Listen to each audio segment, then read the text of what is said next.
Well, if you look at white societies versus other societies, whites seem to be doing better. So I don't know. Maybe the rest of the world could take some advice from whites. Everywhere white people go, things seem to generally improve. So I think whether I'm white or not, right is right. Consume the cum, embrace the Q. Donate $2. No steroids, but I look like a bodybuilder. You don't look like a bodybuilder. So, how is that the case? You don't look like a bodybuilder. Because people always ask me, are you natty? Are you natural? And a lot of them are surprised when I tell them that I am natural. No one questions whether or not you're on steroids, and everyone knows you're natty. By the way, I'm out here fishing in nature right now. Rabbits. And done. So let's get into This guy just looks like a recreational natural. Meanwhile, opponents of President That dude's just a dipshit. Thanks for the donation, dude. Fair enough, I mean, but you will, at least react to Hassan versus Ethan Live, yeah?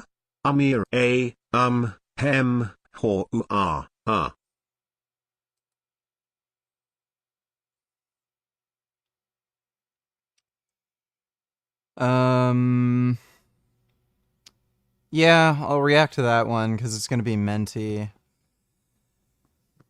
Yeah, but his conversation with Sam Cedar was just annoying gaslighting bullshit. Like, at least when Hassan is gonna lie and gaslight him, it'll be funny. Like with Sam Cedar, it's just fucking pathetic. Thanks for the donation though, Sam Cedar. and says he's expecting a visit from Prime Minister Mark Carney in a matter of days. Donald Trump made the comments while taking reporter questions. Trump also offered some thoughts on conservative leader Pierre Poilievre.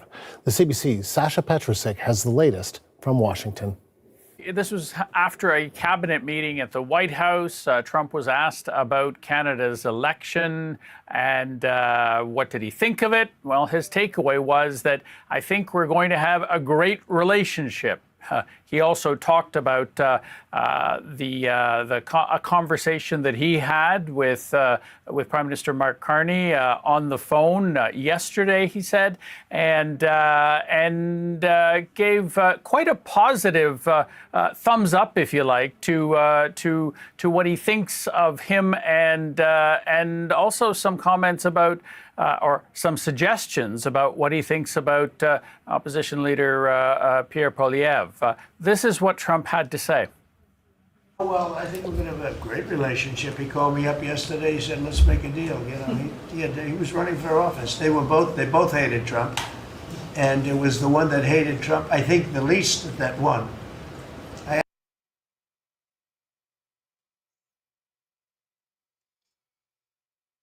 What a dumbass. Would I travel to Israel? Not right now.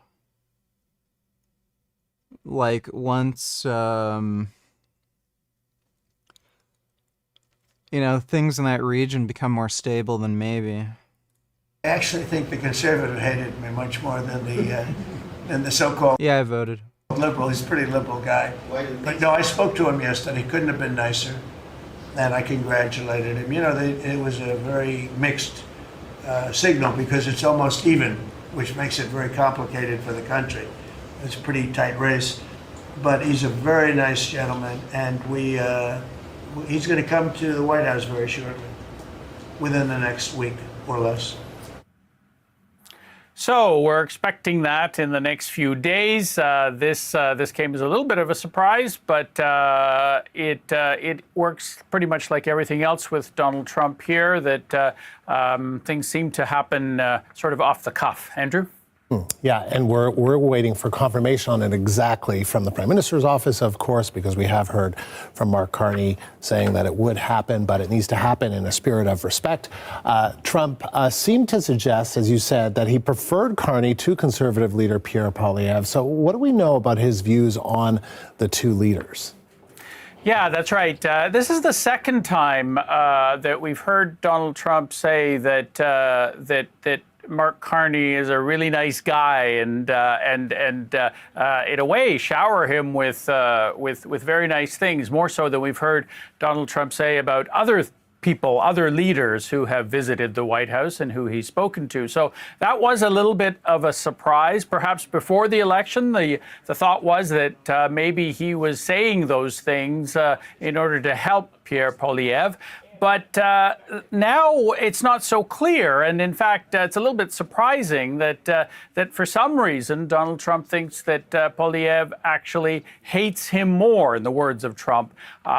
Surprising, I say, because there's no suggestion. We're not aware that the two men have ever met or even spoken to one another. So he's obviously taking this impression from what he's seeing or what he is hearing from the campaign itself. But either way, he seems to think that Carney is someone that he can do business with. He said that before. Now he's saying it after the election. So we'll see where that is going to end up, and whether, in fact, it will lead to some kind of a breakthrough when the two men actually. Well, we have our. We'll fucking see. I don't have high hopes for Carney, but we'll see. Did Trump influence Canada's election? Oh, fuck yeah, he did.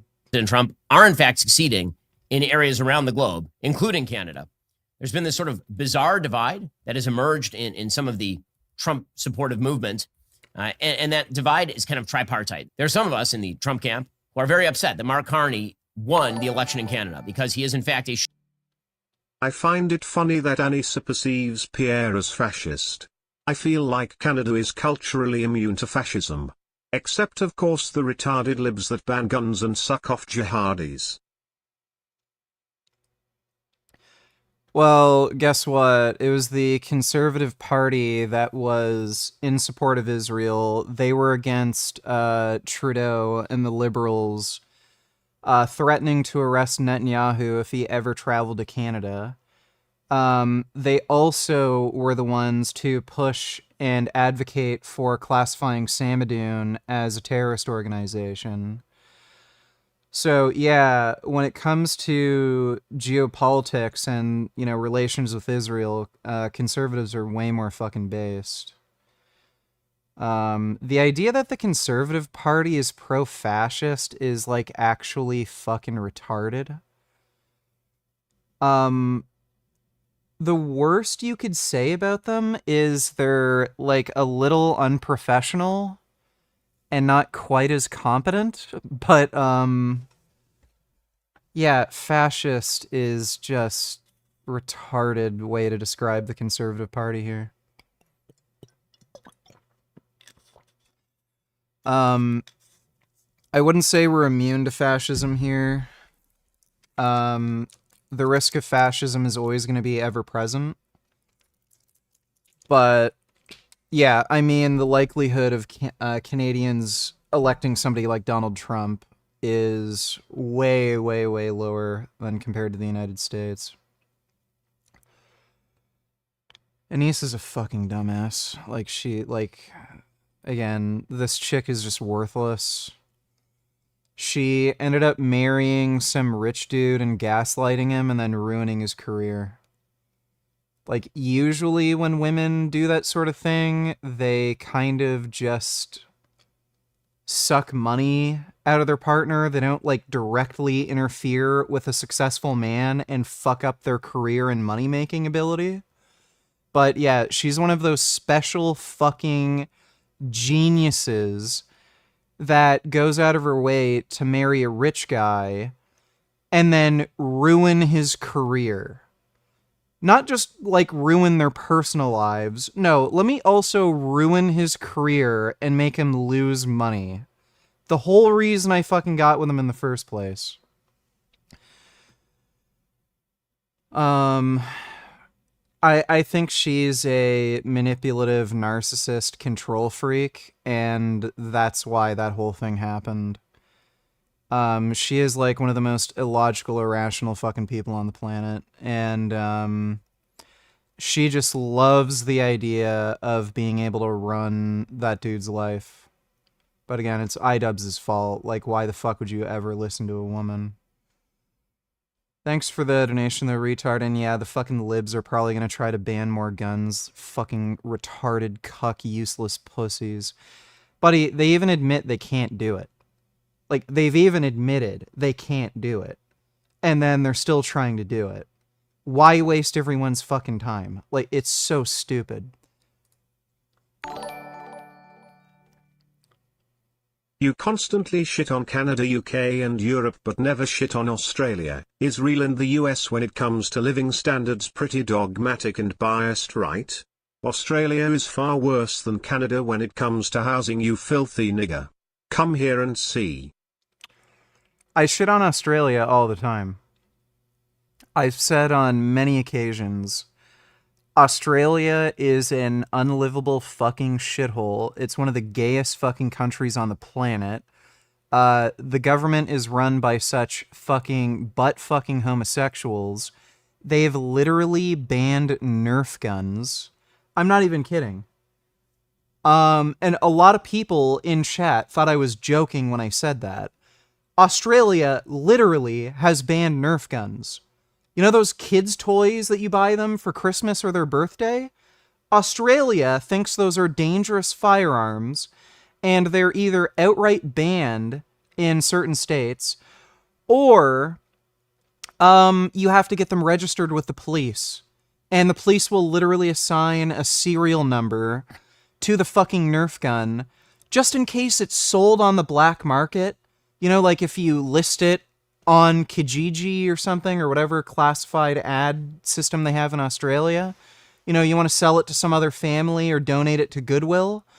Well, then the police can track that Nerf gun, and if it's used in a birthday party shooting where an 11-year-old shoots another 11-year-old with a soft, fuzzy dart, you know, you can be criminally charged with illegal sale of a firearm. And I'm not even kidding. That is literally the law in Australia. And yeah, arguably the housing market is worse in Australia. Oftentimes comparable houses are more expensive, but even when they aren't, Australia has the most fucked up, corrupt political system fucking imaginable. So they don't build any new buildings or houses to code. All of these construction companies, they're literally all breaking the law with new constructions. These houses are flimsy at best, and they get away with it. I don't know how. Apparently there's this like weird network of building and housing inspectors that work for the construction companies, and they'll literally just pass anything.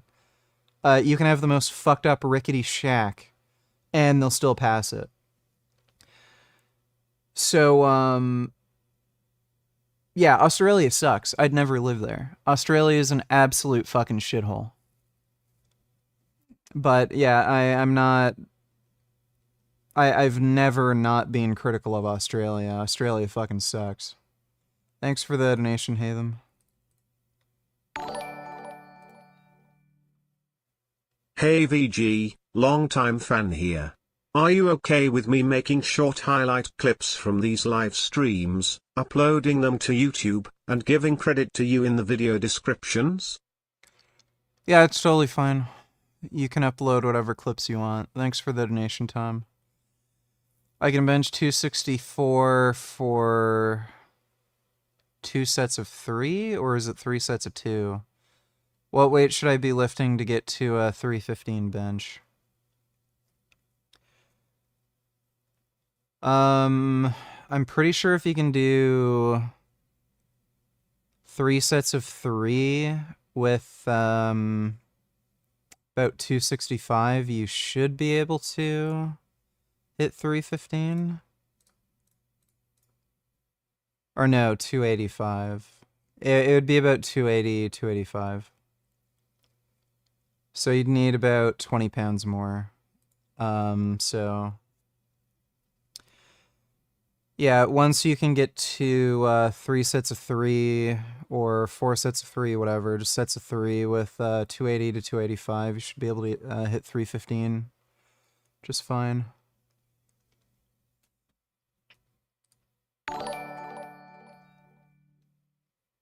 What steroids made this guy's face change so much?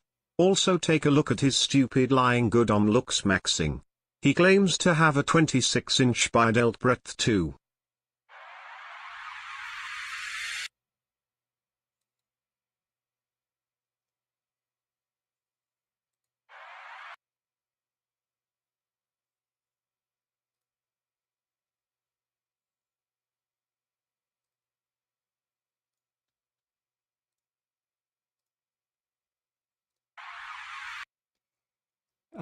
He looks older, so he might have just aged.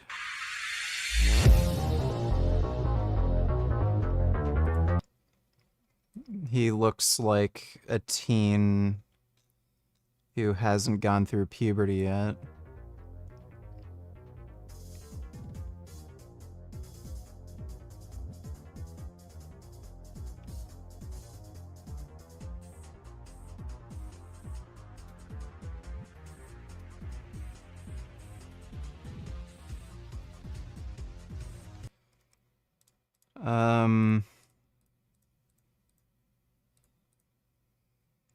He might have taken steroids. The reason I think that is partly due to his, like, weird skin tone.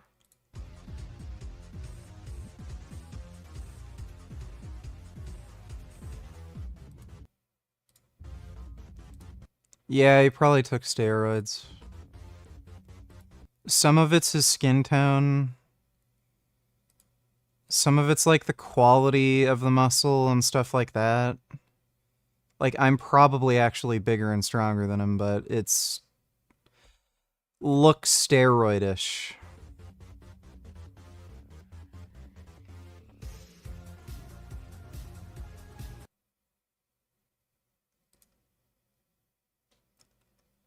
That looks like Photoshop or something. Did he get, like, surgery? Because, like, if you look at his chin, why is it like a fucking square? Like, steroids aren't gonna do that. Like, if you have kind of a... If your chin doesn't really protrude or anything, like, I don't know, some of this seems like either steroids or Photoshop, or this may not even be the same person.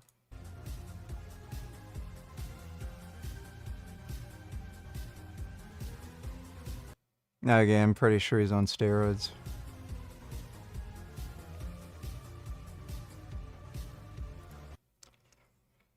Yeah, because look at his chin here. Like, it's not protruding, and he kind of has... like, his face is fairly flat. And then there's that weird fucking profile shot of the guy that looked like it was photoshopped. It's like, what the fuck? I don't know. But I don't think steroids are going to change your face like that. That's either like a weird puberty thing, partly, maybe some Photoshop. Usually what steroids are going to do to your face is it'll just cause hypertrophy of your facial muscles. So the muscles around your jaw are going to get larger. Some of the other muscles around your cheekbones and forehead can end up getting larger, but they're not going to, like, just make your jaw jut out like that. So it's... some of this is probably just due to him getting older and his face changing with puberty or something. Rubbing ice on the inside of the cheeks causes hollow cheeks through several physiological mechanisms. It does not. Studies show frequent consumption of ice blocks during childhood is linked to the presence of dimples developing. That's a cool story, dude. Indicating ice exposure chisels subcutaneous fat structures. It doesn't. He's talking about like some metabolic effect of cold exposure increasing like fat metabolism. In order to get any significant effect from that, you're talking about hours and hours and hours of cold exposure. Like nobody's holding ice in their mouth for like 5 hours a day or more. This guy is just a fucking tool. Thanks for the donation, Sokiyashi. W donated $2. Let me see. Modern popular culture has a fascination with ninjas. They are prominently featured in video games. Oh, the Bioneer, the retard who thinks steroids make you worse at sports. That's why all athletes take steroids, so that they're worse at sports. I don't often comment on stories or people. Alright, we can watch those. Thanks for the donation, W. Any advice on how I can get my girlfriend to get a fucking job? I already pay our rent and food bills. The least she can do is earn a little emergency money on her own.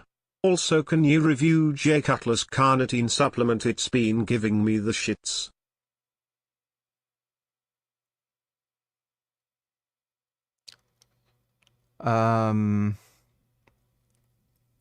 If it's a carnitine supplement, what the fuck do you want me to review? It's a carnitine supplement. If you're getting diarrhea from it, don't take it.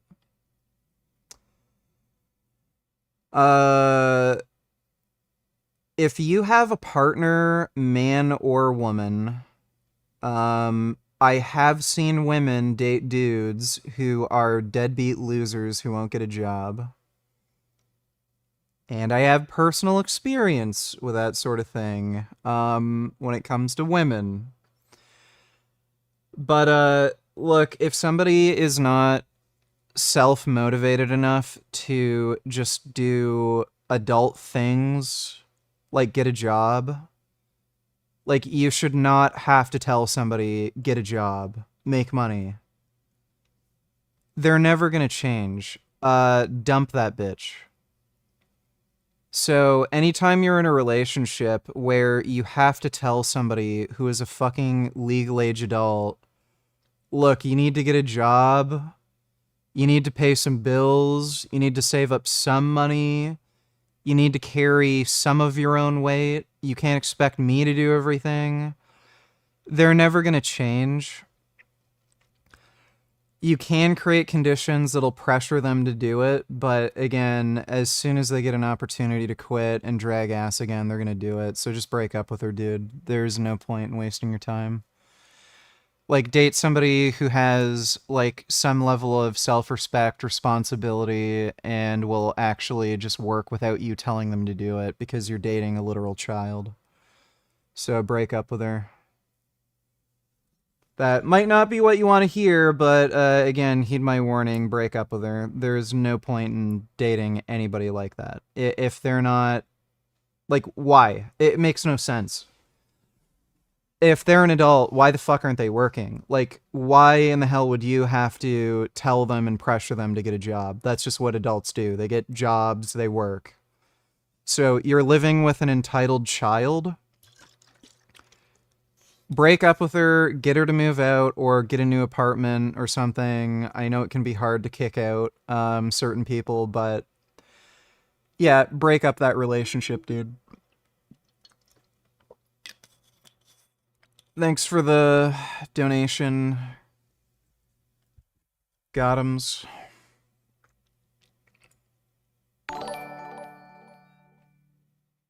Clearly you haven't been shot in the eye with a Nerf dart before. Nerf guns teach kids fascism.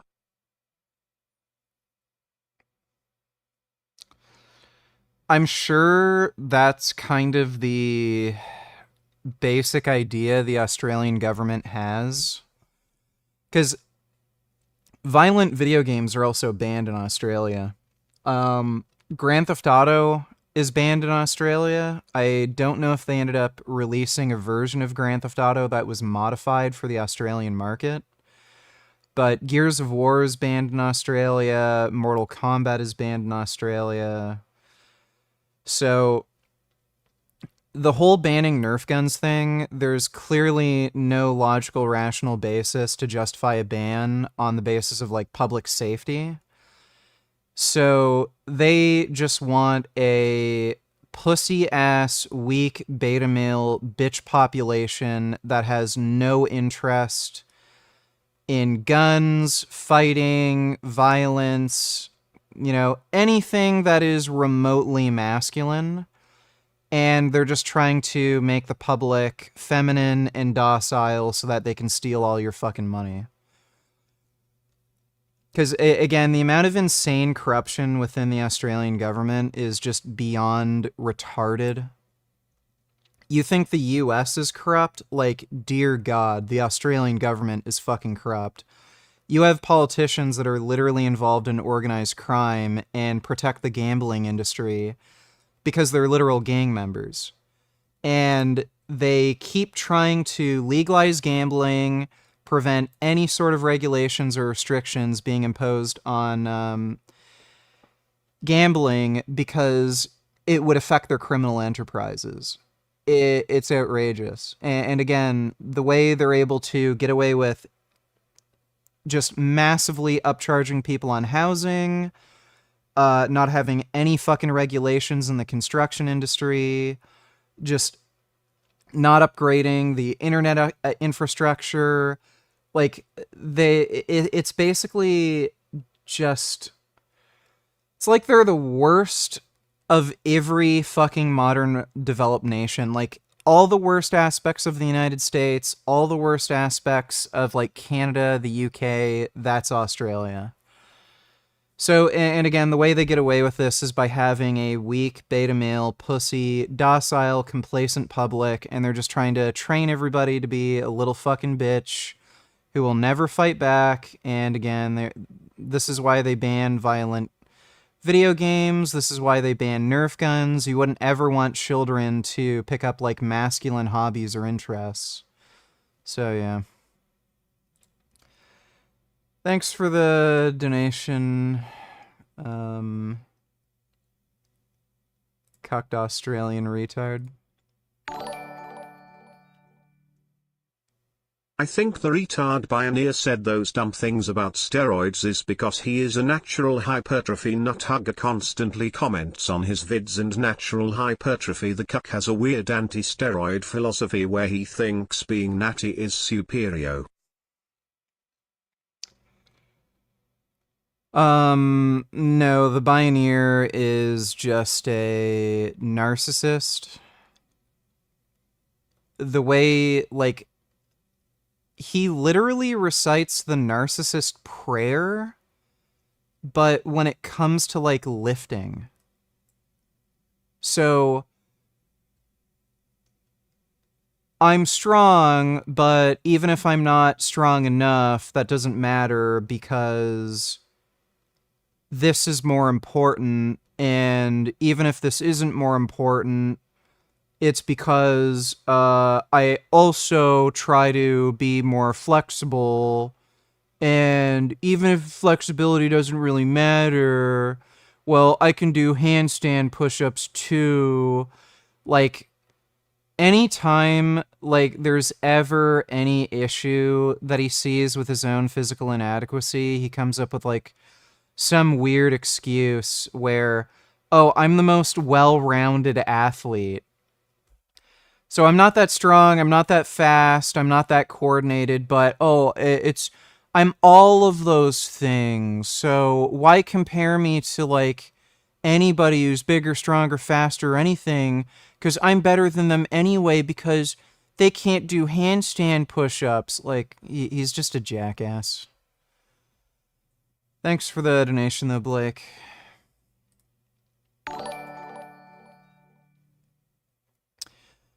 Should I be going to failure on my sets for strength training? No.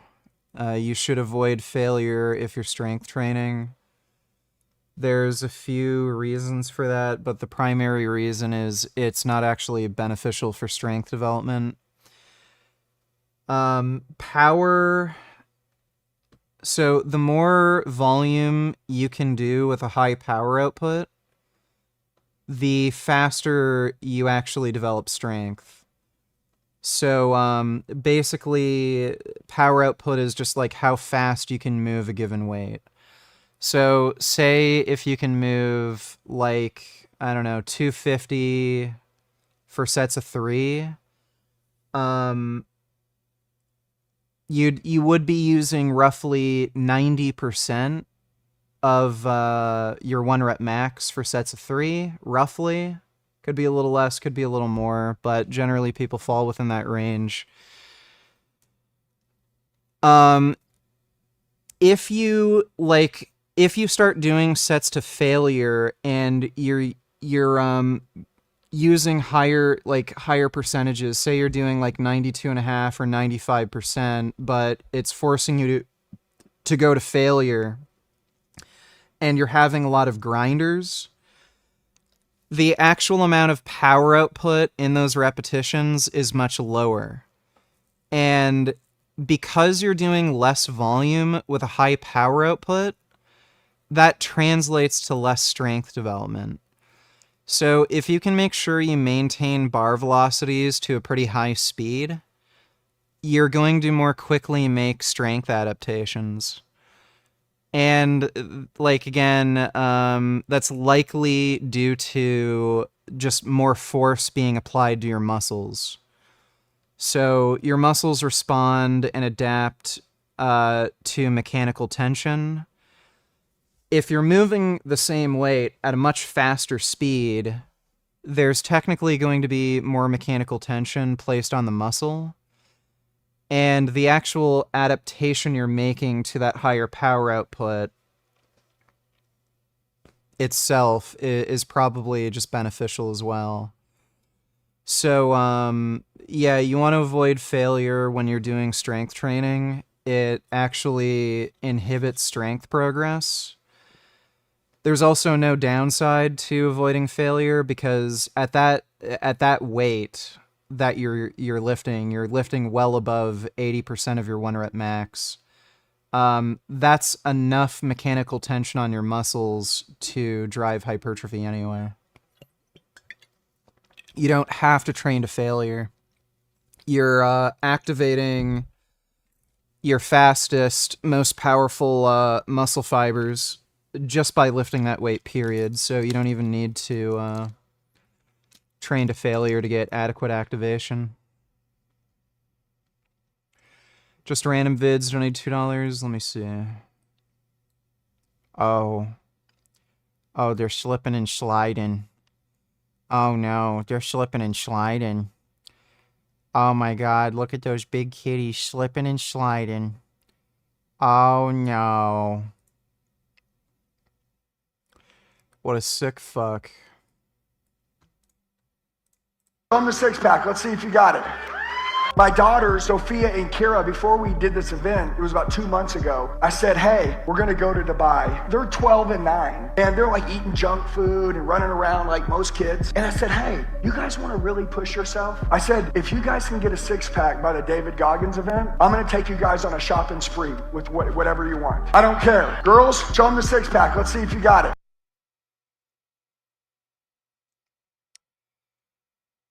They're 9 and 12 years old, and they're girls. Like, that's just really, really weird. Yeah, that's just really weird and creepy and, like, stupid for a number of reasons. Don't be shy. Yeah, what the fuck is wrong with this dude? Like, yeah, dude. Yeah, no thanks, Dad. Yeah, like, no. Don't do that. The most base political lady ever.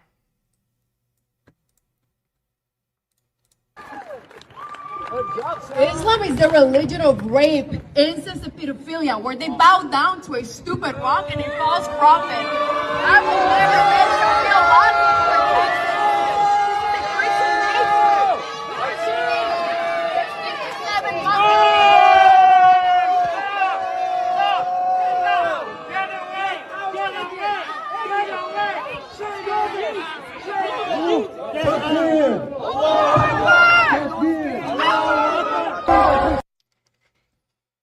Well, she's based. Dude, the Muslim cuckoldry is just fucking insane. Just why?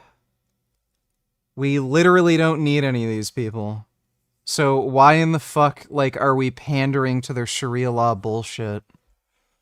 Thanks for the donation, though, just random vids. 2 people have dropped out of Creator Clash in the last week. One of their main event fighters, Harley from Epic Mealtime, and Lena from H3 dropped out today cause the organizers kept pressuring her to promote it. There are no doubt loads trying to get refunds. Didn't they already cancel it? I thought they actually canceled it. iDubbbz was even scrambling to find somebody to fight him. And literally everyone's declining. He was even reaching out to Ice Poseidon. He declined. There's that other guy on Twitch. Forget his name. He declined. That content cop thing was such a stupid idea, especially right before their boxing event. And I mean, the last one lost money. So what are the chances the third one isn't going to lose money? They're just so stupid. And again, like, this is Anis's idea, I can guarantee you. I'm pretty sure all of this was Anis's idea. Hey, iDubbbz, you know how the last boxing event we made lost $250,000? Why don't we do another one? Like, obviously it's going to be a big success when we lost $250,000 on the last one. Oh, hey, you know how, like, all the people that are boxing in our event are, like, non-political and don't like seeing these, like, beefs online about Hassan and H3 and Israel-Palestine? Well, why don't you make, like, a big, huge video right before the event, like, talking about how Hassan is so great and gaslighting Ethan and, like, promoting bad empanada and Palestine? Wouldn't that be a great idea? Like, this is all Anis's idea, I can guarantee you. And again, like, yeah, listen to your crazy fucking idiot wife lose money. I don't know when the guy is gonna learn that Anissa is just pure fucking cancer and she's ruining his life, but, like, he's stupid. Even before iDubbbz went insane and got with Anissa, like, I knew the guy was stupid. Like, it's obvious. He's funny, but he's stupid. But, yeah, he's probably never gonna learn, just way too cucked and dumb. Thanks for the donation, retard.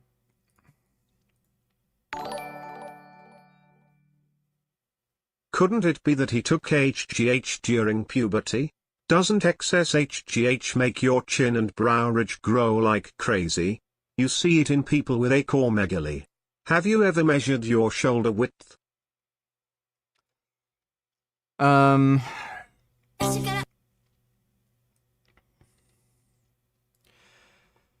So, highly, highly unlikely that he took growth hormone. There's a few reasons for that. If you're taking pharmaceutical growth hormone, like Serostim, I think for like 2 IUs per month, or sorry, per day, for a month, you're looking at about like $4,000. So, like, there's no way a teenager is going to be able to afford that. And even if you're getting human growth hormone on the underground market, again, for 2 IUs per day, you're still looking at around $300-400 per month for actual human growth hormone. So, and that's also not going to be too much over what your body would naturally produce. That's like maybe 1.5 times more than what your body would normally produce. And on top of that, like, he's probably stupid and doesn't know, like, a proper dosing schedule and shit. Like, you have to pin every 5 to 7 hours. So the likelihood that he'd be, one, able to afford growth hormone, even if it's on the underground market, like, for a teenager to afford, like, let's say $350 per month for 2 IUs per day, and he was able to find, like, a real legitimate source of growth hormone, and he was able to get the shit without his parents knowing, and he would be pinning every 5 to 7 hours like you're supposed to actually get an effect. Pretty fucking unlikely. And as far as it affecting his face in this sort of way, again, extremely unlikely. Usually what you'd see with growth hormone is your nose will grow and bones on your forehead grow. You don't really see anybody's chin grow and protrude more. So pretty unlikely that he was taking growth hormone. If I had to guess, like, again, some of this just had to do with him getting older in puberty. And, like, some of the musculature around his jaw and around his cheeks is from, again, just getting older and working out, but also steroid use. So, I highly, highly doubt it's growth hormone, just because of the expense and the difficulty with injecting every 5 to 7 hours when he's like a fucking teenager and shit. So, yeah, some of that is just getting older and steroids. Thanks for the donation, though, Sokiyashi. Which creatine is better? Sent 2 links. Also, I'm curious to hear your thoughts on whether vegans should supplement leucine. www.amazon.com/dp/b0cwj5nbjm.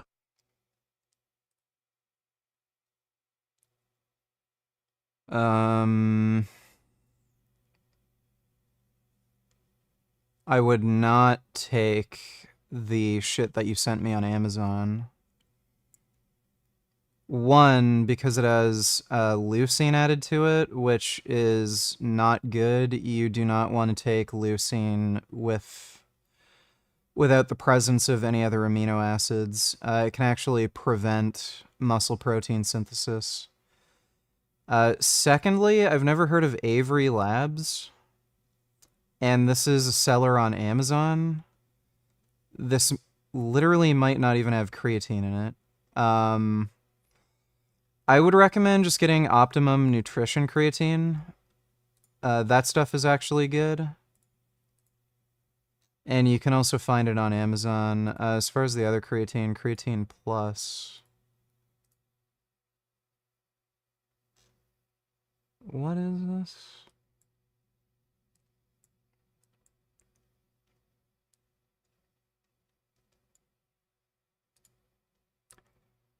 Peak O2 registered trademark creatine. The best creatine that I know of is micronized creatine, and it's trademarked. So anytime you see micronized creatine, that's a very good sign that it's like actual good quality creatine. So again, I just get the Optimum Nutrition creatine. I've never heard of Peak O2. So I would just recommend the Optimum Nutrition stuff. But no, you shouldn't supplement with leucine. Just take enough protein. Thanks for the donation, though, Anonymous. I with Toxage Fantastic 4 is almost hero god that locks bad. They even gender swapped the Sliver Surfer want proof. Just watch the trailer. Well, folks, we all know the story. Forever changed. This car? Our city, our planet, owe a debt to these intrepid souls. And while we can never repay them, we can certainly celebrate them. Herbie, how's that sauce looking? Hey. Late for dinner. Yes, we are. You late? I just said that. Are you pregnant? What? World. They gender swapped the Silver Surfer?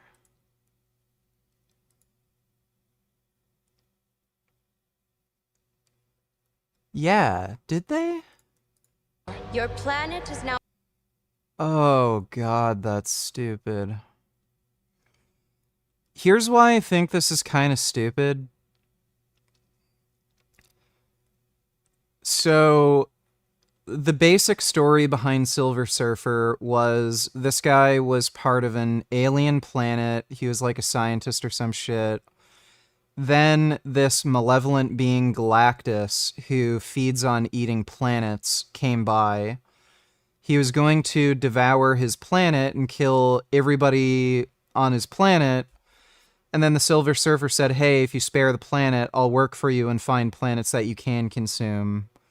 And I'll work for you and stuff. And then Galactus agreed, gave him the Silver Surfer powers, so forth. The main reason I see it stupid gender swapping him is because the idea that a woman would make that kind of sacrifice is a little unbelievable to me. Like that some random chick would offer to sacrifice basically her life and family and whatever to save her people when there are many more men on the planet who'd probably be willing to do that shit. It's just, that doesn't really make sense, right? Like, why would a woman make that sacrifice when a man could have just done it? And like I'm not being sexist, it's true. Like, you think a woman is going to make that kind of sacrifice? Like, I'm sure there's women out there who would do it, but the other stupid aspect of it is a man would step in and say, no, I'll do it. You just stay here.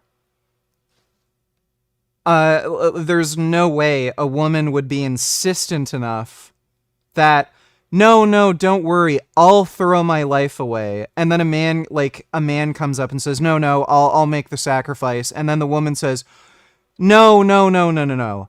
I insist. I will make that sacrifice. And the man says, no, you have a family, you're young, you could have kids, you're going to marry that guy. And then the woman again says, no, I insist.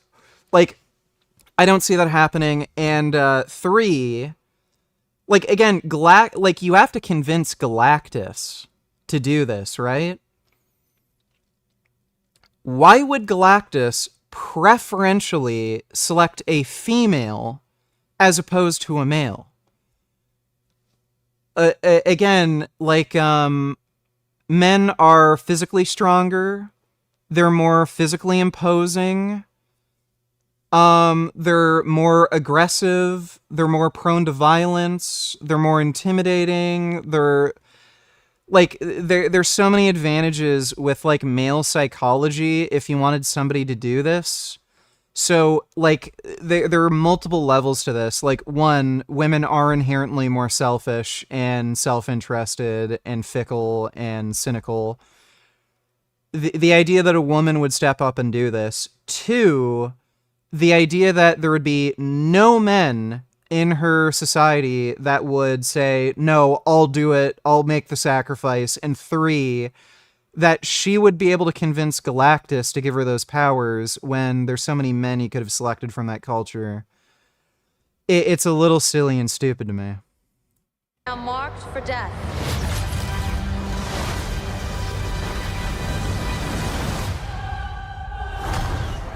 It's my fault. I stretched the bounds of space. And they hurt.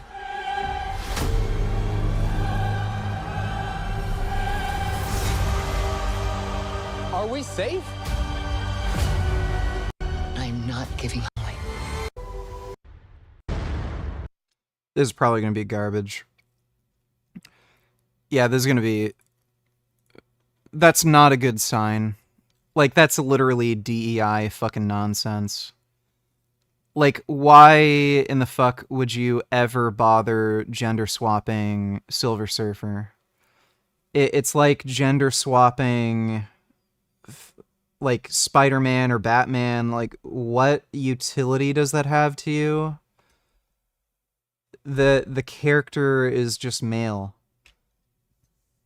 I don't know why you'd ever do that. Like, I guess it sort of makes more sense to gender swap Silver Surfer as opposed to Batman, because Batman, like, fights criminals and he's a normal human being. Like, the idea that a woman would be able to fight crime effectively by just beating up criminals, like, yeah, right. Like, she'd get killed. Like, at least Silver Surfer has, like, special superpowers that were given by Galactus, but even still, there's just, like, stupid practical issues with the whole circumstance that would just never fucking happen. Like, buddy. Again, Silver Surfer is basically, like, an employee of Galactus. If you could choose a man to do the same job, why in the fuck wouldn't you choose the man? Like, women are just lazier. They want to take more days off. They're more emotional. Like, he's literally supposed to find planets that Galactus can fucking consume, which will necessitate, like, billions of sentient beings being killed in a lot of circumstances. You think a woman would be better at that job? A woman who's more emotional and is more likely to, like, say, no, there's, like, cute turtles on this planet. Don't do that. Like, it's just silly. It's...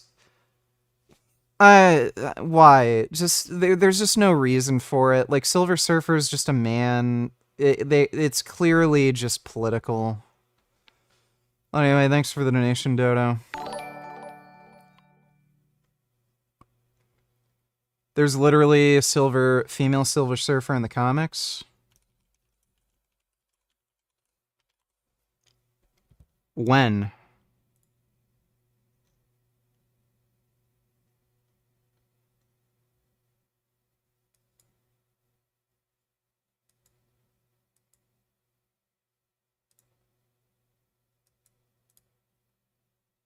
Okay, no, this was Silver Surfer's wife.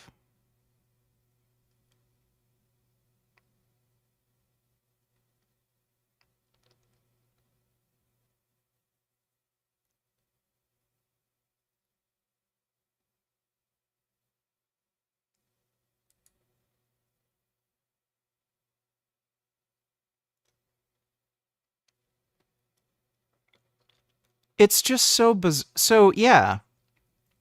So in the new movie, Shalabal, his wife, ends up becoming the Silver Surfer, and she leaves him behind. What man would do that? Like, it's so weird.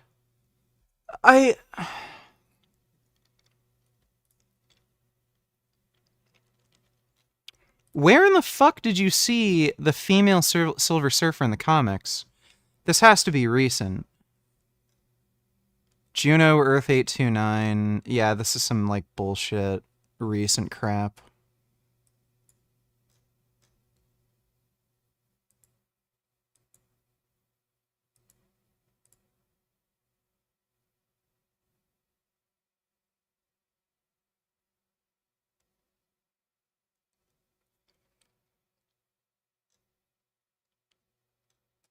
Okay, this is one of the more modern garbage fucking comics. Who fucking cares? It's not even like the mainstream Marvel universe. It's Earth 829. Like, give me a fucking break. That's some, like, epic cope, dude. So by the way, in this timeline, she's the daughter of Hercules, and Hercules defending the Andromeda Galaxy caught the attention of Galactus, and then she ended up becoming the new Silver Surfer, like through those means. So it's a completely different storyline.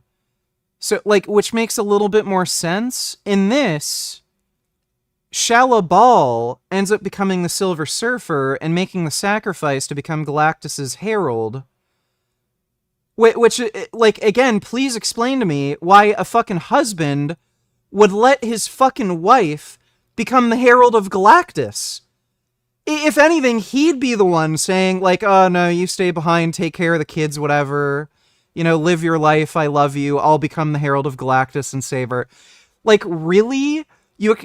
Like, fuck off. No fucking husband is gonna let his fucking wife, like, become the herald of Galactus.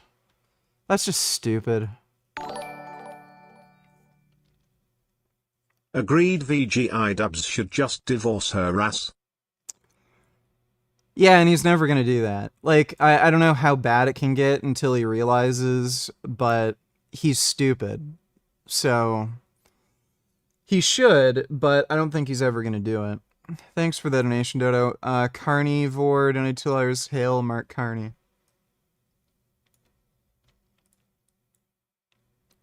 Is this Richard Spencer? Hail Mark Carney. Hail central bankers. Hail victory! Yeah, I'm very skeptical as to whether or not Carney is gonna, you know, be any good.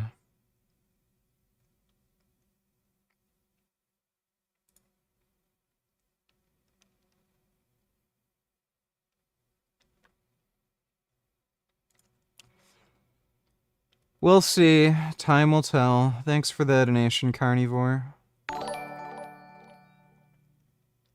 Do you think the US will have another civil war? Trump regime has now locked up judges, deported US citizens, used concentration camps and openly endorse fascist ideas. Do you think there will be an event like George Floyd that will cause civil war? There's not gonna be a civil war.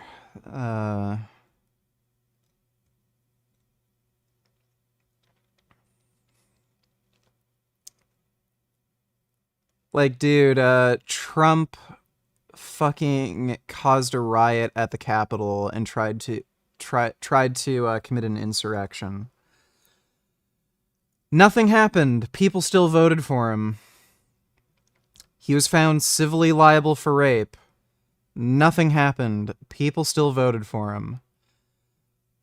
He had the most insane, whack job, retarded economic plan, while running his campaign. People still voted for him.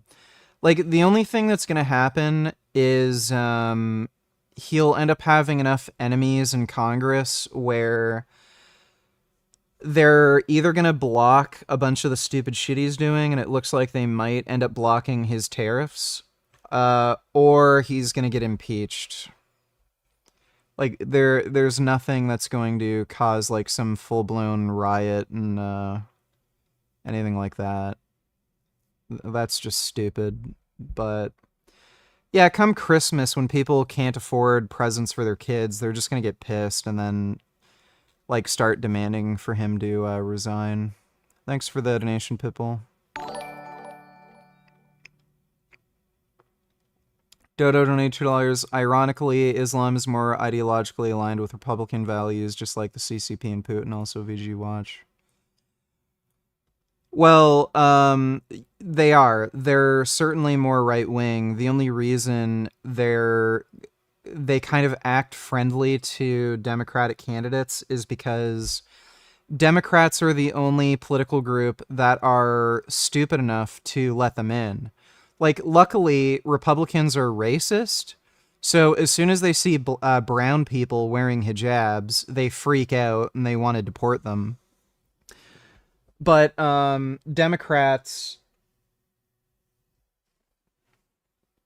are racist too. It's just that they try not to be racist, and in trying not to be racist, they let in fucking crazy Muslim retards and never do anything to try to prevent them from holding office, immigrating, starting fucking Sharia courts and crap, and they keep trying to promote like diversity and shit like that because they're so afraid of being racist.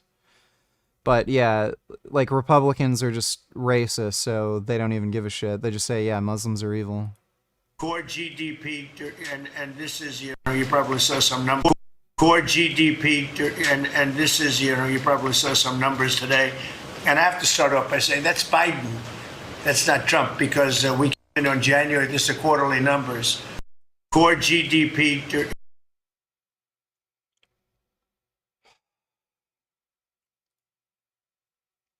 I don't think Trump knows what GDP is, by the way.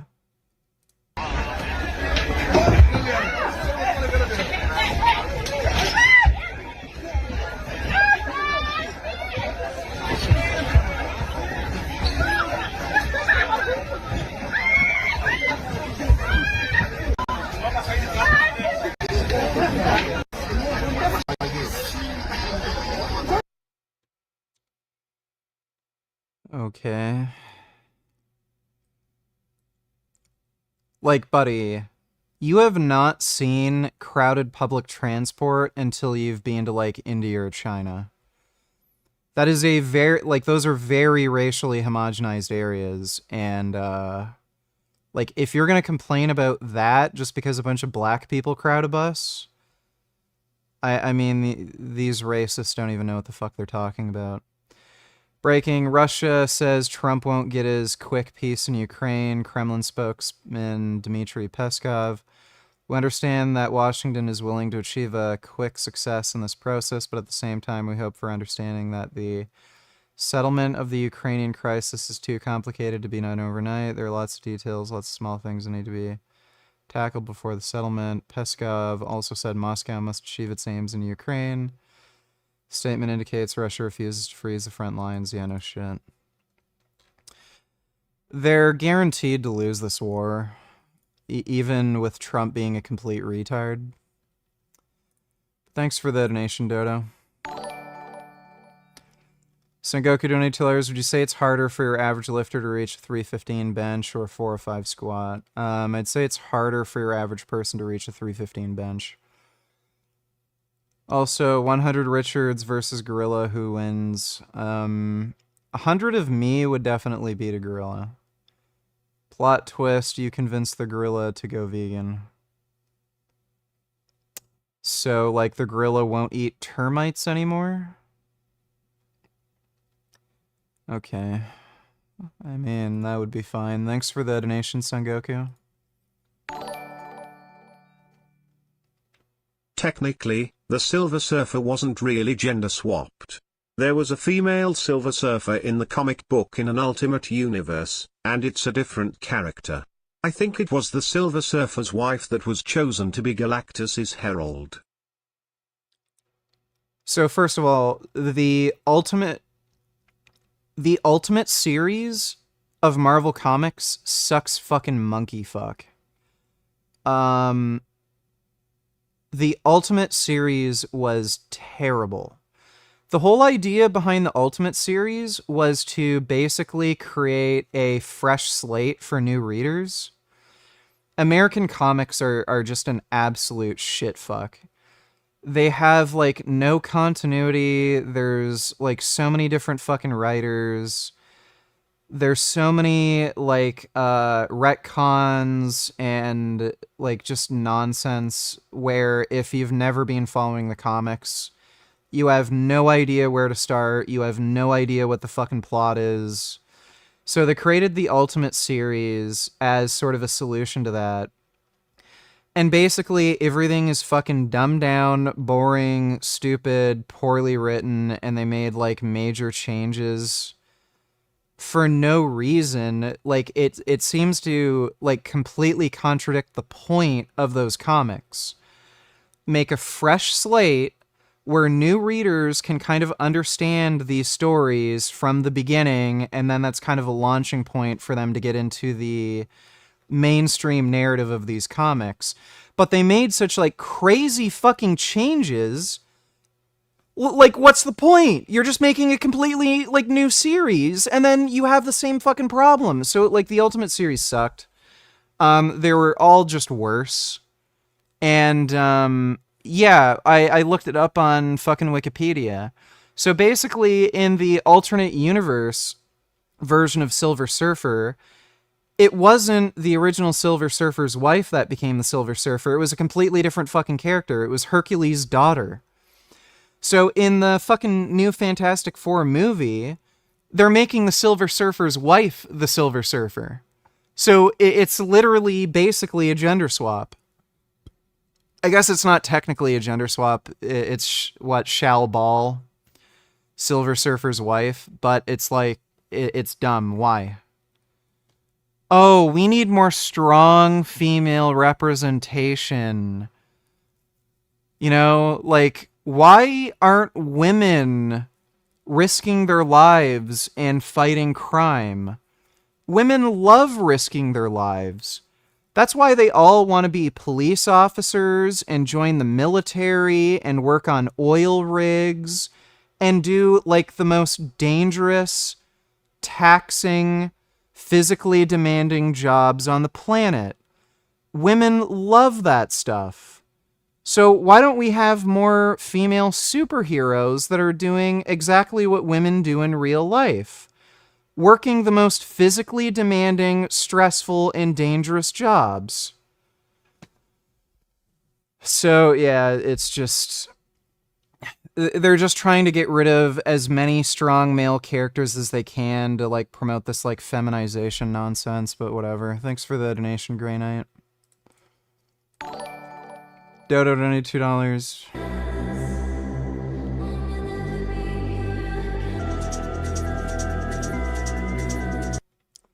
Yeah, that's an old meme.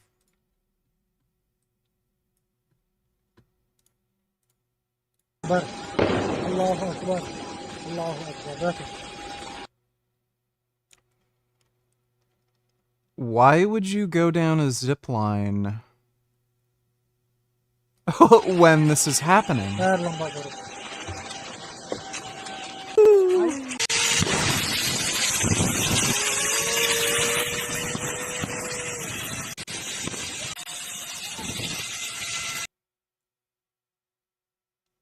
You know, this is one of the issues when you have a society that isn't culturally normalized to firearms. Like, there are people who literally hear shit popping off and they're like, oh, maybe it's a car backfiring, or maybe it's fireworks. And then they're getting shot at and they're fucking killed and they don't know to run away.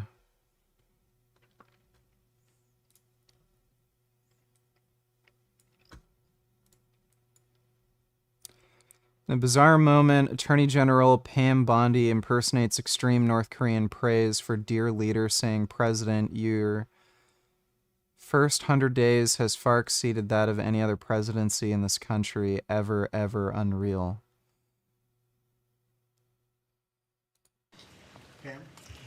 President, your first 100 days has far exceeded that of any other presidency in this country, ever. Ever. Never seen anything like it. Thank you. What does that even mean? Like, if I were to take a shit on the toilet and then, like, not flush, and then somebody walks in and sees my turd in the toilet, and they tell me, your shit has far exceeded any other shit that has ever been shit out of somebody's asshole. Ever. It's unreal. What do they mean by that? Does it smell worse? Does it smell better? Is it bigger than everyone else's? Like this is just ass kissing to the highest magnitude. Like, she knows she doesn't even have to say anything that makes sense, just as long as it's just ass kissing. Like, she just wants to... She knows what to do, I guess, for her career. Like, Trump's a dumbass, so... Hey, Mega, care to explain the contradiction? This is the Trump stock market because my polls against Biden are so good. Investors are projecting that I will win, and that will drive the market up. This is Biden's stock market, not Trump's. Oh, yeah. That's why it was high under Biden. It went down when you became president. Dude, I fucking hate Trump. Meanwhile, Democrats.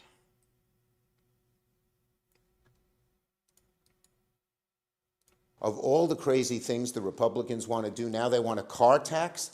Hell no. Of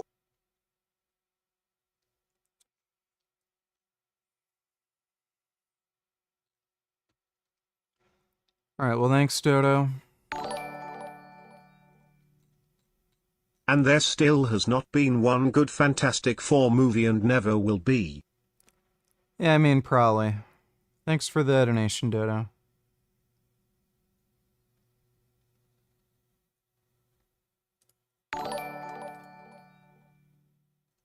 Do you think the world would be better if Germany had won World War I? The Holocaust would have never happened. The war against the Soviet Union was also meant to kill as many of them as possible. I think almost 20 million civilians in Russia were killed. World War II may have still happened. Might have been less likely, but just because of the rise of anti-Semitism in Germany, like, it didn't even really have much to do with the market collapse, and there was already a lot of anti-communist paranoia. So, I don't know. And Japan would have still probably, you know, being this, like, imperial entity that wanted to take over, like, China and everything. So, I'm really not sure. They may not have had, an interest in attacking the British.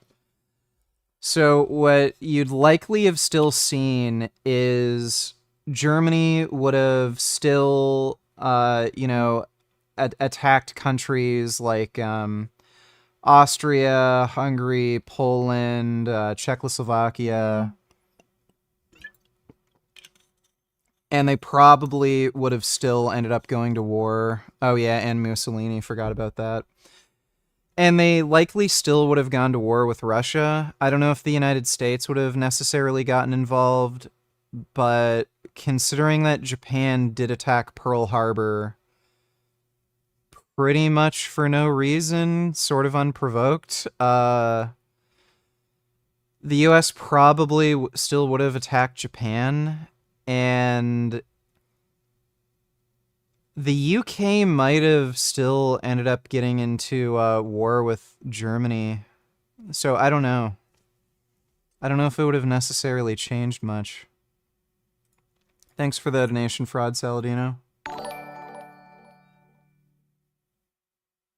Dodo donated $2 VG. They wouldn't gender swap Batman, at least. Well, they did have a Batwoman movie that they actually shot and edited and then chose not to release. And I'm assuming part of the reason was because they looked at the movie and it wasn't very good. And two, they probably recognized the political climate and realized releasing a movie like that with, like, female empowerment, feminism type horseshit probably would have damaged the brand reputation, so they just didn't end up releasing it. Like, Batwoman is Batwoman. Or do they even, like, well, Barbara Gordon was Batgirl, not Batwoman. I don't know if they ever changed her name to Batwoman at some point. So I guess technically, I don't know. Like, it would be a true gender swap if they named her Batwoman and she had the same backstory as Batman, so rich parents died. But there is Batgirl in the comics. But yeah, thanks for the donation, Dodo. Q donated $2 for a real-life Groiper. women are physically inferior, and that's 1:14:45. where the beard comes in. That's unacceptable. And that's a fair argument. Also, is it true someone threw a bag of bugs at you earlier today? I didn't even notice. I didn't know. That's someone put He has really weird, fucked up hair. a bag of bugs. That's funny, man. People are weird. See, I've always said that like leftists are far more, violent and strange about their stuff. Like, they won't have a debate. Instead, they're gonna go gather a bunch of bugs and put in a bag. That's strange. Yeah, liberals are fucking weird sometimes. All right, well, thanks for the donation, Q. That was kind of awkward and gay. Did you respond to Jasmine's texts? Did she ask for money again? And by ask I mean demand. Did she demand money because she helped make you on YouTube and helped your channel get to where it is and is therefore entitled to half? Answer: don't dodge. No. No. Thanks for the donation, 21st.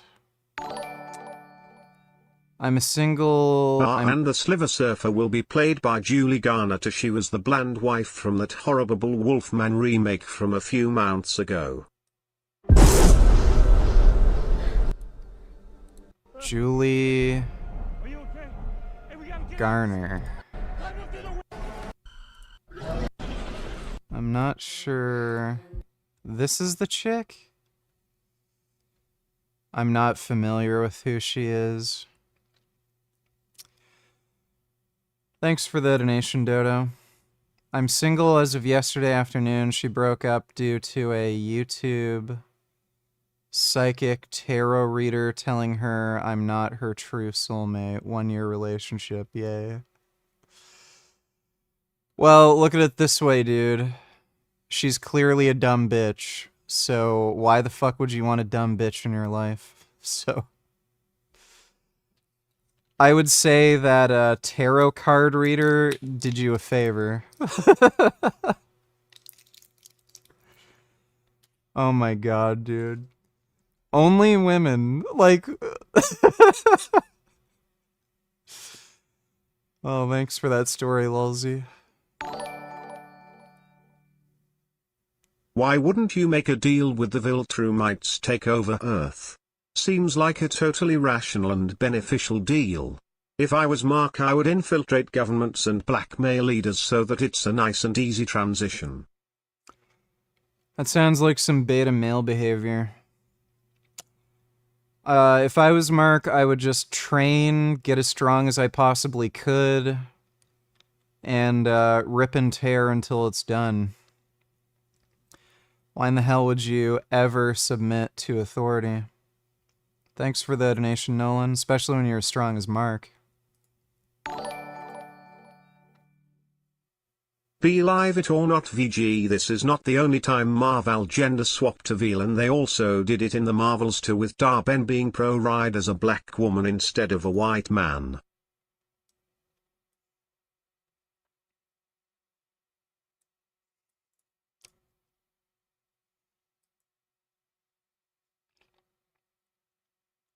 What in the fuck is this? Okay, so... that's what the character looked like.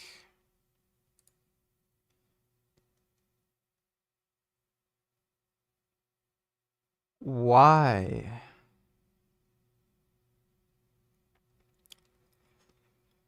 Well, there's a reason why all these movies are flops and they're not making any fucking money. I don't know when they'll figure it out, but... yeah, dude. I think people are fed up with the girl power bullshit. That is just gay. Thanks for the donation, Dodo.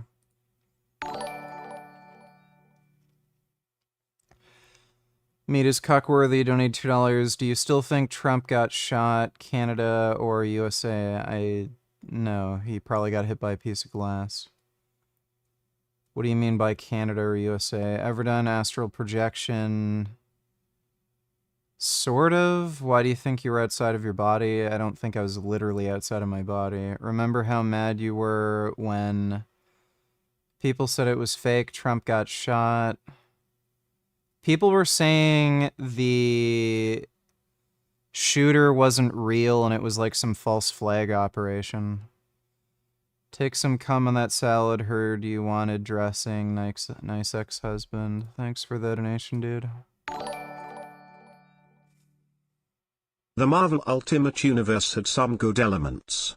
I liked the idea of Peter Parker becoming Carnage instead of Cletus Cassidy, and having Peter as Carnage fight Venom felt more symbolic. Also, Ultimate Green Goblin is more of an actual goblin, lol, no suit.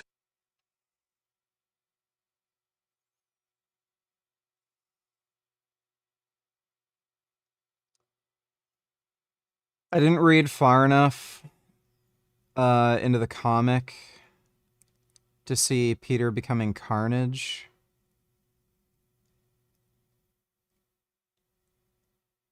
I could be wrong, but didn't Peter Parker... I thought the storyline in the Ultimate Universe was that the symbiote... Peter got rid of the symbiote, but there was like still some like elements of the symbiote within Peter Parker, and that ended up getting extracted by Silver Sable's mercenary group, and then that became Carnage. Ultimate Carnage Marvel.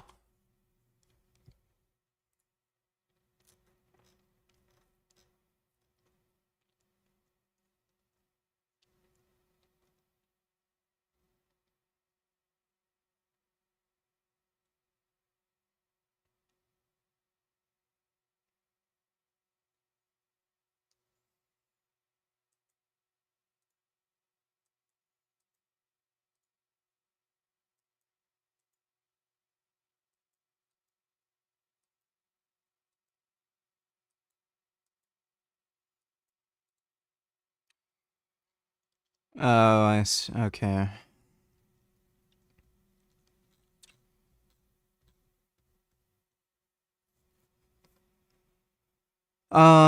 Yeah, the Green Goblin being like a genetic mutant thing, that was kind of a good idea, but every Ultimate series just was worse. And again, if the whole point of those comics was to kind of basically go to year zero, start everything from fresh so new readers understood the basic storyline, why make these like insane changes where then when the readers go to the other comics, completely different timeline, totally different stories, totally different events? Like, it was a stupid idea. Thanks for the donation though, Clyde. Thanks for the membership, Grey Knight. Appreciate it. You got that right about American comics sucking now. The new issue of Batman Hush 2 has been released. I can comfortably now say Batman is a shitty character. Today is a very hard day to be a Batman fan. Batman rushed to the hospital to save Joker's life, after Hush left him about to die. When Joker gets saved, he needs 24/7 care, and Arkham Asylum can't support him. So Batman needs to take him home. Batman begins studying his brain. I'll get back to this. Notices that Joker removed his fingerprints. His feet have no prints. His skin is bleached. Things he's definitely known. Before Batman feels something pressed against his cowl. Bruce reminds Jason he's bulletproof. What is he gonna do? But Jason's not coming for Bruce. He's coming for the Joker. Batman saves the Joker's life again from Jason Todd. Then they begin to fight, but Bruce assumes that Jason is Clayface, sent by Hush. So he's fighting him under that assumption, even though Jason feels like Jason. Bruce begs Jason to blame him for the loss of his life to the Joker. It was Batman's responsibility to protect Robin, and Batman failed. The Joker does what he always does. They continue fighting. Bruce slams Jason into the car. Jason asks, how could Bruce save Joker's life? And then Jason knocks him out. When Bruce wakes up, he's alone. Jason is gone, and Jason never took the life of the Joker because he wasn't here to take out the Joker. He was here because he's working with Hush. Now, I am genuinely shocked that Batman hasn't cracked this code. He's surprised the Joker has prefrontal cortex overactivity. Things like anxiety disorders can cause this, constant rumination. The Joker very clearly has an obsessive disorder and a perfectionist disorder. In some iterations, Batman has noted his PTSD as well as his mania. It feels like Batman spent a lot of this issue just rediscovering things he already knew. So I really do think Hush Part 2 is supposed to be a starter comic to get people into Batman. So let me get this straight. I want to make sure I get this straight. So you will use a gun to shoot Jason in the face, your own partner, your own Robin, your own son. You will use a gun to shoot him in the face, but you will not use a gun to kill this raggedy rat-faced bitch right here. You will rush him to an emergency room like he's a victim, wrap him up in your cape. Leslie, please, I need help. Look what was done to him. I need you to use all your powers and all your skill. Something that... Yeah, dude, Batman's just stupid. As soon as they gave Batman a no-kill complex, the character's always been stupid. So yeah, Batman's just a dumb character. Always has been. Thanks for the donation, Will Mage.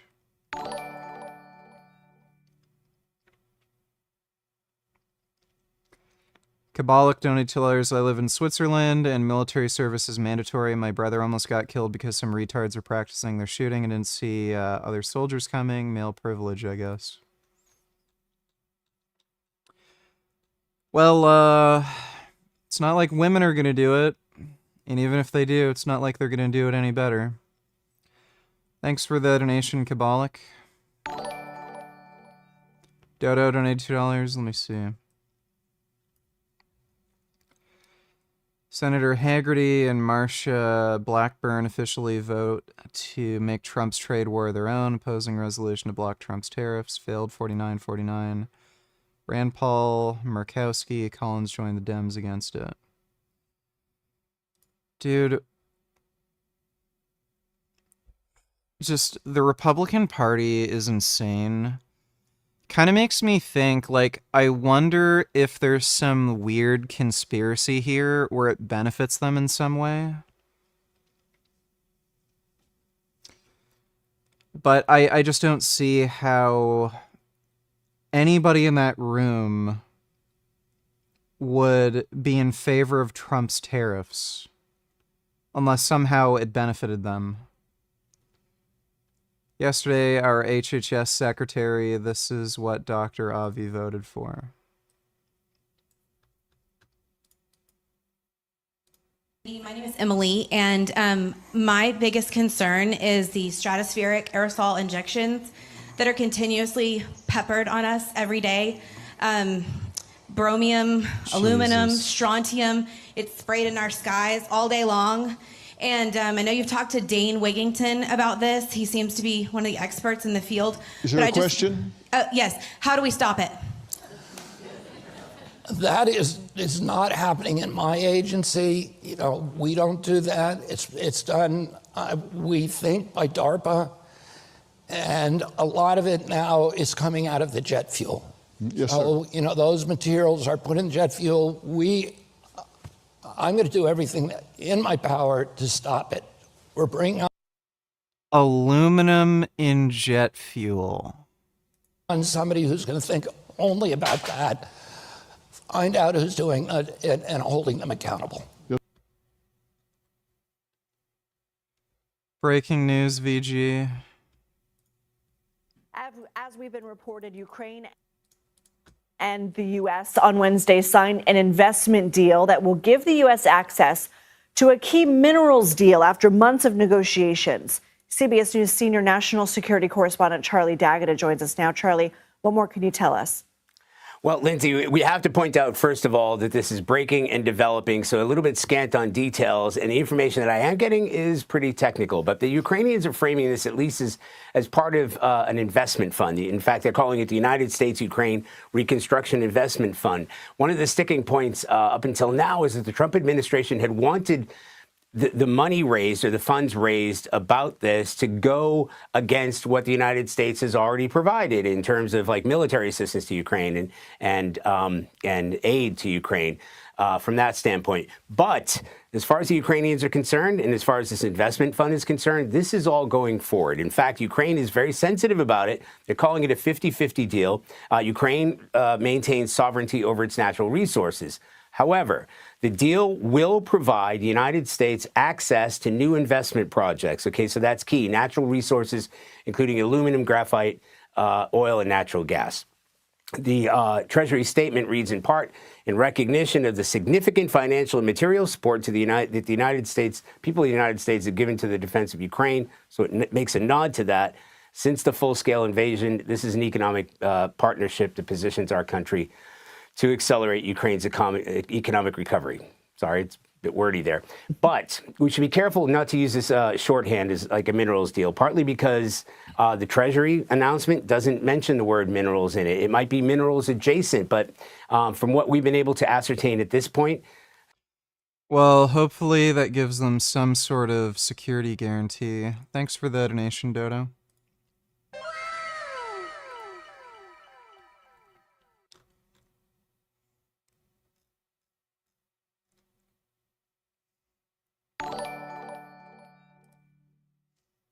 All this gender swapping needs to die. It does not even make any sense to gender swap some of these characters like the Silver Surfer, the Ghostbusters, or at one point in Consideration James Bond.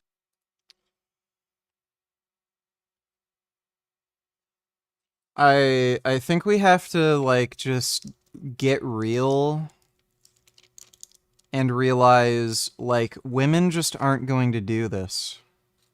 You know? They're not going to do the superhero thing. Like, maybe if they have ridiculous sort of powers, like, you know, Supergirl, where, you know, she's pretty much immune to everything. But, yeah, most women just aren't gonna bother to go out of their way and risk their lives.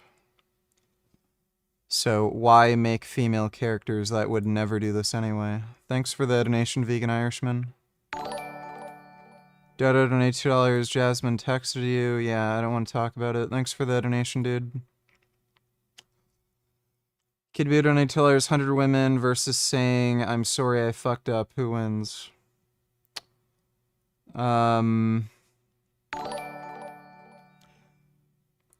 Well, you already lost when you said, I'm sorry I fucked up. So, yeah, the women win. Thanks for the donation, Kid Boo. Lacey, thanks for the membership. Appreciate it. Q donate $2. Sent the wrong timestamp. Go to 119.45 for the Groiper. Someone put a bag of bucks? That's funny, man. People are weird. See, I've always said that, like, leftists. And you know, he was wanted by ICE, you know, all that stuff. But the real incident I want to talk about is what happened in Frisco, Texas about a month ago, which was the murder of Austin Metcalf by Carmelo Anthony. And why has Donald Trump not said a single word about this issue?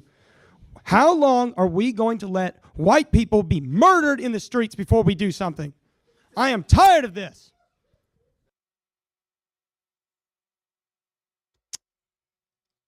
Yeah. Don't think that's a huge issue. Thanks for the donation, Q.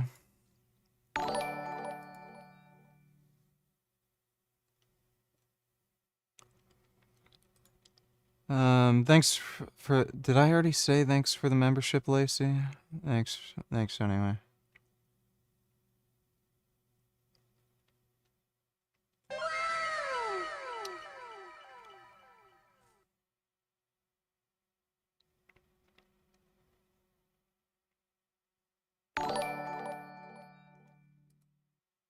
Hassan is a total schizophrenic.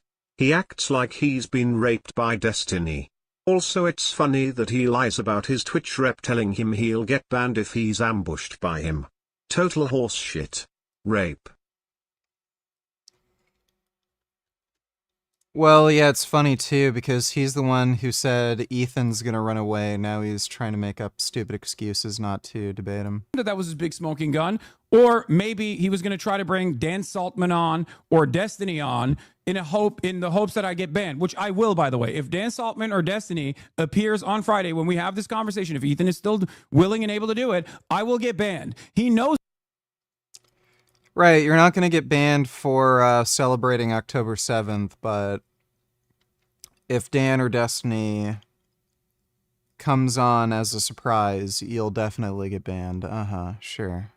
That, which is precisely the reason why I assume he will try to bring them forward, just as I called this initially, just as I called what was going to take place in this conversation initially. I'm telling you right now, if he's just looking up for excuses to back out. Tries to, oh my God, Sam Cedar me, what a fucking nightmare with like a person that has been banned. I won't be able to have this conversation with him. I will have to exit out of this conversation because Twitch will absolutely ban me. I know for a fucking fact. Okay? So, no, I already have. I've already talked to my Twitch rep. I did. Shut the fuck up. I did already. I know. They said, no, you will get banned. Do you understand? So, for that reason, if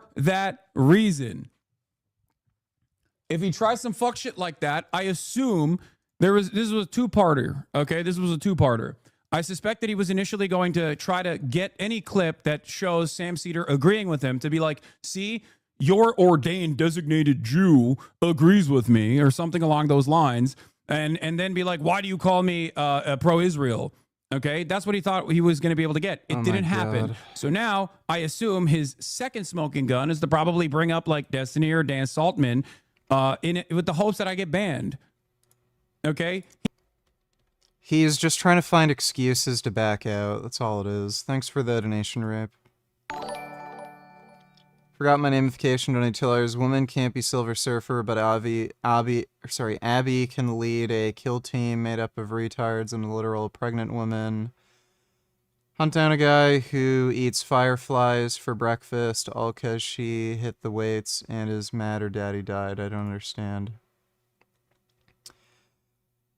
So, first of all, they were just traveling to the other base. They weren't planning on actually fighting any scars. They just got ambushed. And that dumb pregnant bitch didn't even fight anybody. It was Abby and the other dude she was with who actually fought somebody. And, I mean, at the very least, it makes a little bit more sense that Abby... Like, I'm not saying no women can ever, like, do these things, but when you have a story like the Silver Surfer, you're telling me a fucking... somebody's wife is going to become the Herald of Galactus? Like, again, it's stupid. So... they can't, like, just at least make some sort of sensible story for these female characters. Thanks for the donation. Forgot my namification.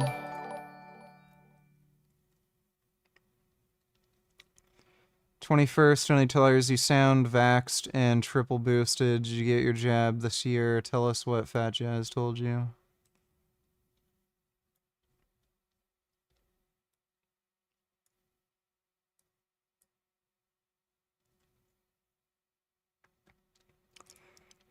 Oh wow, look at that. A small 5'4" woman not being able to arrest anybody and being disrespected and not being able to do anything about it.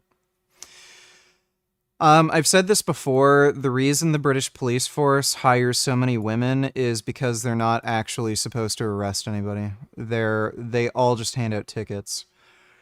If the police force was actually supposed to arrest anybody, there wouldn't be Muslim rape gangs.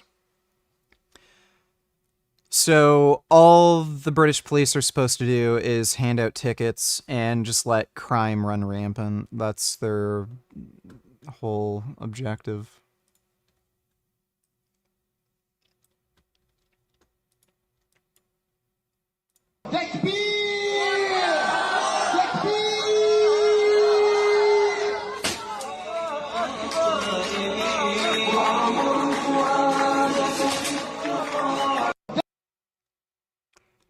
Okay.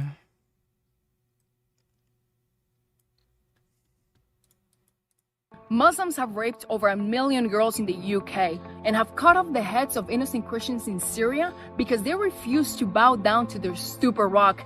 And the very same fate awaits your sons and daughters unless you send me to Congress, because I'm the only one who's not afraid of them. I'm going to be very honest with you.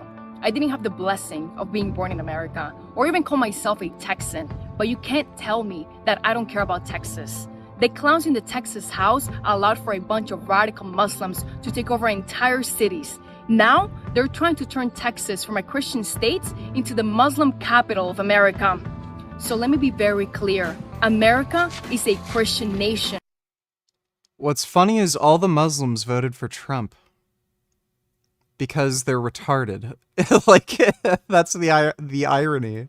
So these Muslims can fuck off to any of the 57 Muslim nations. Islam has no place here. Well, relatively based. Thanks for the donation, 21st. I don't know how they expect a nigger to get into comic books.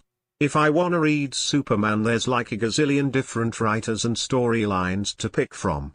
At least with manga/anime there's one clear chronological timeline to follow. Well, yeah. Manga is superior for a whole bunch of reasons, but one major reason is, yeah, there's only one chronology and timeline. So you can just read it beginning to end, like there's no confusion. So yeah, Japanese comics are way better. Thanks for the donation, Kid Boo. Do you think Jasmine was into women and only stayed with you out of convenience? She didn't care about making you happy, dressed like a man, and left as soon as you told her to contribute.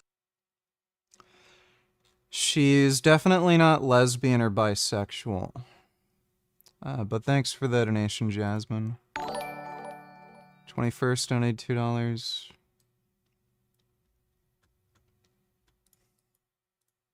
إذا قلت لها أنت ممنوع وهي قررت تروح تشتغل لأنه بالنهاية أنت عندك رأي بس هيدي حياتها هي. بطخها. تريح منها. يعني بطخها. يعني بموتها. ومين بيعطيك هذا الحق؟ أبوي وإخواني وأمامي وقرايبي. بتشوف هذا الحق ما بتشوفه خطأ جدا لأنه أنت كيف بدك ممكن تقتل حدا؟ لا مش غلط.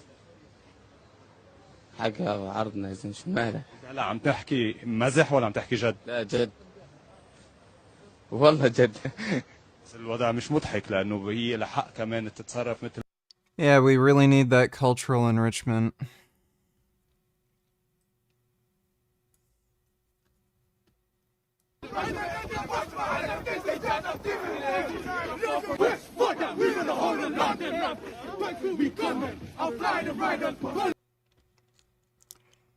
Wanksters.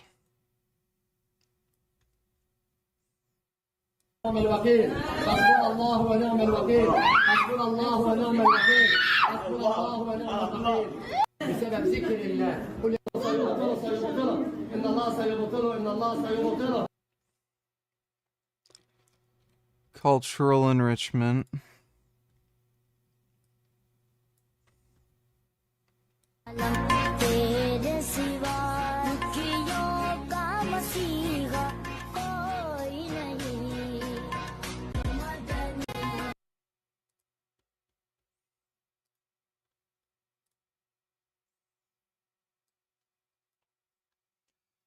Dude, religion just makes people dumber.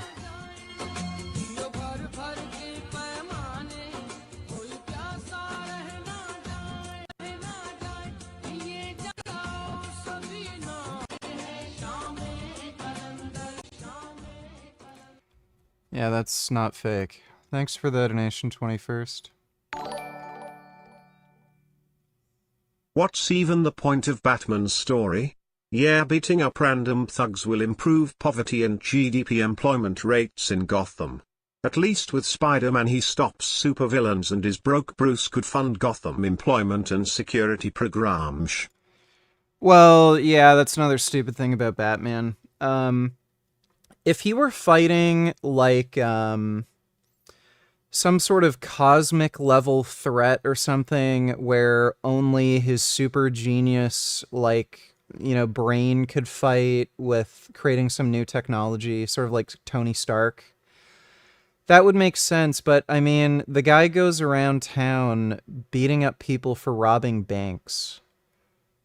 Why doesn't he just give more money for, like, the police force or start up jobs and businesses and work with, like, the local government? And, like, he has, you know, like, practically an infinite fortune to work with, where just the simple wealth he has could more effectively and efficiently actually reduce crime and poverty and all these other social issues than just going out on his own and beating up people for robbing a bank. So yeah, it's stupid. Really, really stupid. Thanks for the donation though, Brian.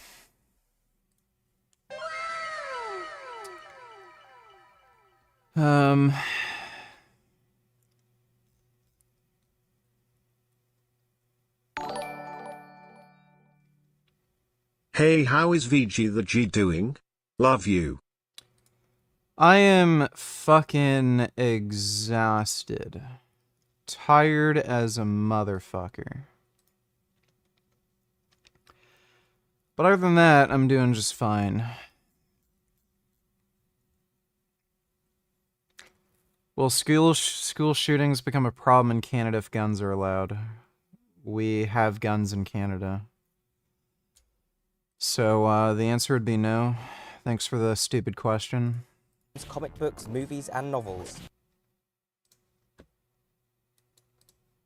Many characters that we consider modern, like Batman in particular, are heavily inspired by stories of ninjas. And yet all this might be based on a fantasy. The ninja were likely not what you imagine them to be. They did not wear all black. Ninjutsu, or shinobi no jutsu, is not a fighting style. And they were not the sworn enemy of the samurai. As hard as I looked, I couldn't find any secret ninja training method for jumping higher. In fact, they probably weren't even called ninjas until recently, with shinobi being the more accurate pronunciation of the kanji. But before you get too disheartened and dismiss the whole notion of ninjas being awesome, keep in mind that reality was in some ways even cooler. Who were the ninjas really? Ninjas actually had a lot more in common with modern CIA or MI6 agents. What makes them even cooler, though, is that unlike those agents, they would also be required to engage with the enemy from time to time, essentially combining the roles of the intelligence officers with that of special ops. They would infiltrate enemy castles, collect information, and potentially leave a trail of chaos and destruction in their wake, all without being noticed. A shinobi was actually a classification of samurai warrior, who would be tasked with espionage, guerrilla warfare, arson, and assassination missions, and would utilize stealth, disguise, and a range of tools in order to complete those jobs. So the shinobi were not the enemies of the samurai, any more than spec ops are the enemy of army infantry. They were simply different roles within feudal Japan's military force between the 15th and 17th centuries. Many of the principles and ideas driving the use of ninjas were imported from the Chinese military strategist Sun Tzu, author of Art of War. This seminal text on asymmetric warfare emphasizes the importance of terrain, timing, and strategy in conflict, and it's still incredibly relevant today. By taking strategic advantage of the land, the element of surprise, and most importantly, deception, a small army can take on a much larger one. Likewise, by using a few stealthy and strategic ninjas, it would be possible to thwart the efforts of a much larger army through surprise attacks and guerrilla warfare. They were employed to this end by the feudal lords, daimyos, of their era. If you needed someone to scope out an enemy encampment for entry points, you would send a ninja. If you needed someone to break into a castle in the dead of night to kidnap a military general's daughter, you would send a ninja. There isn't a ninja fighting style then, because this training was supplementary to basic samurai training. Shinobi no jutsu was a series of strategies, concepts, and instructions to aid with espionage and deception.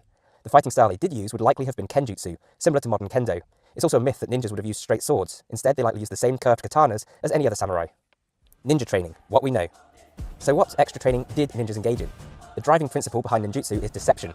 It has been said that all combat is really deception, and ninjutsu simply takes this to its natural extreme. What we know of this supplementary training comes from 3 ancient ninja scrolls, the Shoninki, the Ninpiden, and the Bansen Shukai. Apologies for my awful pronunciation. These have since been translated into English and can be bought and read by anyone. These texts deal almost exclusively with the use of tools, herbal concoctions, psychological warfare, explosives, disguise, and stealth. Again, there's nothing of a physical regimen described, nor are there any combat techniques. Like regular samurai, ninjas would have been born into their professions, with the tradition and fighting styles being passed down from generation to generation, predominantly in the Iga and Koga regions. Other than these scrolls, information on real ninja training comes from individuals who claim a direct family or teaching lineage tracing back to the ninjas of old. There are recently 4 individuals who have made such claims. The late Seiko Fujita, who claims to be the 14th master of the Koga school, Toshitsuga Takamatsu, Masaki Hatsumi, and Junichi Kawakami. None of their statements have been proven, however, though this is not to say that they cannot be true. Verification of sources on ninjutsu, then, is extremely difficult and has led to many heated debates. However, several themes and concepts do occur repeatedly across all sources, making it likely that they are at least somewhat accurate. Espionage and stealth. The image of the black-clad ninja How long ago did Pakistan say India would attack them in 24 to 36 hours? I've been edging my cock for too long, the calluses on my hands are starting to make my shit bleed.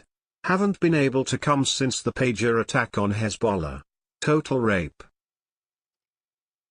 Well, don't worry, I'm sure it'll happen soon. Thanks for the donation, Rape.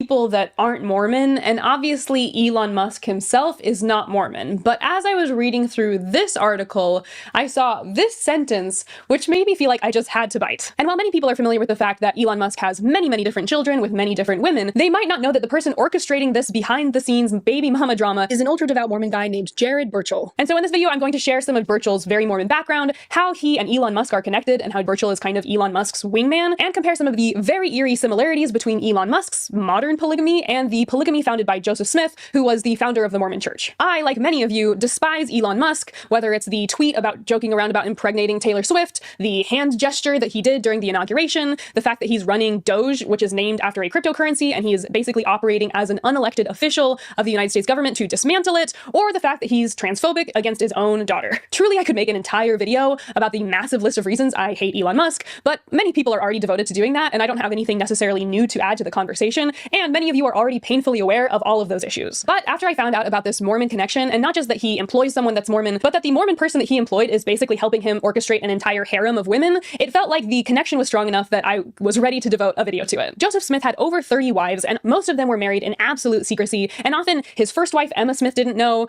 who the other women were, the, one-off relationships he was having, they didn't know who the other women were. He was the only one with the true knowledge of just how many women he was marrying in secret. Similarly, Elon Musk has 14 children with 4 different women, including Grimes, a Neuralink executive, according to this article, a woman named Ashley St. Clair, along with Elon Musk's first wife, Justine Wilson. However, also according to this article, multiple sources close to the tech entrepreneur said that they believe the true number of Musk's children is much higher than publicly known. Basically, Elon doesn't seem to just want to impregnate any random woman, he also wants to impregnate women who are either famous or semi-famous. The Wall Street Journal article was published last week, and they interviewed Ashley St. Clair as part of the article, and it definitely sent some shockwaves through the internet. Here are some of the top comments from this Reddit post. One person said, having a legion of kids, because he literally calls them a legion, to repopulate humanity won't do jack shit if the kids grow into messed up adults with arrested development and superiority complexes because of who their father is. This person said, and they'll all be born with his original face and hairline, LOL. And another top comment, but us gays are the ones ruining the sanctity of marriage and tearing apart family values. This article is written by Dana Mattioli, and it is behind a paywall. I'll be screenshotting a lot of the information I got from this article, along with all of the other resources I found while I was researching the story. You can find this article below. Just know it's paywalled, honestly, because they probably knew it was so juicy that people would actually be willing to pay money to find out all this dirt. In addition to the secrecy element of Joseph Smith and Elon Musk, we also have the rationale for why they need to be with so many women. Joseph Smith taught that the reason polygamy was needed was to multiply and replenish the earth, and that sometimes God would give this commandment as a reason to get as many humans onto planet Earth as possible. And even in a Mormon temple, when you do the endowment ceremony, which I talk about in this video here, you promise and commit, and you're commanded to multiply and replenish the earth as one of your agreements with God. And so we have a character like Joseph Smith who was saying that it was God's commandment that he get with all of these women. And Elon Musk really has a similar rationale for why it's noble and valorous for him to have sex with as many women as he wants, because it's all done under the guise of populating the earth and saving the earth from global population decline. What's crazy about Elon Musk's pronatalism is that it basically gives him permission to still feel honorable about impregnating a lot of women and then not being there to be a father truly, or having an adverse relationship with these women after he impregnates them. But it's all done under this beautiful guise of multiplying and replenishing the earth, saving the earth from population decline. And so he kind of gets to have his cake and eat it too, while having sex with as many women as he wants, while simultaneously being able to claim that he's doing something honorable and for the good of society. According to this article, it says, during St. Clair's pregnancy, Musk suggested that they bring in other women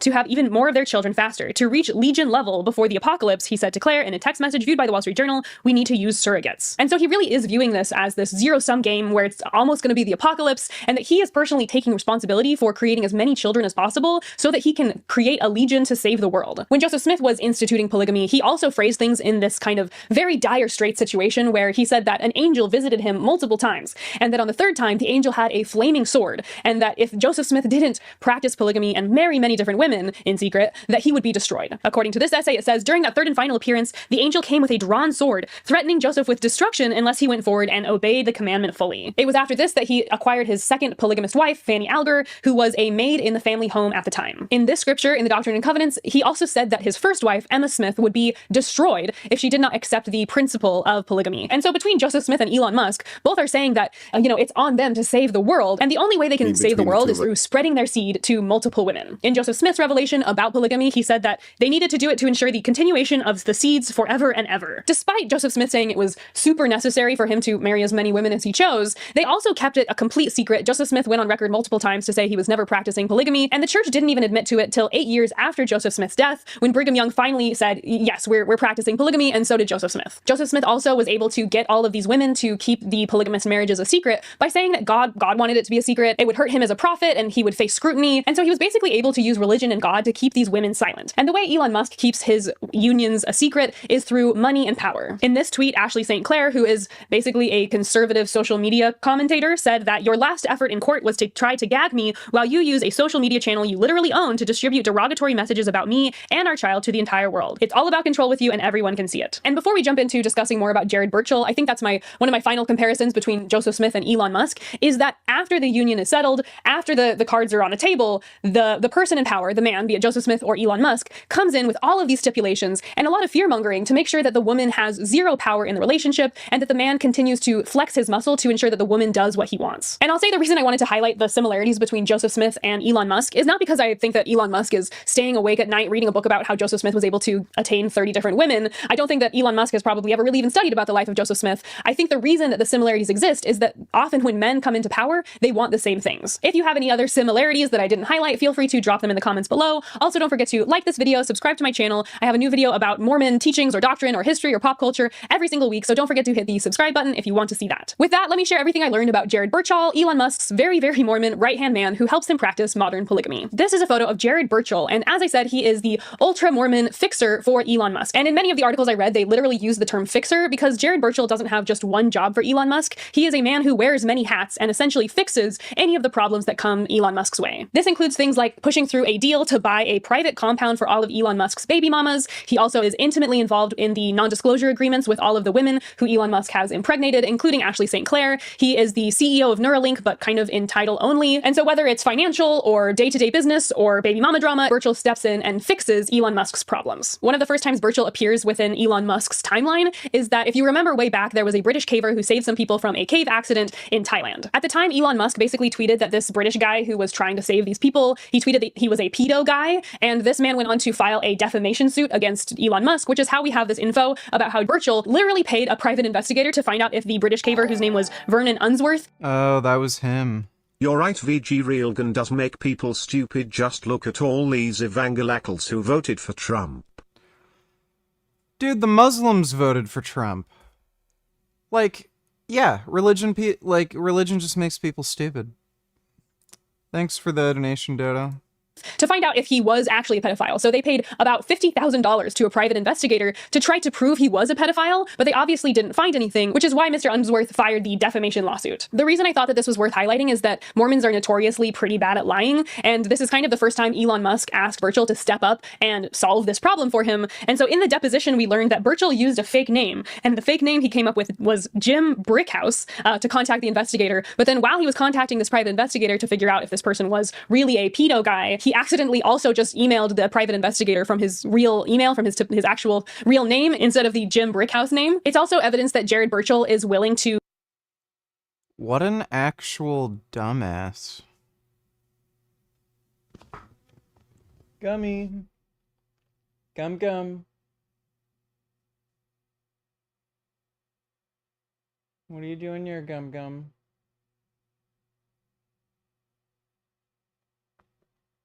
Gum Gum. You're so big.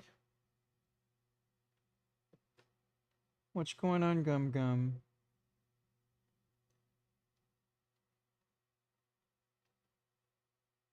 Gum Gum. He's such a big kitty. Go behind the scenes and do some slightly sketchy stuff, like trying to prove someone that was basically a hero in that situation was a pedophile. Jared Burchell stated in the court deposition that he had an instinct to protect Musk. And this instinct to protect Musk, which is quite interesting because it doesn't really seem like he has an instinct to do the right thing. And I'll get to it in a bit, but there's many different sources that also refer to him as a squeaky clean, straight-laced Mormon dude. But rather than an instinct to do the right thing or to quit when you have a corrupt boss, his instinct is to protect Elon Musk. The reason this is so ironic is that you'd think that a very, very religious person would do the right thing and be a Christian and treat women with kindness, especially women who have recently become pregnant or recently had children. You know, you'd think that if he was a truly good person, he would be infinitely kind to these women and try to be doing things to make sure the women were actually taken care of. But instead we get quotes like this. Would you say thugs get more pussy than squares? Why are nerds so mad about this? It's funny to see the software engineer flex on his high school bully with his old booty call. Dat nigga dat killed those old PPA hoes. What is the fix for the squares?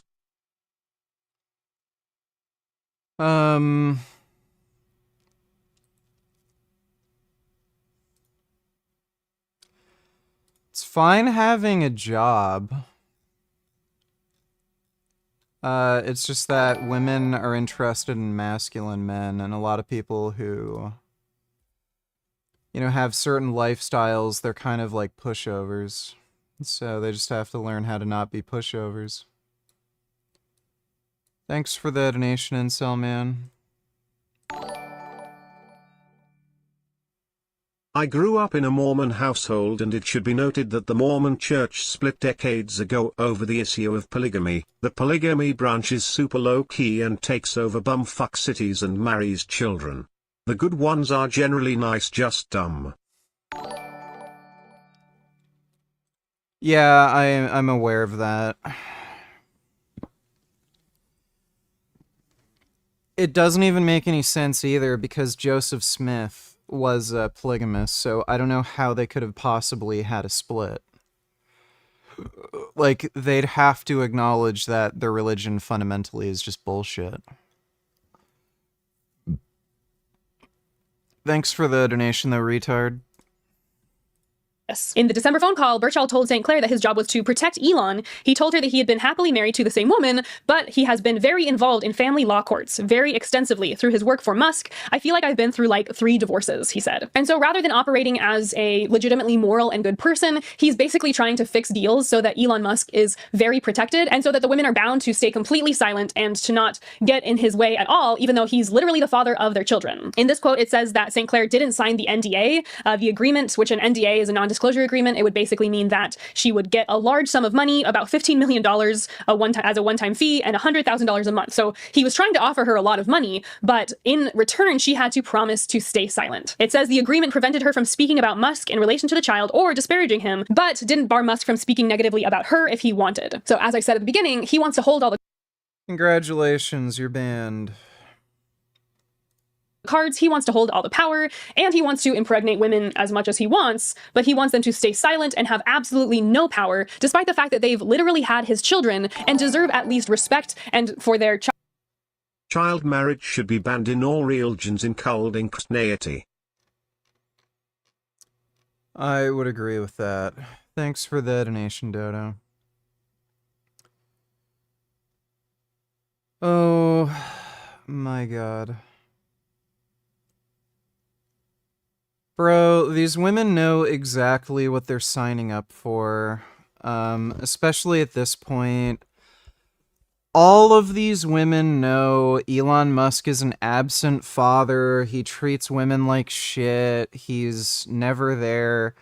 They're just having his kid because they know they're going to get money from him. That's it. Like, as if any of these women are under any delusion that, oh, he's going to be my one and only, and he's going to take care of us and this and that. They're fucking agreeing to have kids with him for fucking money. Like, give me a break. They're not victims. They know exactly what they're fucking in for. Like, fuck right off. It's so stupid.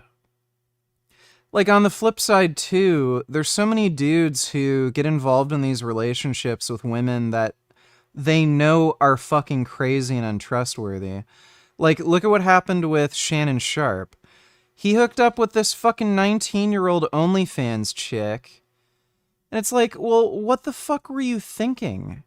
So, you know, I like, with him, like, actual criminal shit might be going on where she may actually be lying and trying to just ruin his reputation and do this frivolous lawsuit shit just to make a buck out of him. Like, that's criminal.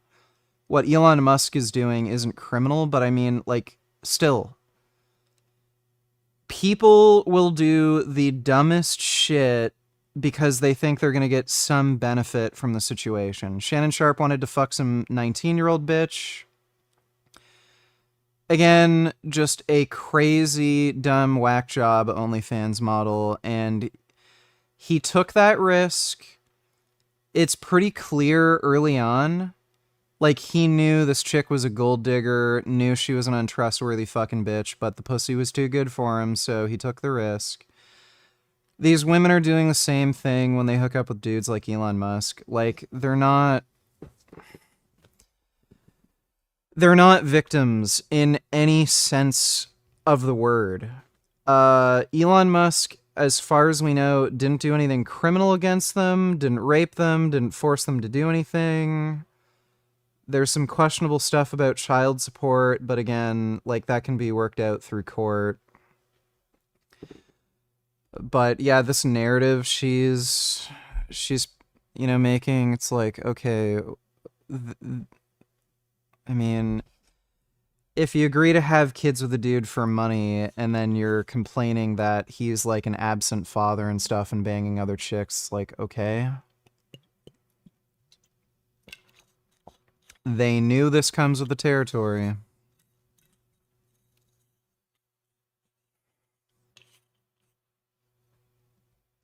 Child who you would think have a father figure. Now, Jared Burchell is just about as Mormon as you can get. He served a Mormon mission. He went to Brigham Young University, which is the same college I went to, a college owned and operated by the Mormon Church. He has his Eagle Scout, and so name the Mormon metric, and he's probably checked it off the list. He also has 5 children of his own, and before he moved to Texas, he was a member of the bishopric in California. I also thought it was kind of hilarious because he is one of 11 children, and growing up, he was involved in the Burchell Family Singers, which was a song and dance troupe which toured across California, very similar to the Osmonds. And this is also something that's very common in Mormonism, is to have whole family singing and dancing troupes, kind of like the Von Trapp family. I tried so hard to find any little reference or clip of this family singing group, but it seems like it's been scrubbed from the internet. And that was another theme of learning about Jared Burchell, is just how hard he's worked to keep his life private and offline. Meanwhile, Elon Musk's life is in every single other article and news post you seem to come across. I did find this Daily Mail article where they've screenshotted pictures of his house and his family. Most of the coverage of him is from 2022. And so I think that as all of this story about him and his name in the news,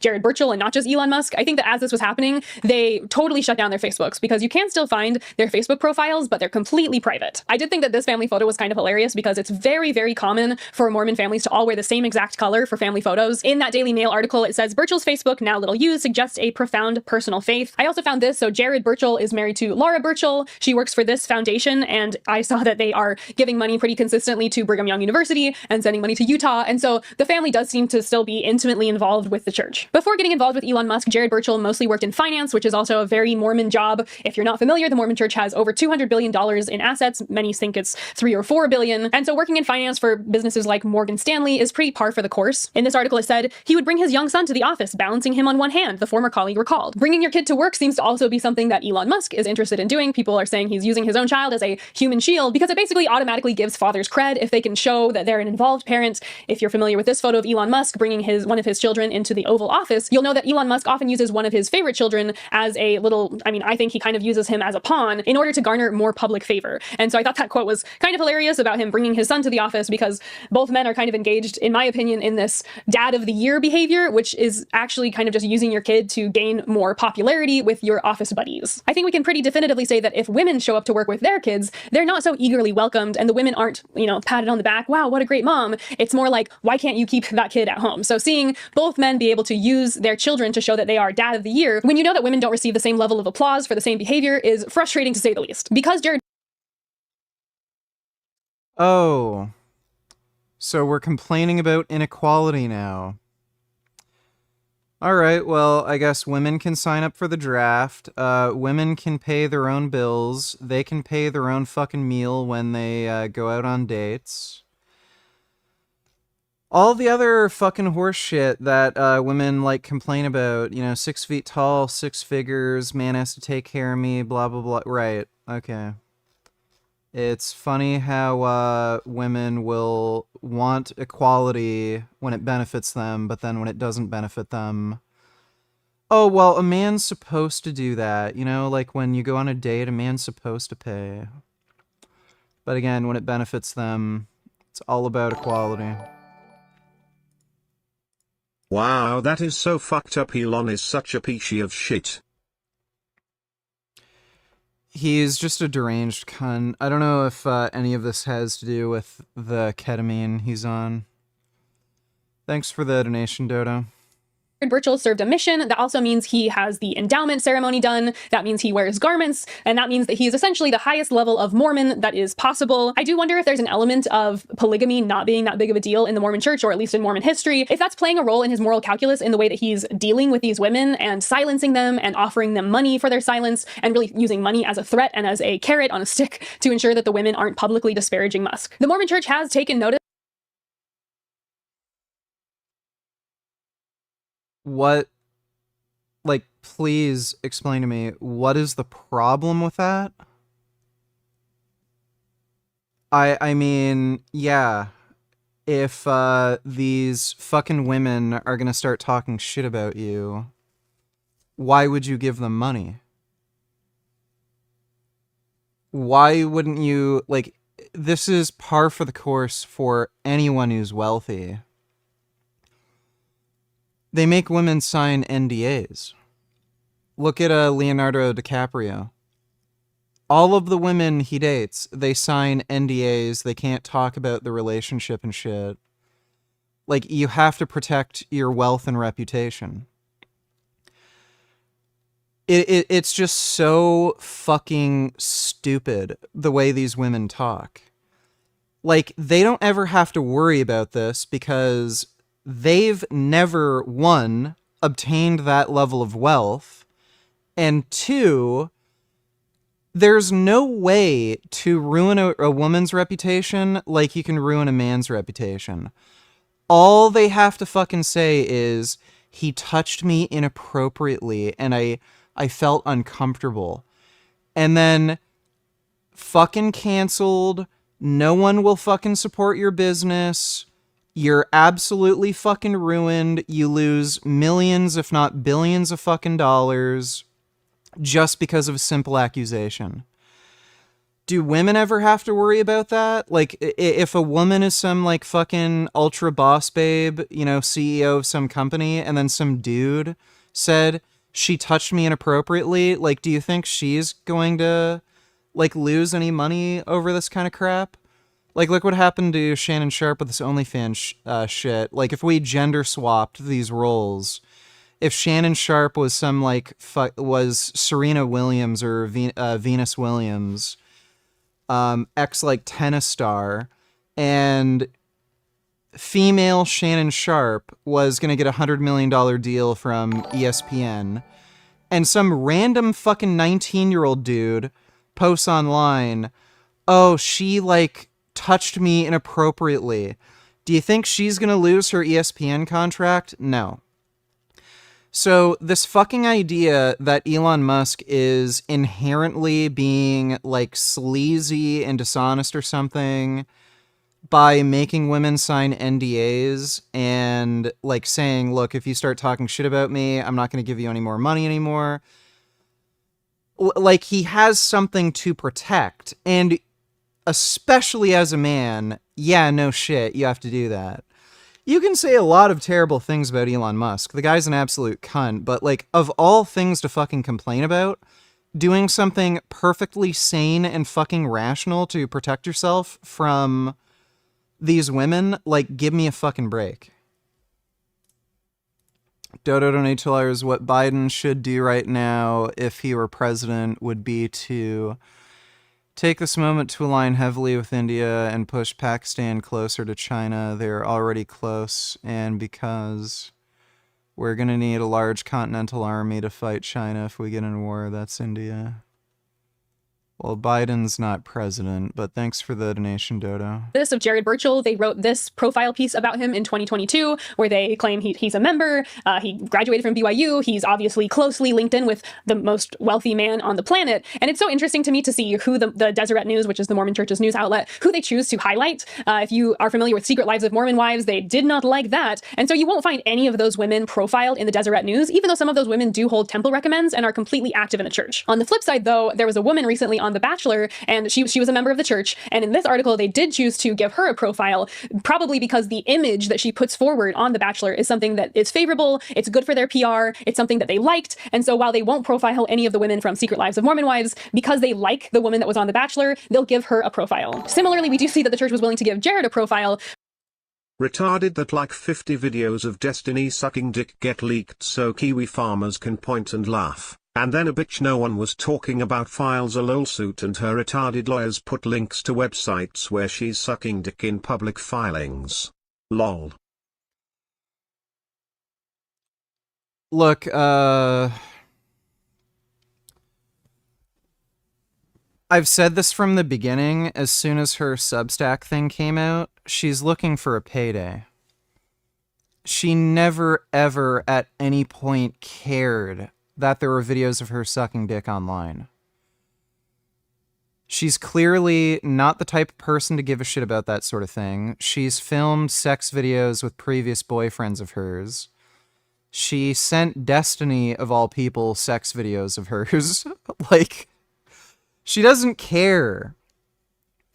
So she just saw this as an opportunity to make money, and again, her whole legal strategy and all of this makes absolutely no sense if the point of this was to protect her, like, reputation or something. So yeah, she's just looking for a payday. These fucking simps who have given her $50,000 for this lawsuit, it's just a fucking joke. They don't even have any evidence. Destiny went over some of the court filings. They literally have no evidence. So, yeah, this all backfired. But it's not like it's her money being wasted, right? That's why there's the GoFundMe. So all these dumbasses chipped in money. She's got $50K to work with. She doesn't care how many people see her sucking cock. So, yeah, give me your money so I might be able to get some money from Destiny. And then if she wins, well then, cha-ching. If she loses, well, it's not my money.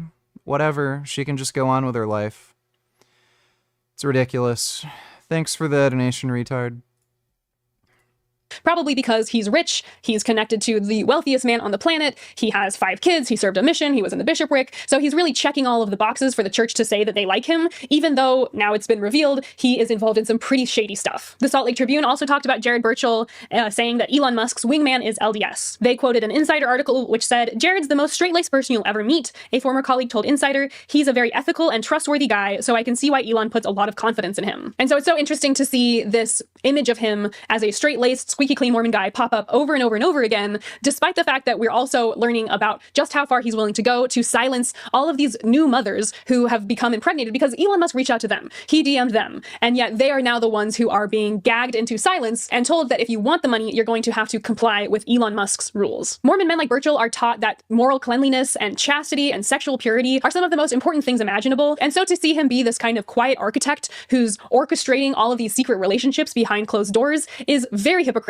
It also to me feels very reminiscent of Ruby Frankie's moral calculus because she, as I said in my video about her, she would never drink coffee, she'd never get a second piercing, she'd never get a tattoo. She sees herself as being squeaky clean and straight-laced, and yet she will still abuse her children verbally and later on physically, and doesn't see that as immoral because she's so used to this legalistic and rules-based version of morality. And so while I bet you'll never catch Jared sipping a cup of coffee or sipping a cocktail, you'll never find him in a tattoo parlor or probably even saying the words damn or hell, you will find him. You're right, the all woman have to do is say he touched me and bame cancelled. I mean, just look at what happened to Jonathan Majors, for example.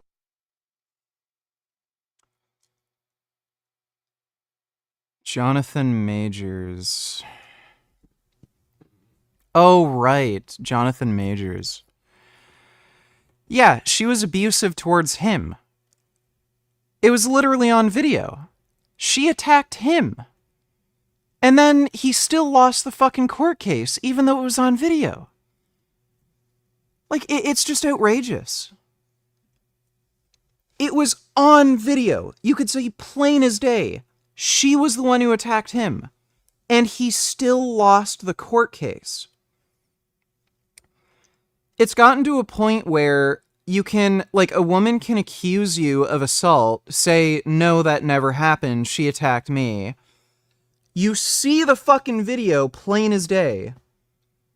He literally ran away from her and she chased after him.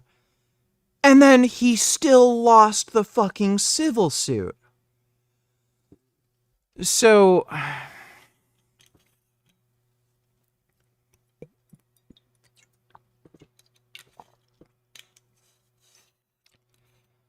I just don't take sides in any of this nonsense. All these women making these accusations,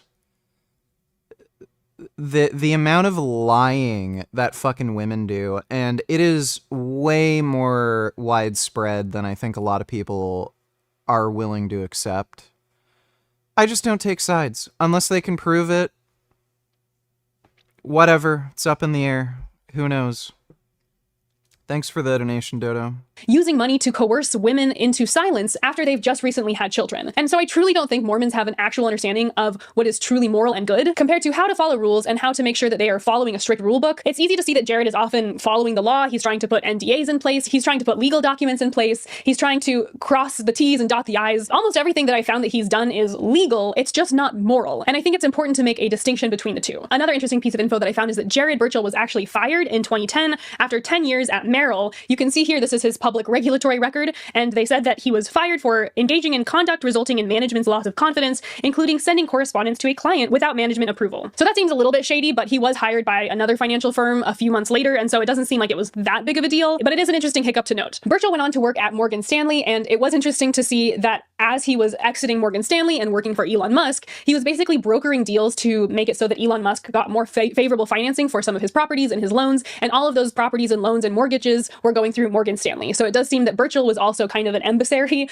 for Morgan Stanley to acquire Elon Musk's business. One thing that became abundantly clear reading this article is that Jared Burchell is the go-to guy for the baby mamas to try to get into contact with Elon Musk. The pattern seems to be that Elon Musk will DM random women on Twitter, trying to get with them. Some of them say yes, and then after he impregnates them, Jared Burchell steps in and starts being the go-between to decide what's going to be in the NDA, how much money they'll get, what terms of secrecy they are swearing to. So here's the first few paragraphs from this article. Ashley St. Clair wanted to prove that Elon Musk was the father of her newborn baby, but to ask the billionaire to take a paternity test, the right-wing social media influencer had to go through Musk's longtime fixer, Jared Burchell. Burchell offered St. Clair some advice. His boss was a very big-hearted, kind and generous person, he said, but Musk had a different side. When a mother of his child goes the legal route in these discussions, that always leads to a worse outcome for that woman than it would have been otherwise. Plus, he said Musk wasn't sure the child was his. It also goes on to say, behind the scenes, Burchell also manages the financial and privacy deals Musk wants for the women raising the world's richest man's babies. And so on top of being the wealth manager and the family planning manager, he's also managing all of the harem drama that Elon Musk is creating by DMing random women and trying to make it so that he can get them pregnant. In this Business Insider article, it says that Dennis Jaff, a family office consultant, told Insider there are two types of family office leaders. So that's kind of Jared Birchall's specific term for what he does as a family office leader. First, there are challengers who give advice to the wealth creator, even if it's not what they want to hear. And the second one is fixers or doers who follow the principle unquestioningly and often end up supporting the person's worst habits. So in this case, rather than Jared Birchall saying, hey, I'm a straight-laced, very squeaky clean Mormon man and I have principles and I'm not comfortable with all of this sleeping around and impregnating all of these women, you know, he's not, in this quote, he's certainly not the challenger or a person who's saying, I don't really want to be involved in this. You are too immoral for me. He is instead a fixer and an enabler and saying, okay, if Elon's going to be DMing all of these women, if he's going to be impregnating all of these women, I'm going to swoop in and drop some contracts to protect this person so that they can basically continue to do this with women over and over and over again, rather than saying enough. Oh, right, because women are all stupid, retarded children who have no agency. It's not like these are adults who can make their own decisions. Women are stupid fucking children, and if they get with Elon Musk, oh, they were manipulated, they were taken advantage of, they didn't know what they were getting into. Right. That's always the fucking story. Like, give me a fucking break, dude. Again, they're... Like, I mean, just look at the guy. Like, bro... Do you think the most awkward person on the planet who's shaped like a fucking troll, do you think he's like charming these women? Do you think he's wowing them with his personality? Is his body just so fucking enticing that these girls like just, oh, his body, his face, his personality... Oh, I have to have his baby. They want his money, okay? They know what they're getting into. They know what they're doing. Like, fuck right off. Like, the guy's shaped like a fucking beluga whale, okay? Enough is enough, and you are treating all of these women very poorly, along with the children that you're creating with them. When he was trying to get St. Clair to sign the NDA, Birchall also said, we've been through way too many issues where to not sign some agreement associated with handling over $15+ million is absolutely insane and irresponsible, and because we have dealt with some very unstable, mentally unstable people that all of a sudden misremember things. And so even in that quote, it makes it quite clear that this is a pattern that has continued multiple times. And just like I said at the beginning of the Oh, weird. So these women know exactly what they're getting into. This is a pattern. He does it over and over again, but these women still get into these situations. I wonder why. I wonder if it has anything to do with money. I wonder if they're just considering the risk-benefit analysis and then making a decision they think benefits them. Dodo Donatelli's this whole attitude towards women from these supposed progressives, like this woman is sexist and demeaning to women in itself. Well, it is. And what's hilarious is they don't care. So women don't want equality by and large. They don't want to be taken seriously. Because if you want to be taken seriously, that means you're going to have responsibility. If you do something stupid, people are going to hold you accountable. And women don't want that. They don't want to work. They don't want to have to, like, compete. They don't want to have to do things that, like, resembles what a fucking rational adult does. They just want to be able to get away with whatever the fuck they want to get away with. So that's why these supposed feminist progressives support these stupid fucking narratives, because they, like again, they don't want to be adults. They don't want responsibility. They don't want to have to compete in a workplace and shit with men and actually make their own money. They want to be able to be in a position where they can take risks like this with men and try to get their money. And then when it doesn't work out for them, well, they have a way to get back at them by saying, oh, I'm a stupid woman. What do you expect me to do? oh, I got taken advantage of by a man.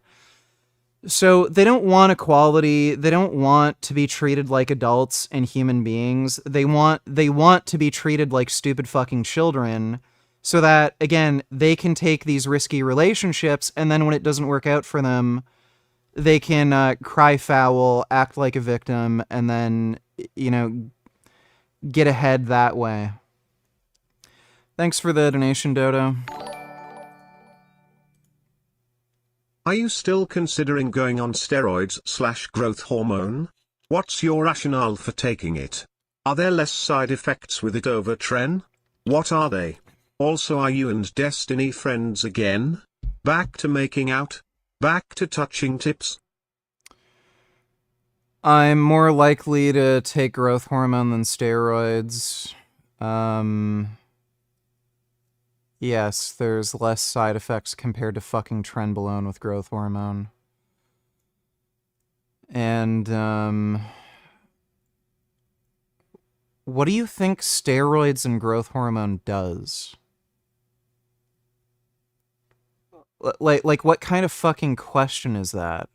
Like, if I told you, I want to buy a vacuum, and then you asked me, why do you want to buy a vacuum? Like, what do you think a vacuum does? That's just one of the stupidest fucking questions. And, yeah, Destiny and I are cool. Thanks for the donation, dude. The video. Many people say that the true number of Elon Musk's women that he's impregnated is much higher than publicly known. And this type of quote where he's saying, this has happened multiple times and we've really learned our lesson, is obviously proof that this has become a very entrenched pattern. Ashley St. Clair, of course, is not the only famous woman who's come forward to say that she's being mistreated. Grimes alleged that Elon Musk kept one of her children from her for 5 entire months and would not allow her to see her own children. She also had a different occasion where one of her children was having a health crisis and Elon Musk was ignoring her phone calls, and so she tweeted at him in order to try to get his attention. And it seems like tweeting at Elon Musk is the only way that these women who have had his children are able to even get his attention. Elon Musk and Grimes had a custody.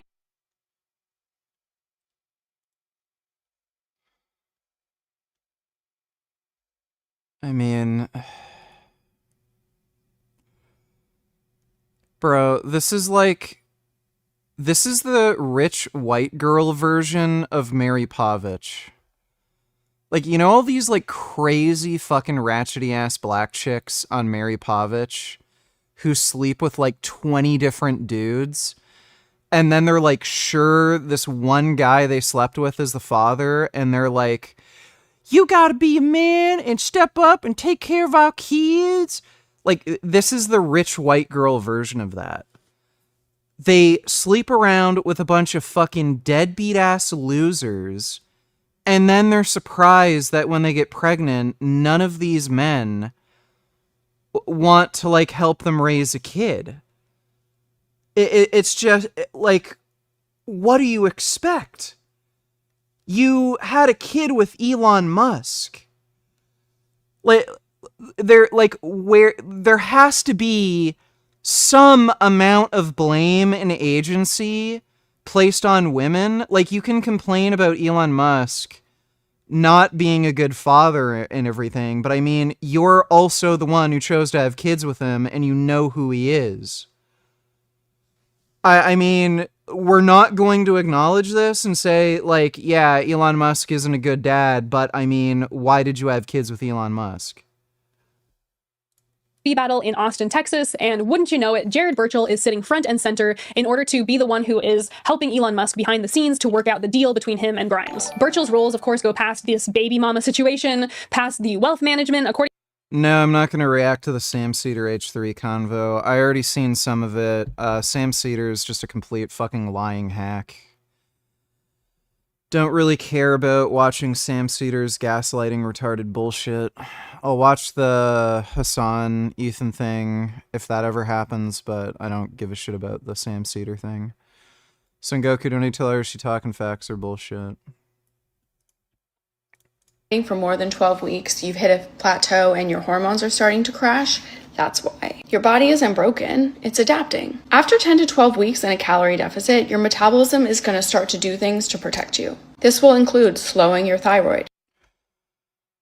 Nope. So, regardless of things like thyroid, insulin sensitivity, you name it, you're going to lose weight if you're in a caloric deficit. Most of the reason why people end up hitting weight loss plateaus is primarily due to diet adherence, not metabolic adaptation. And also reduces in NEAT, non-exercise energy expenditure. So as you're dieting for a longer and longer period, you're going to get more fatigue and you're going to end up having less movement throughout the day. So you're just going to be tired more often.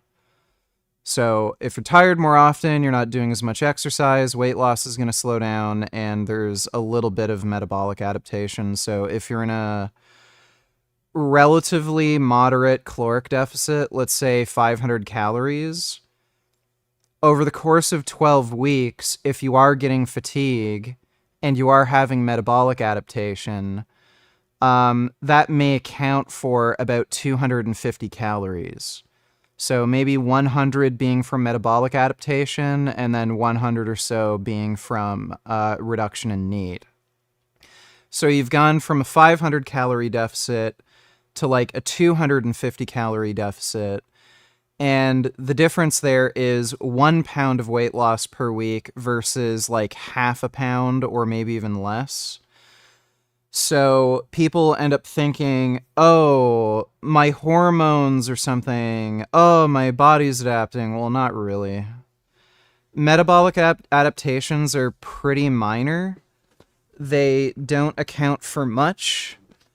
And again, it's usually dietary adherence issues, especially with women.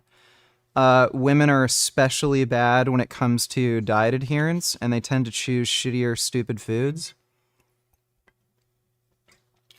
So all these chicks saying, oh, I can't lose weight, my hormones or something, they're literally just not sticking to their diet.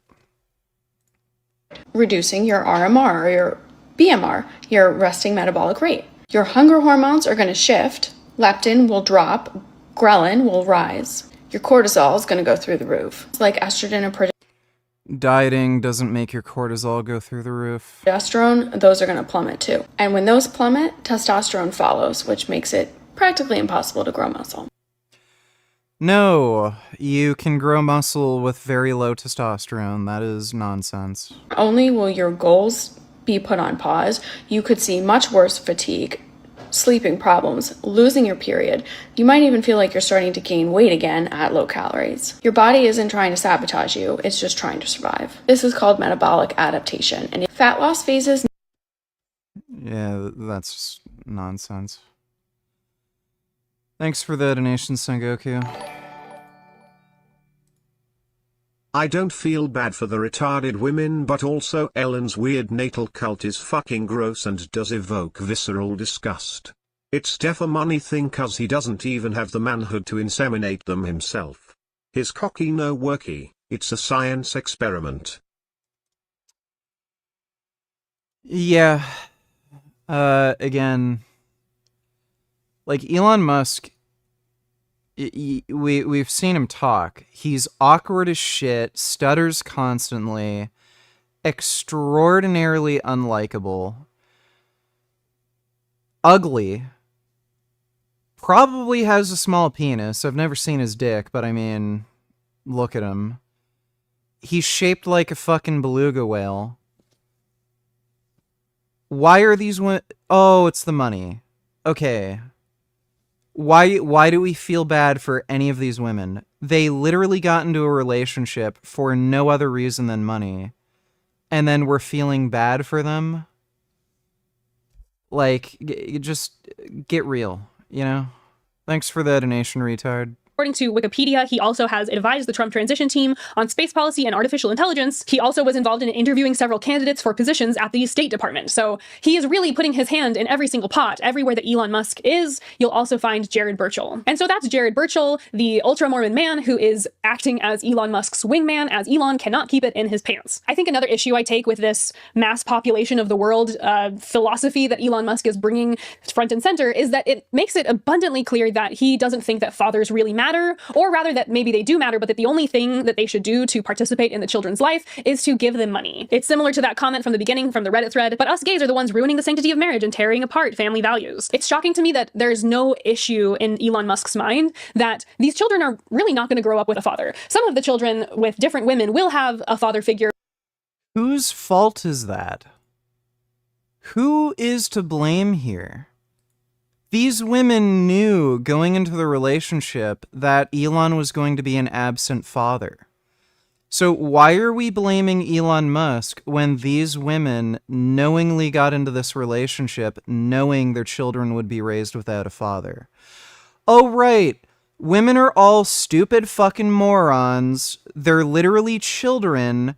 And men are supposed to act like the adults, because why would we ever expect women to take any responsibility for anything? Right. Feminism. Feminism is the acknowledgement that women are fucking stupid and men have to take responsibility for everything. That's what feminism has literally become. This woman is just a fucking retard. It's so hilarious that, like, advocacy for women has literally turned into admitting women are fucking retards. That's what feminism is. That's what advocating for women is right now in the progressive political sphere. Claiming women are fucking stupid. These people just... Lol. These people make me sick. Where have, like, we literally don't have any standards anymore. I just... How did it get this way?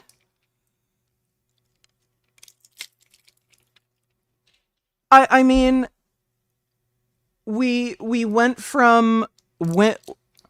We went from, you know, the suffragettes and everything, like, arguing that women are sensible, responsible, politically involved people that need a right to vote, to now, women are fucking retards, and we need men to take care of us and take responsibility for everything, and we need to be saved from our own stupid, dumb choices.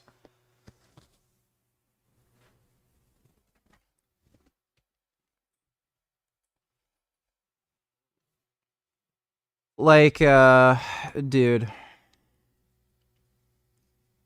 Yeah, that's society. Your Richard is my nigga, donated $3.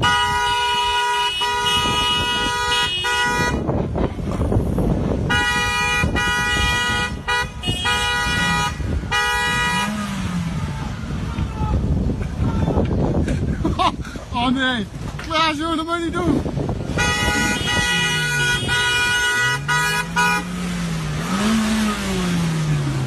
Oh, aanpakken die eikels. Based. Thanks for the donation, dude.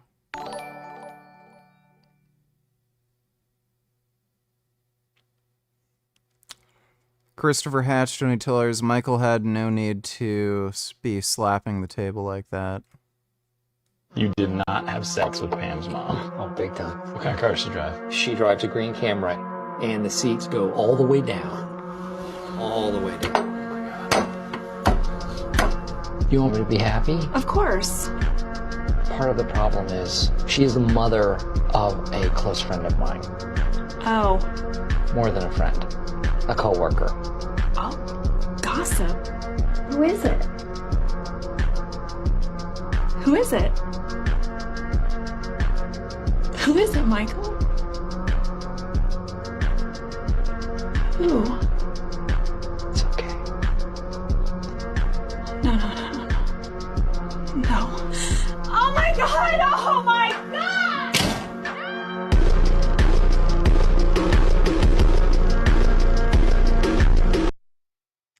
I don't get it.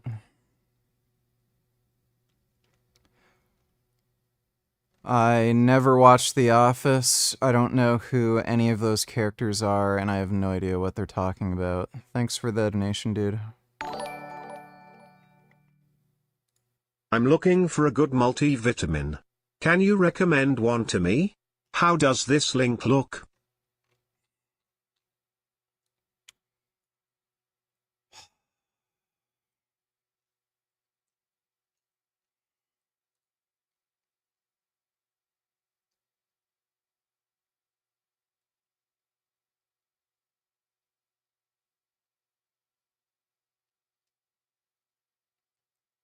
This isn't really a multivitamin.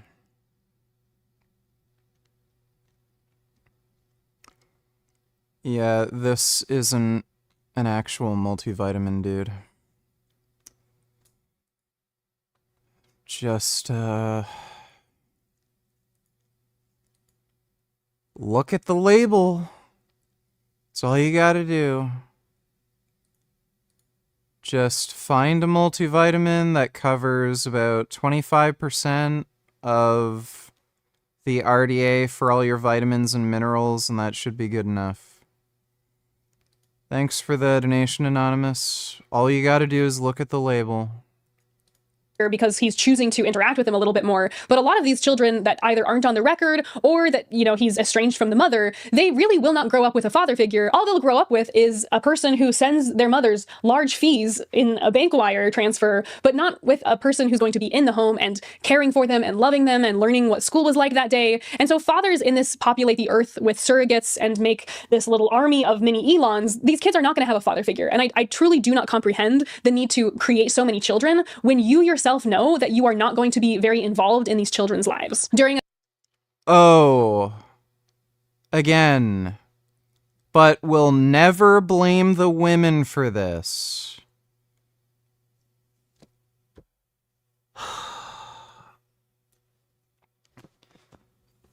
I mean,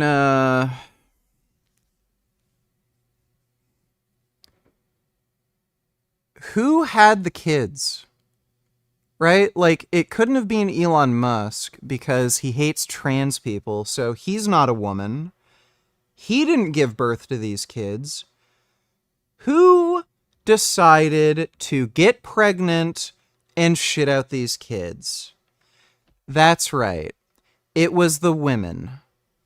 So, since it takes two people to have a fucking baby, and these women knew ahead of time that Elon Musk is a fucking scumbag, he is not going to be involved in these kids' lives, whose fault is it? Couldn't be the women, because women are stupid. They're all children, right? Thank you, Gummy. That's right. Step on my keyboard.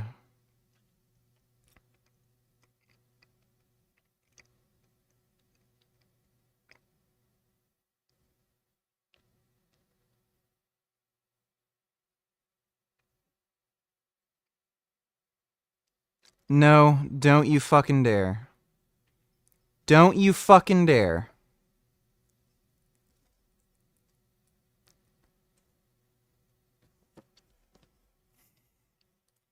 Handling over $15+ million is the State Department as this compound, which he blah blah. This woman's a dumbass.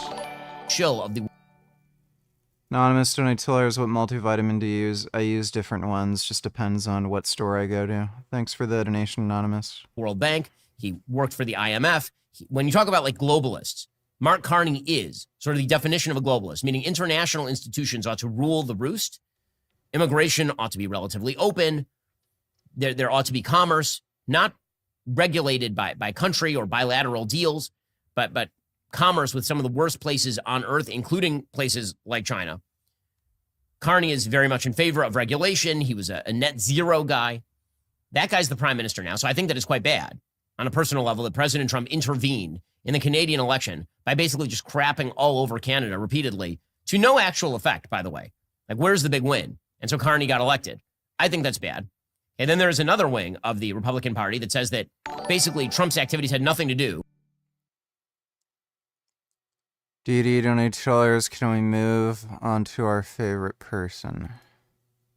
You guys know I've been dealing. We've already reacted to that video. I think he has one new short.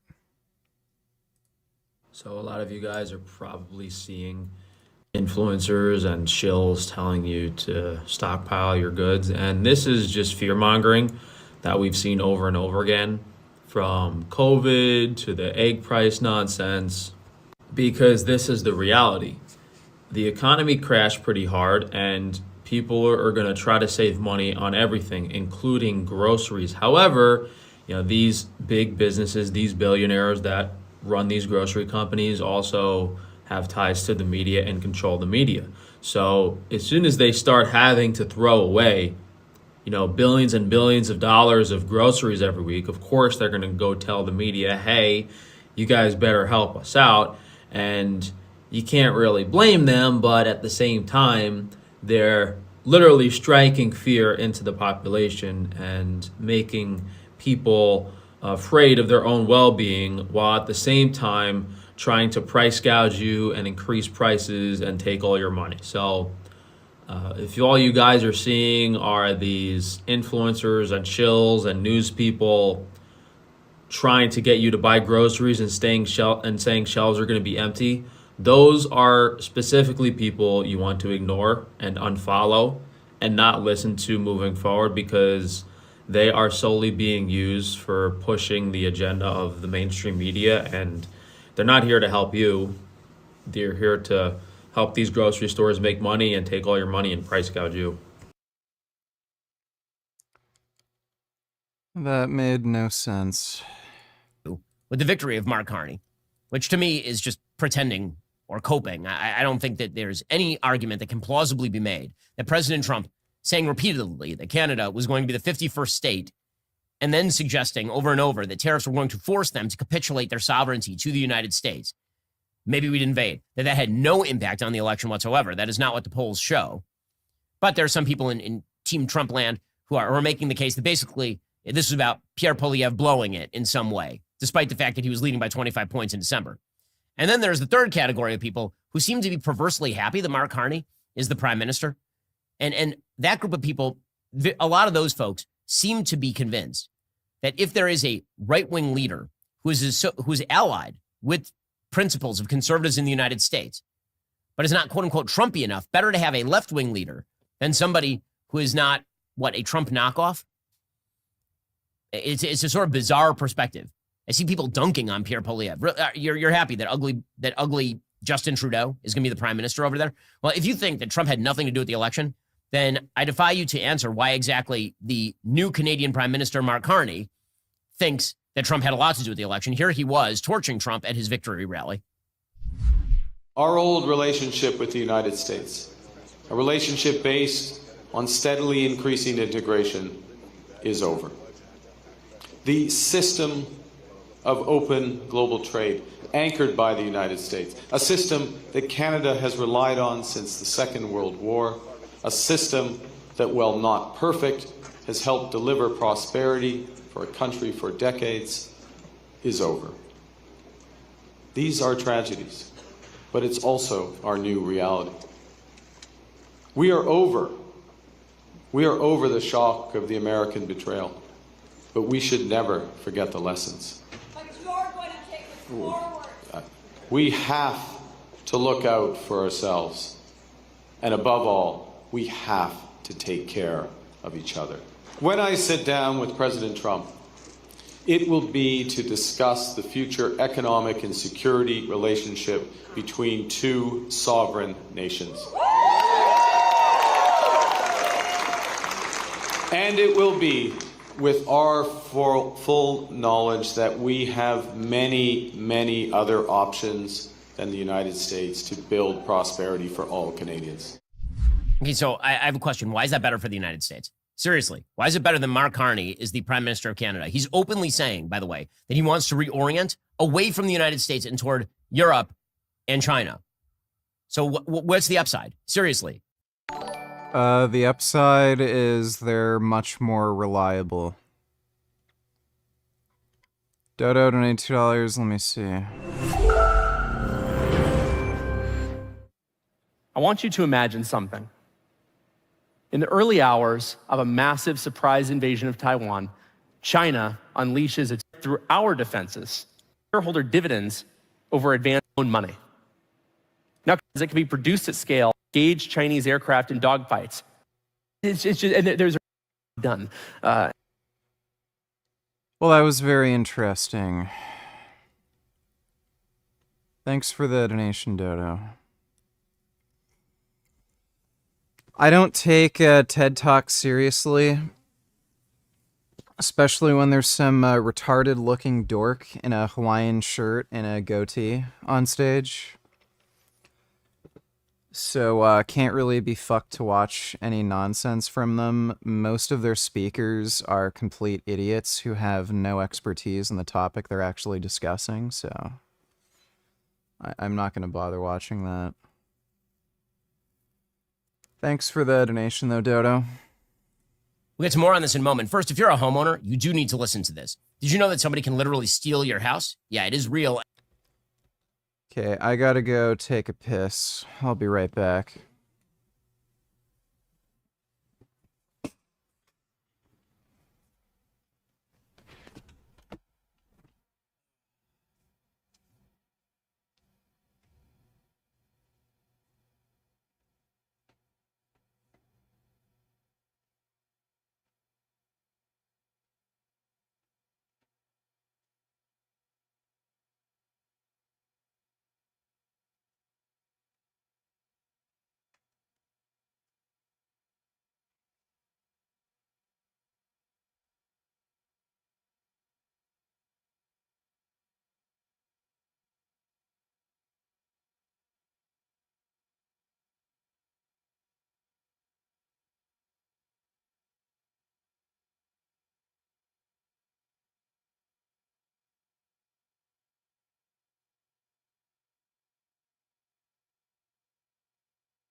Oh.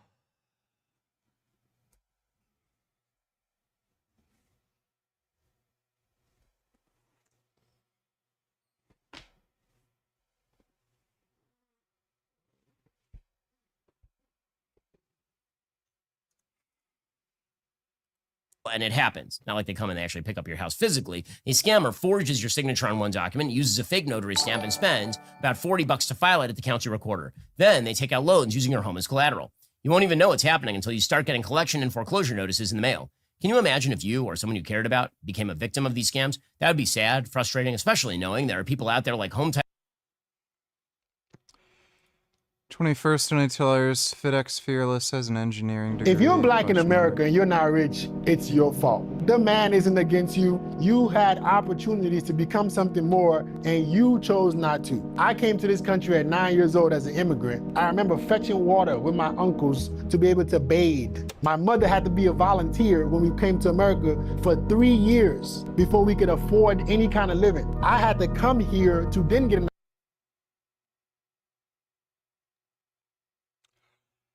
He only has a bachelor's.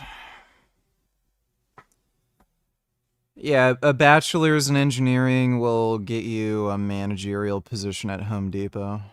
opportunity. So I don't want to hear the excuses. Now I'm a successful 7-figure entrepreneur by 28 years old. So your race ain't stopping you from doing. Bro, this guy has an engineering degree and he makes a living telling dudes online to get a fucking hair transplant to get bitches. Like, I mean, I don't know what to fucking say about that. Like, yeah, shows you how useful the engineering degree was.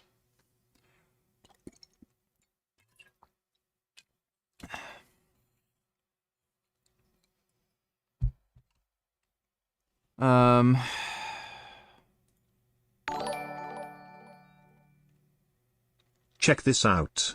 She's not a grifter. She and others got a ballot measure on the ballot to ban slaughterhouses in Denver last year. It's 2025 and our world is at a breaking point. Climate disasters are accelerating with record-breaking heat waves, floods, and wildfires becoming the new normal. Political division has reached unprecedented levels, with even basic scientific facts becoming reactors. We could potentially cut emissions by 92%, land use by 95%, and water use by researchers just announced they've created chicken nuggets using artificial blood vessels, a breakthrough that could finally allow for thick cuts of meat to be grown in labs. Bill Gates calls this the future of food. The vision is seductive: identical taste, comparable price, convenience. What are you doing? What's going on there? And a fraction of the environmental impact. And the best part, we won't have to change our habits or confront our human supremacy because technology will save us after all. But as states like Florida and South Dakota rush to ban lab-grown meat before it reaches the market, we need to ask, why is there such a fierce resistance to what seems like the perfect solution? The answer reveals why lab-grown meat isn't going to save us, at least not by itself. To understand this, we need to examine what I call the TPC postulate. The TPC postulate is the idea that people decide what to eat based on 3 factors: taste, price, and convenience. This thinking dominates the alternative protein movement. Organizations like the Good Food Institute are investing significant resources to make animal-free foods that can compete with animal products on these 3 factors. This work is necessary and important. Everything we do here is important. We absolutely need plant-based and cultivated meats that taste great, cost less, and are readily available. But this theory is fundamentally incomplete. It misses something crucial about how humans actually make decisions. To understand this, let's imagine walking through New York City. Like most cities, New York grows virtually no food. It's brought in on trains, trucks, and boats from all over the world. From the standpoint of taste, price, and convenience, everyone in the city has access to the same foods at the same price. Yet, if you walk through Queens and Brooklyn, you can pass through a dozen ethnic enclaves and watch the food environment change dramatically. Different foods dominate in Chinatown than in Petite Senegal, Banglatown, or Jamaica. Why? Because dude, bachelor's degrees are not really going to get you very far. Maybe for engineering?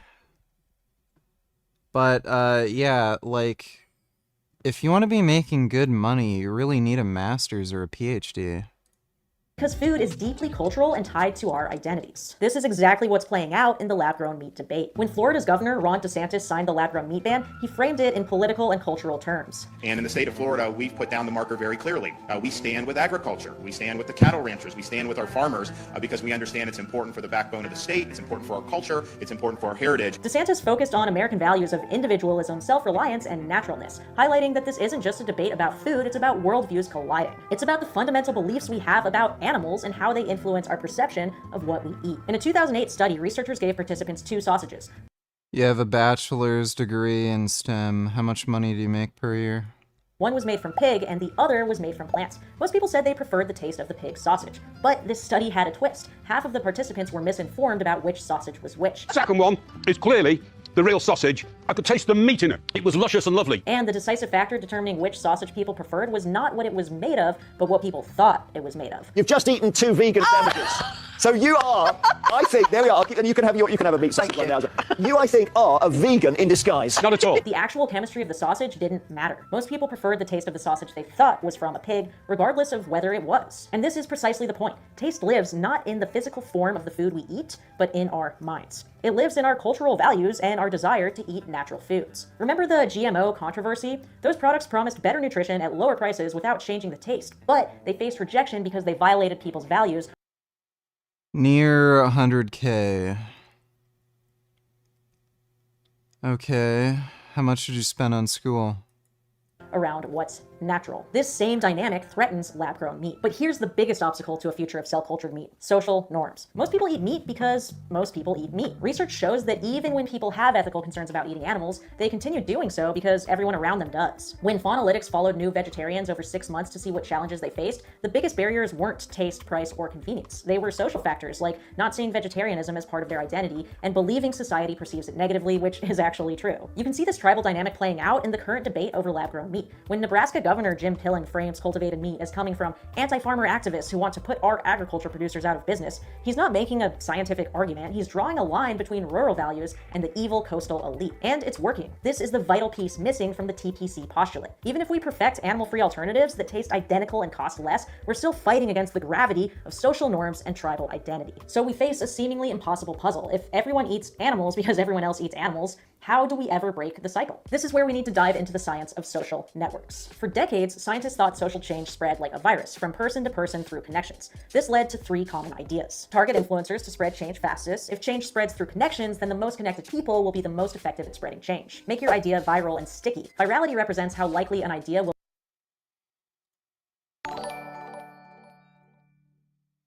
VG I like you, dog. Well, thank you, Nut Muffin. I appreciate that. Thanks for the donation. Ugh.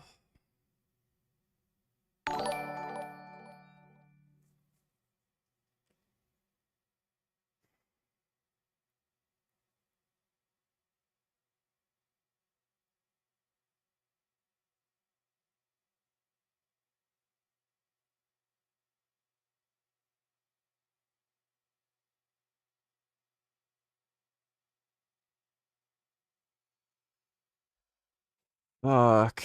Ryan $2. My dad texted me this when I told him I voted conservative in the election. He's an unhinged liberal retard.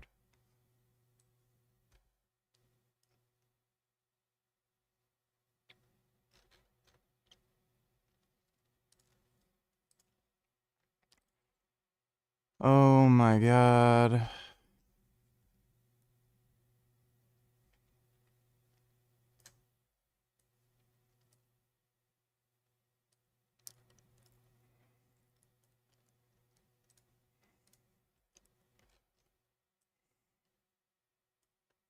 Okay, for some reason when I shift screens it won't show anything. I'm going to fuck you up. It's not over. I'm not done with you. I'll be waiting for you tomorrow morning. Let's meet up somewhere, bitch. If you're a man, let's calm down and walk away and handle it because I'm going to fuck you up. You made an enemy today, bitch. Let's go meet up, you fat faggot. Promise you before God that this isn't over. We have unfinished business now. You're not my son. Move out, bitch. You're dead to me. Sounds like you took that a little too personally. Thanks for the donation, Ryan. Will jump across social connections, while stickiness ensures that people hold on to the change once they've tried it. Avoid redundancy. Don't waste time convincing people who already heard about it. This is the thesis of Mark Granovetter's The Strength of Weak Ties, one of the most cited papers in sociology. But recent research has completely flipped this understanding. It turns out there are 2 very different types of social contagions: simple and complex. Simple contagions are things like information or news. These do spread like viruses, primarily through weak ties, acquaintances, and casual connections. But behavior change, especially when it goes against established norms, is a complex contagion, and it spreads completely differently. Changing behavior comes at a cost: time, attention, and most importantly, social belonging. Most people won't change their behavior just because their cool friend did. Otherwise, all my friends would be vegan. The higher the cost, the more resistance the contagion will encounter. To change deeply ingrained behavior, the most effective approach isn't through influencers or viral messaging. It's what scientists call the snowball strategy. Picture a church community. The pastor might have connections with everyone, but that central position actually makes them less effective at sparking controversial change. If the pastor alone adopts a radical new view, they'll be surrounded by people who haven't changed, and their influence gets diluted. Instead, change is more effective when it starts with a small group of friends on the periphery. If 2 friends in a group of 4 adopt a new behavior, suddenly 50% of their immediate social circle is doing it. I noticed this when I went to a party last month.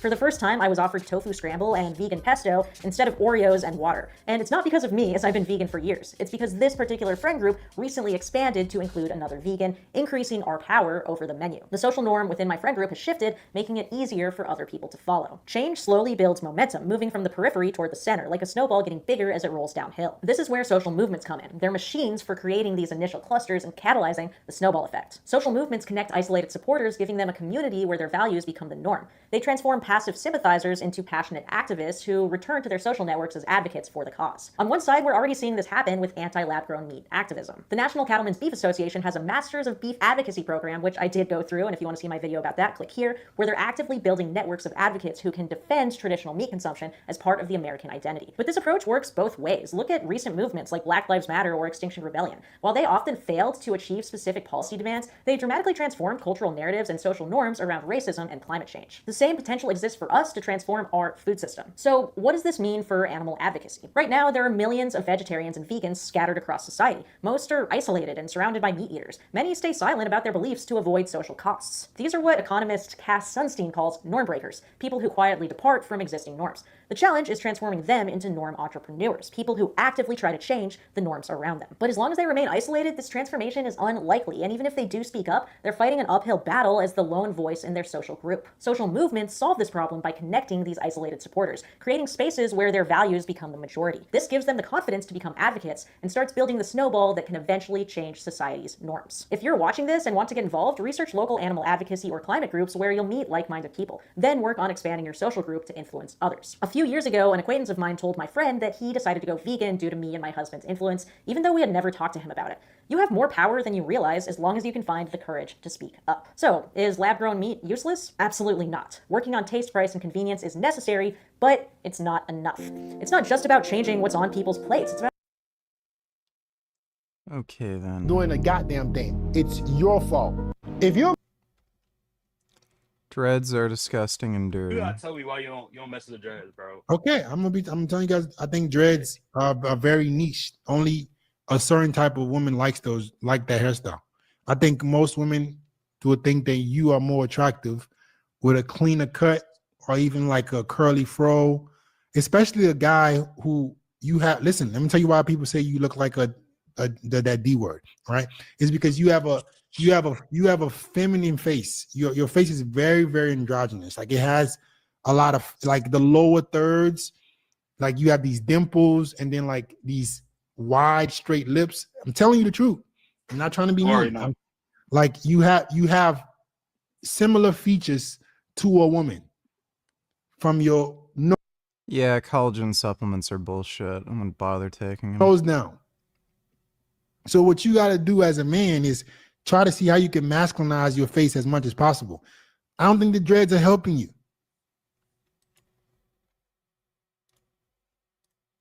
I will cut the dreads off, man. Can't even see your face. Yeah, bro, I don't want hood rats anymore, man. Like I've been getting you shocked that you've been getting hood rats. Oh wow. Yeah, bro. Like it's getting. This is one thing I'd say about dreads, guys. The reality is that fit is telling the truth. Dreads, a lot of the time, they keep you narrowed down to one niche, or let's just say women that prefer men with braids.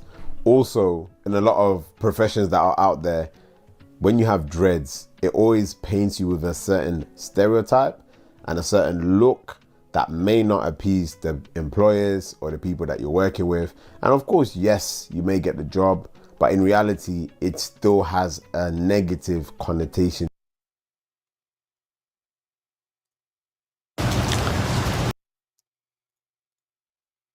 Nice try, jackass. Title lock who can help keep an eye on your title.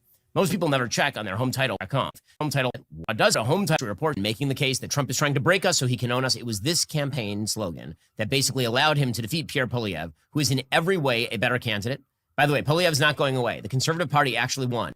He doesn't understand how the Canadian elections work.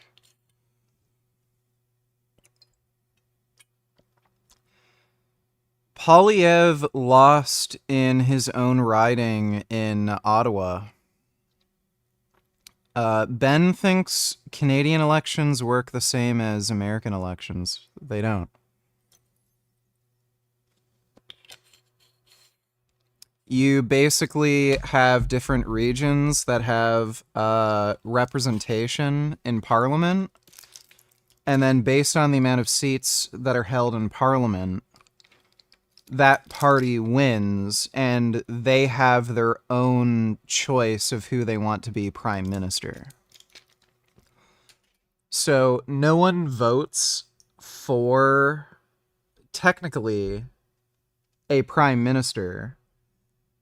They vote for representation in parliament, and it just so happens that, you know, the parties pick who they want to be prime minister. So when you are voting for members of parliament, you kind of know who is going to be prime minister, but he doesn't actually know how the Canadian elections work.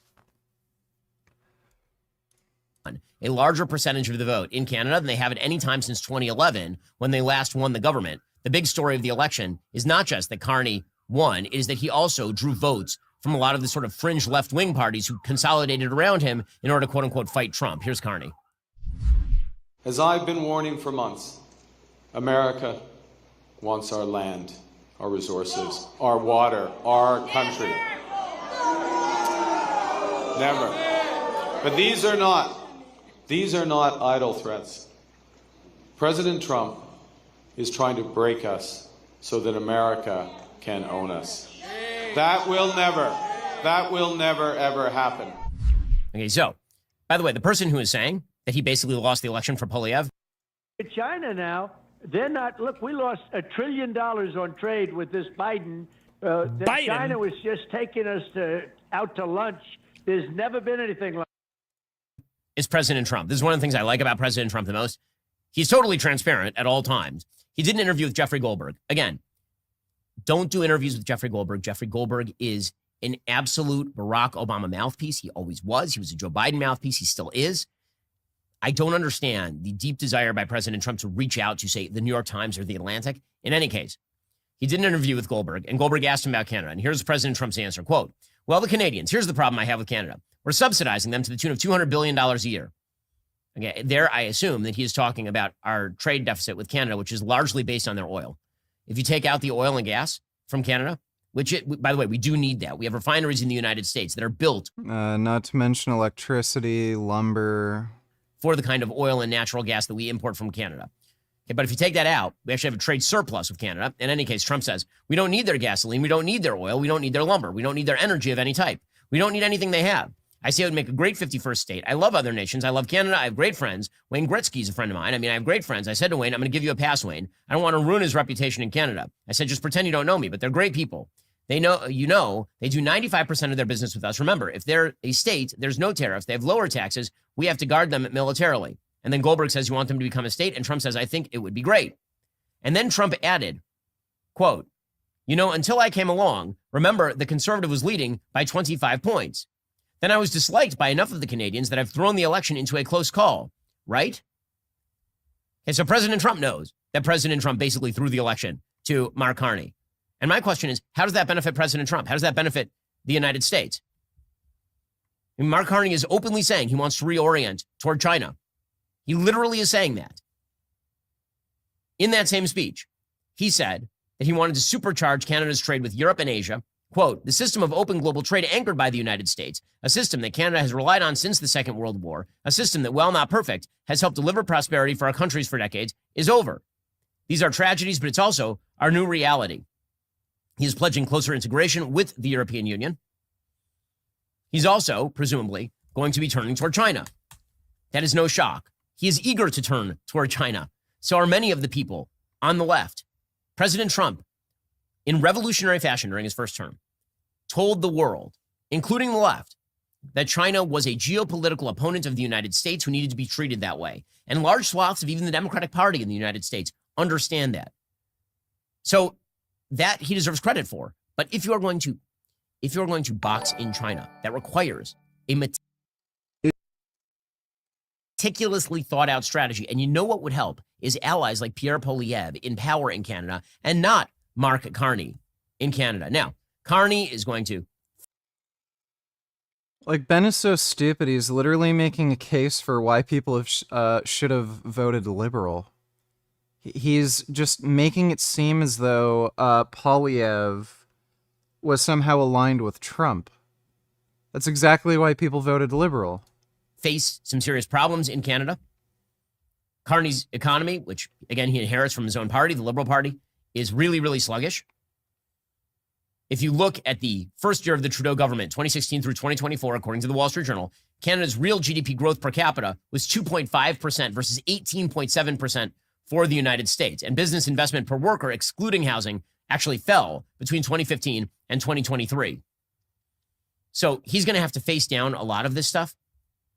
But that does not mean that it is a good thing that he ends up as the actual Prime Minister of Canada when all this is said and done. It would be much better for the United States to have an ally in that position rather than somebody who hates President Trump. Poilievre liked Trump. Poilievre likes conservatives. He did not like Trump. The best case scenario... Like again, he's just justifying people's votes for Carney. At this point, for conservatives in Canada, is that the Liberal Party, which does not have an open majority in the parliament, they have to ally with some fringe parties in order to achieve a majority, that they govern poorly, the government falls within the next 24 months, and then Poilievre is prime minister. That is quite possible. However, this election was within grasp of people who were more conservative.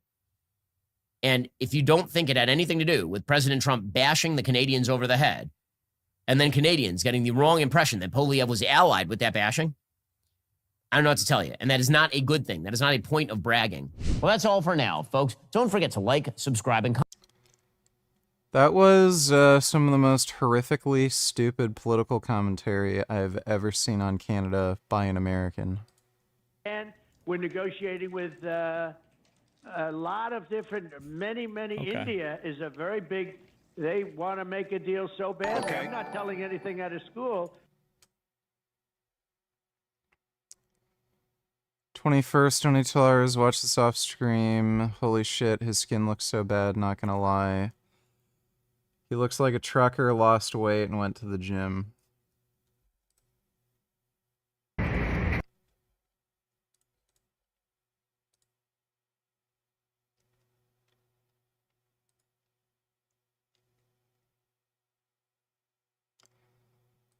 Yeah, his skin is pretty fucked up. He doesn't look well. Thanks for the donation, 21st. Well, I don't want to be choked. But you did. Choke me, Daddy. Put a dog collar around my neck. Choke me while you're me. Hi, this is your cufflink river. And react about it, 'cause you know the dynamics. Compared him and you have a very successful football player turned into a very high-profile social personality, having, a thing on ESPN, having his own podcast. I mean, the guy was worth a lot of money, and he is, highly visible. And at first blush, he seems like this, charismatic, attractive, fit, and educated guy, which he is all those things. But when you air your dirty laundry, when, the woman that you're dating comes out and says all this nasty shit about you, and who can withstand scrutiny? I mean, what if you would like to just, in the privacy of your own boudoir, like to finger ass around and beat off on it? I mean, maybe that's your thing, but do you need everybody to know about that? I mean, honestly. So we're learning all this shit about Shannon Sharpe that we probably didn't want to know, But here we go. Tony Busby, as you remember, is the knuckle-dragging, scum-sucking lawyer who just will drag anything through a parking lot. He's the one that took a muck rake and, went through the gutter and got a bunch of clients on Diddy. Remember that? And so and he now, supposedly, he represents this Gabrielle Zaninga or whatever her name is. They've released some text messages. She wants him to put a dog collar around my neck, tie me up, and do bad things to me. Now, people say things in role play, right? And she's in OnlyFans, and she knows everything about role play. So what they're saying is that there was a pattern of sexual role playing, and specifically includes her being choked by him, okay? And in one of the text messages that were released, this is according to Yahoo News, I guess. In one of the text messages that was released, she says, "I want to be abused, Daddy. I want you to tie me up like this and abuse me." What are your thoughts on AI art? Everyone gets so triggered when it gets shared.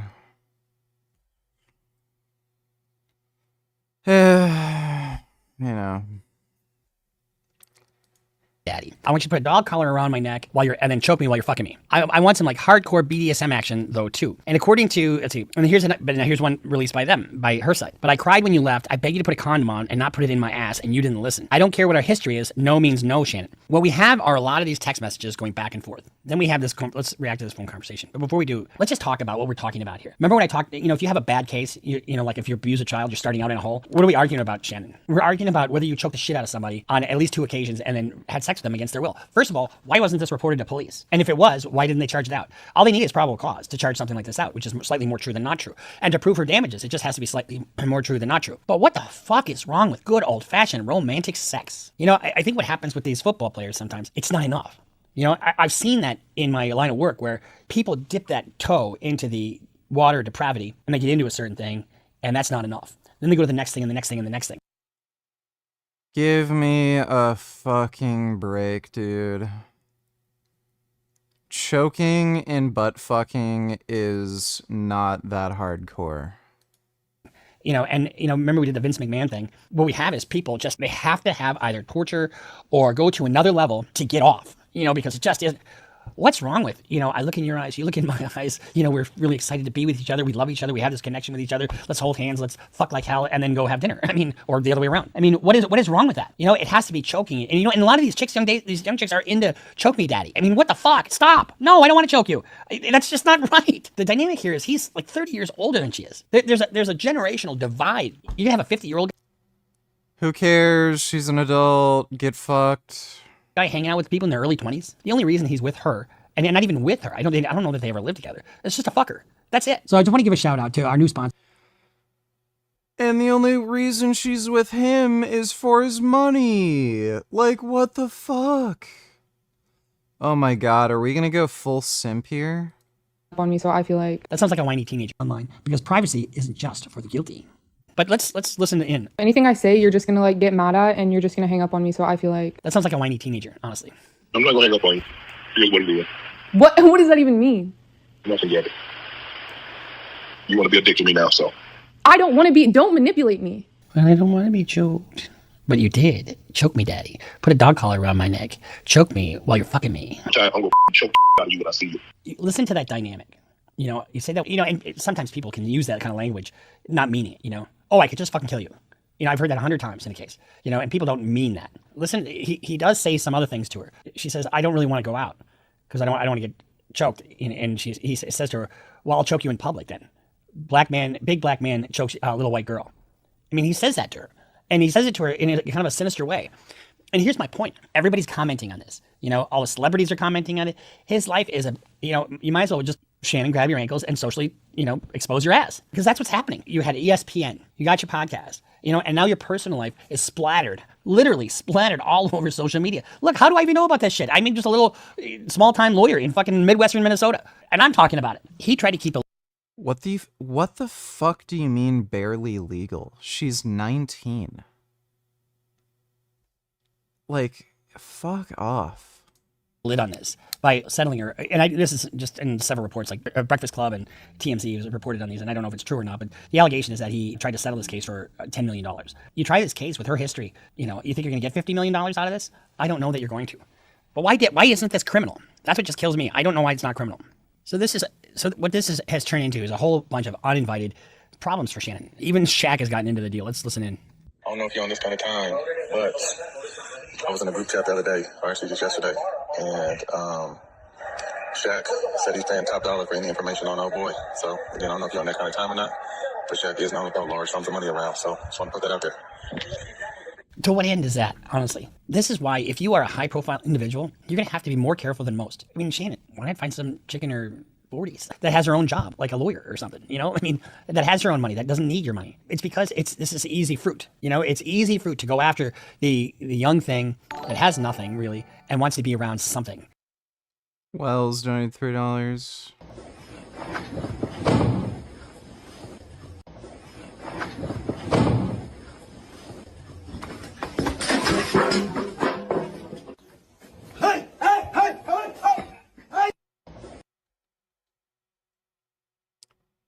All right, thanks for the donation, Wells.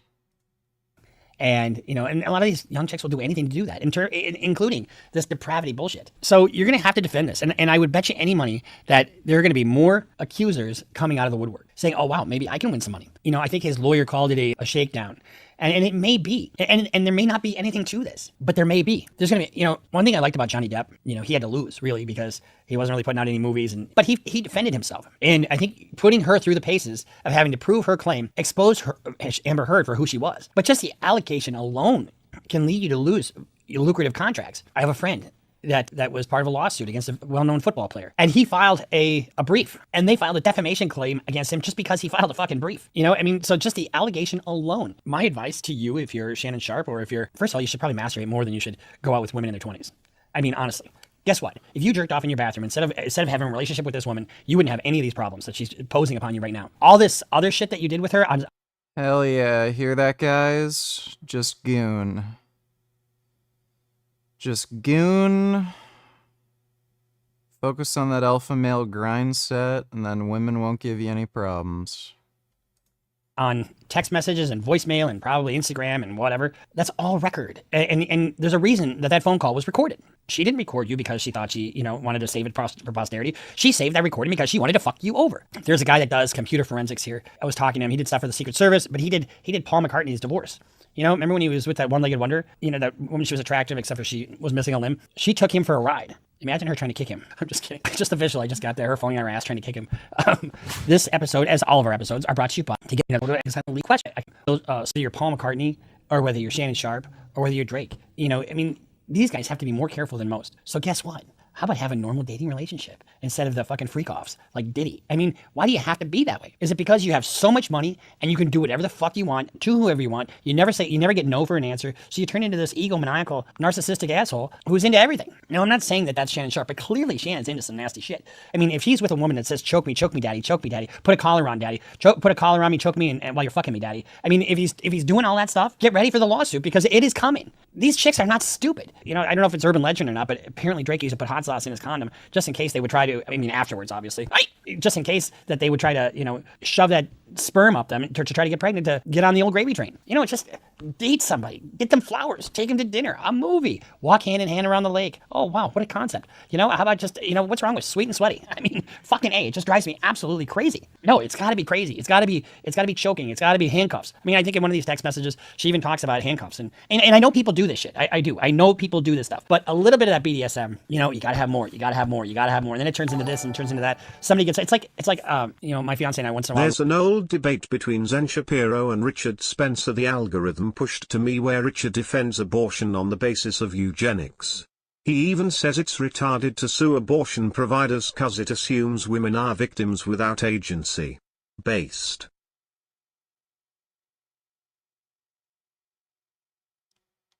That's interesting. Well, thanks for the donation, retard.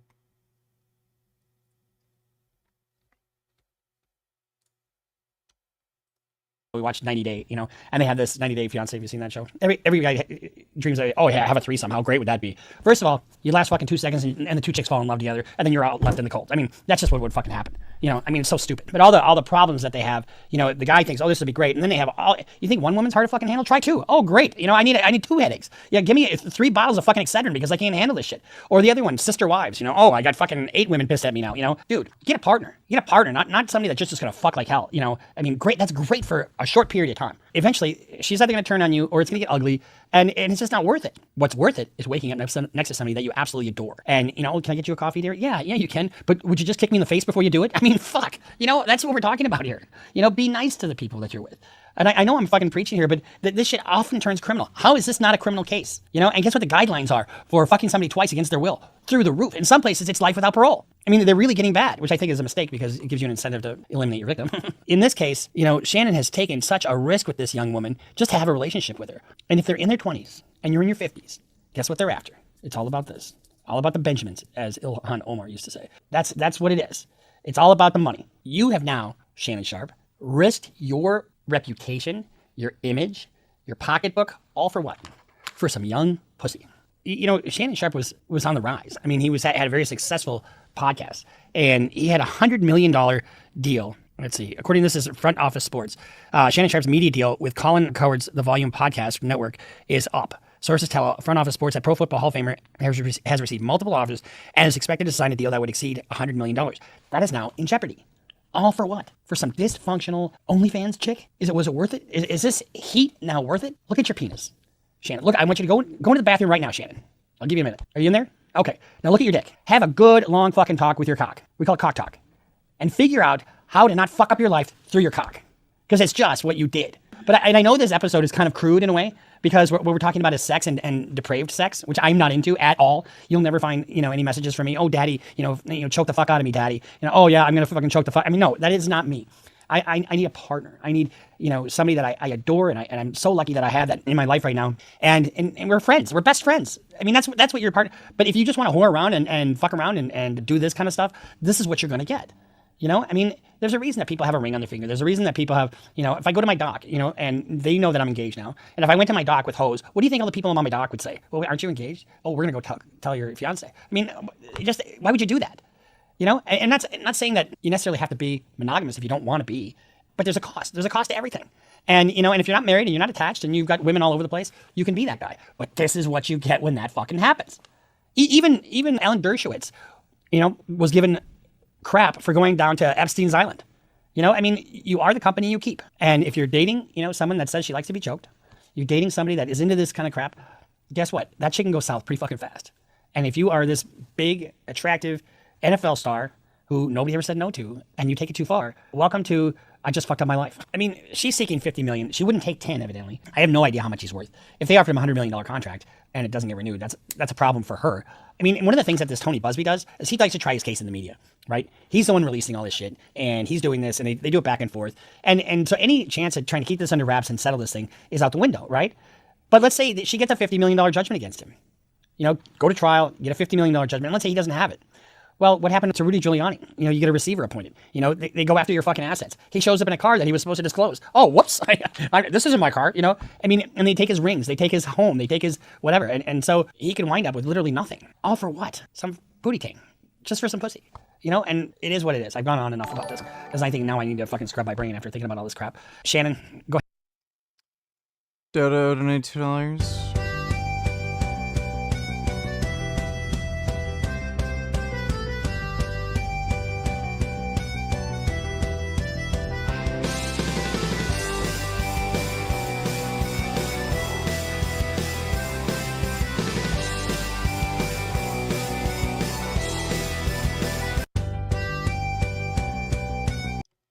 That looks very serious. Thanks for the donation, Dodo.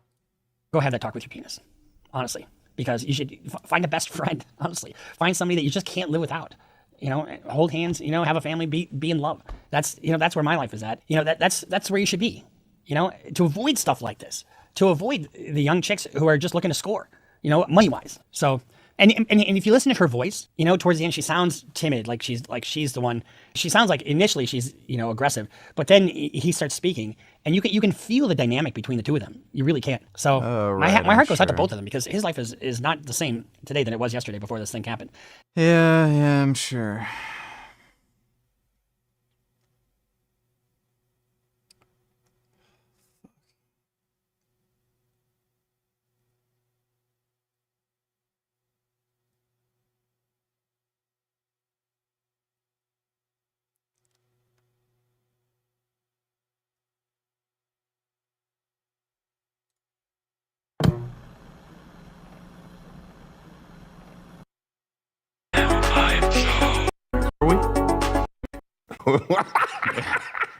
The way you said, the look on your face when you said schmear. We just do it again. Say schmear. Schmear? Yeah, but say it like not smiling. Schmear. Yeah. I'm looking at my cock. I'm telling it to calm the fuck down. But it won't listen to me, VG, it just won't fucking listen. I can't say no to it. It keeps looking at me with that face, and that eye saying you can't stop, just do it, you goon. Okay, well,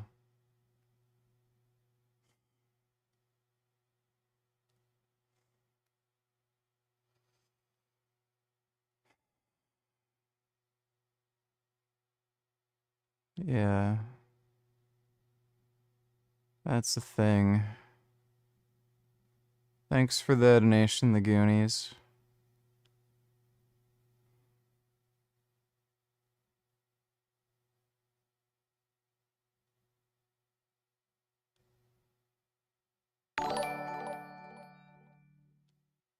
This retard fucks with rando people waving around his security so they can't retaliate. Now he got what he deserved, his chain got snatched, his security did nothing cause they had a gun. Lamau get fucked. Pretty sure we already saw this. Yeah, Jack Doherty. Yeah, we've already seen this. Where's yours? Well, thanks for the donation, retard. Today's topic. So these TikToks came across my timeline. I'm sorry, the standard for men just got. No, I'm not really okay. I'm, very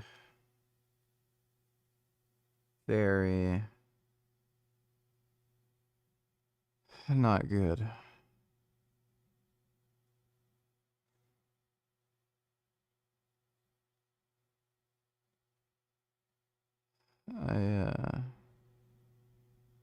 I'm not eating and I exercise a lot. How to defeat the Christian God. Let me take a look.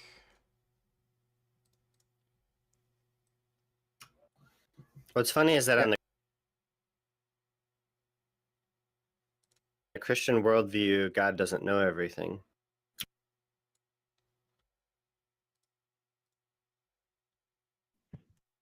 That the omniscience paradox? Or... No, Christians don't think that God is omniscient. That would be wrong. God is omniscient. Does God know what it's like to suck a dick, Mr. Batman? Oh my God. Sir, again, God knows all truth propositions. Is it true that you suck a dick, sir? I don't, but some You people just do. got fucking slammed, bro. You see, God knows all truth propositions, and you're appealing to perversion, sir, does not negate the fact that God knows all truth statements. And, sir, God knows it when you sin. God does not look upon sin. God does not watch your perversion while you suck a penis. But, sir, God can forgive you for your homosexuality. He can forgive you for your perversion because he is the perfect creator God who designed you, and he wants you to know him, sir. Repent or perish. Look, all I want to know is if God knows what it's like to suck a dick or not. No, Are you repent saying or he doesn't? No, God doesn't know. That's like. You know better than Interesting. him.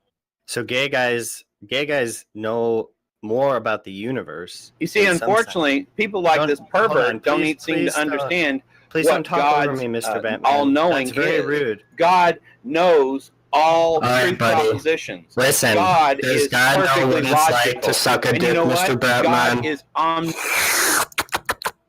God does not look upon sin. He knows that you sin, but he does not watch you sin. He lets you go about your merry way. See, that's part So of the God free doesn't know will. what it's The like free will to that God sin allows either? you to have to sin against him, sir. And while you are at enmity with him, he does not watch your every move. He does not watch over you. He does not listen to your prayers. You know, that's what the Bible says. The Bible says God doesn't care about you because God hates all workers of iniquity. Why do you think he would watch Volume's over you coming and down a watch little what bit. you're doing if All right, he there we hates you, go. sir?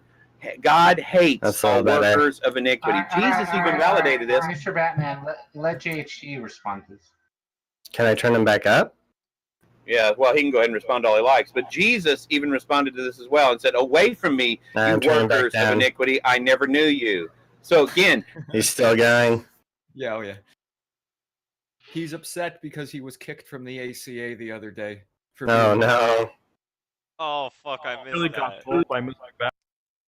Yeah, I've seen Destiny make that argument. Thanks for the donation, Wells. Do dieting doesn't make you turn into a vegetable. You aren't even single-digit body fat. Stop being a depressed pussy. That's great. Thanks for the donation, Majin Buu. These calluses on my hand are fucking annoying.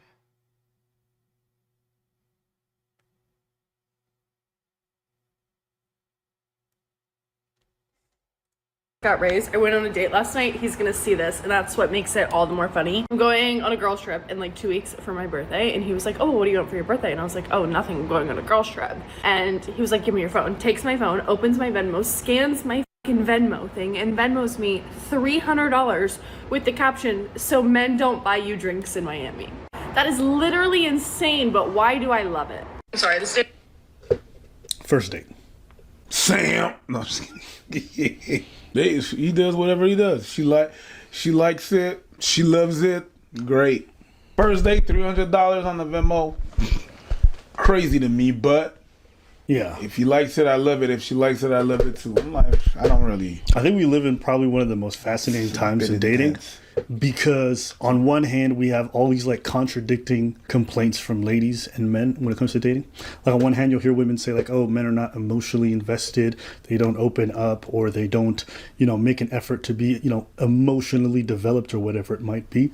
Oh, men love bomb, stuff like that. On the other hand, you'll have a video like this that goes super viral with women going, oh, I want a love like this to find me. I'm like, you don't think it's weird that you're on a first date? The dude feels that comfortable to grab your phone, Venmo you money without asking you if it's okay, and then says, I don't want other men to buy you drinks on a first date. You know what I'm saying? Like just think about you about to take a trip with your girls, and he's already being like, I don't want other niggas to talk to you. And you think that shit cute, but then you gonna cry like a motherfucker love bomb me. Yeah, maybe they love bomb you because y'all like that shit. Remember maybe they come and lay it on thick because y'all like that shit. Maybe they're not focused on emotional shit because they've learned that if they just hand you money, it's like a cheat code. For some of y'all, and the most mind-blowing part to me is that these ladies are successful and they're wealthy, and they still like this goofy ass shit. But you remember when we went on the trip with the boys, and we had that whole conversation about love bombing? Whoa, pause. Hey, yo, I was never with niggas talking about love bombing. That's crazy. You're crazy. How am I crazy? Yo, I took you out shopping, and then you couldn't. I fucking flew you out, nigga. Yo, listen. You gonna deny this shit? Ever since you cut your hair, you look like Diddy every day. That's right. I told you that. Nigga talking about any moisturizer, baby oil. Yeah. Okay. No, but okay, maybe you were not there, but we were on a trip and we were talking about love bombing, and the boy was talking to me like, yeah, but no, it's not necessarily bad. I'm like, no, it is bad. That's weird behavior. Love bombing like that in the beginning is weird. If you like it, I love it. I think I remember because what the example was somebody said, I loved you on date number 2 or 3. Mm-hmm. And then one of the guys was like, what's wrong with that? If he's feeling it, he's feeling it. And I'm like, that's weird. You don't even know the person. You go. So you was on the trip. I was there because I remember your argument. And then after that, I took you But I was like behind the window. I was listening because it was too gay to be with like 5 niggas being like, yo, I want to bomb you shit. So that was weird. But I was listening. But I still took you out shopping after. We bought gifts and shit. You bought me this vest and I wear it every day. Thank you. So what were you going to say? Be grateful, nigga. Be grateful. I'm your only prospect. Sons of Anarchy. Sons of Sodomy. That's a crazy remix. But anyways, nigga, you outgave me. That's crazy. Yeah. And this is why women accept $300 from other men, because niggas just be doing it because it works. Because niggas is more concerned with doing gay shit with their boys than they are with taking care of these girls. But I don't do gay shit with my boys. You know I do gay shit with my wife. Facts. Stop. You be saying that shit. Okay, moving past that. I agree with you, the whole love bombing thing. It does work. But not only does it work, it's like women glorify it. And it's like, you don't see what that shit is? They don't glorify it. And you know it's what? It's not glory. It's the whole financial discussion. It gives them attention and validation. That's what they're after. So yeah. Anything that gives women attention and validation, it's gonna work. Discussion is fascinating to me.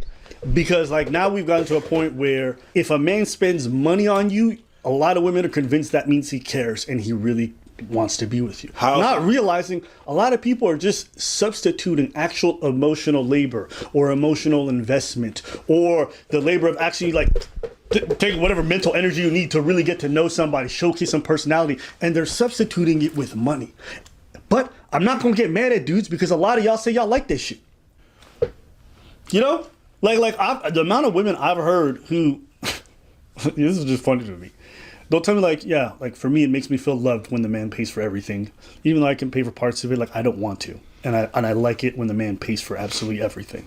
I'm like, okay, then why aren't you with that guy then? It's like, oh yeah, he neglected me emotionally. Yeah, like you guys want it. You want him to pay for everything. You want him to be emotionally present. You want to have, but you've already told him that the reward system for him paying for shit is essentially he gets in your pants. Low key, some of y'all be hoarding yourselves out. High key, I'll say that's what I think. No key, ajar door, fully ajar door. The thing that happened is that it's just like whenever you eat. Sometimes you could go home and have that fast food. That you could go home and have that home cooked meal, but it takes time you have to go to the grocery store, get all the things together. You can just Uber Eats it, bro. No, that's fast food, right? Every restaurant that you got and you're gonna Uber Eat is gonna be fast food. The gratification is right now. You don't want to wait. But the thing with the money, when I'm paying out something, when I'm paying you, when I'm showing you love with the money, what happened is that it's my way of bypassing the time that it's going to get for you to feel gratification. Just like that fast food. The fast food is going to gratify. It's going to, it feels good, but really it's taxing on your body. Yep. Because it's really fast thing. It doesn't give you the proper nutriment, right? The nutrients and everything that you're supposed to need. It's the same thing when you're leading with money and whenever you're love bombing with like your cash and everything and stuff. You feel love right away. But really, it doesn't have weight if the follow-up doesn't ensue. Yep. You understand what I'm saying? You need to follow up as well. You need to be able to... Even like the whole love bombing thing is just, it really is what you said. I haven't earned what you're giving, so why are you giving it? I can't trust you. Like, imagine you meet somebody on the first date and they're like, yo, here's the key to my place. You would think it's weird. Why? Because you guys have skipped so many steps. Where have you built this kind of trust? Already involving yourself in someone else's personal finance is just a bit odd to me. And you know what? I'm gonna take it a step further. The love bombing thing on the first date is crazy. Oversharing on the first date is crazy as well. Okay, check this out. I want you to see some of these comments. We got one from the official Tinder account. It says, yeah, that's your boyfriend. 73K likes, okay? I want you to just see the degree to which the brainwashing is happening with these ladies on TikTok, okay? May this love kidnap me tomorrow and never let me go. 60,000 likes. Aggressive green flag. Yes, ma'am. Hot.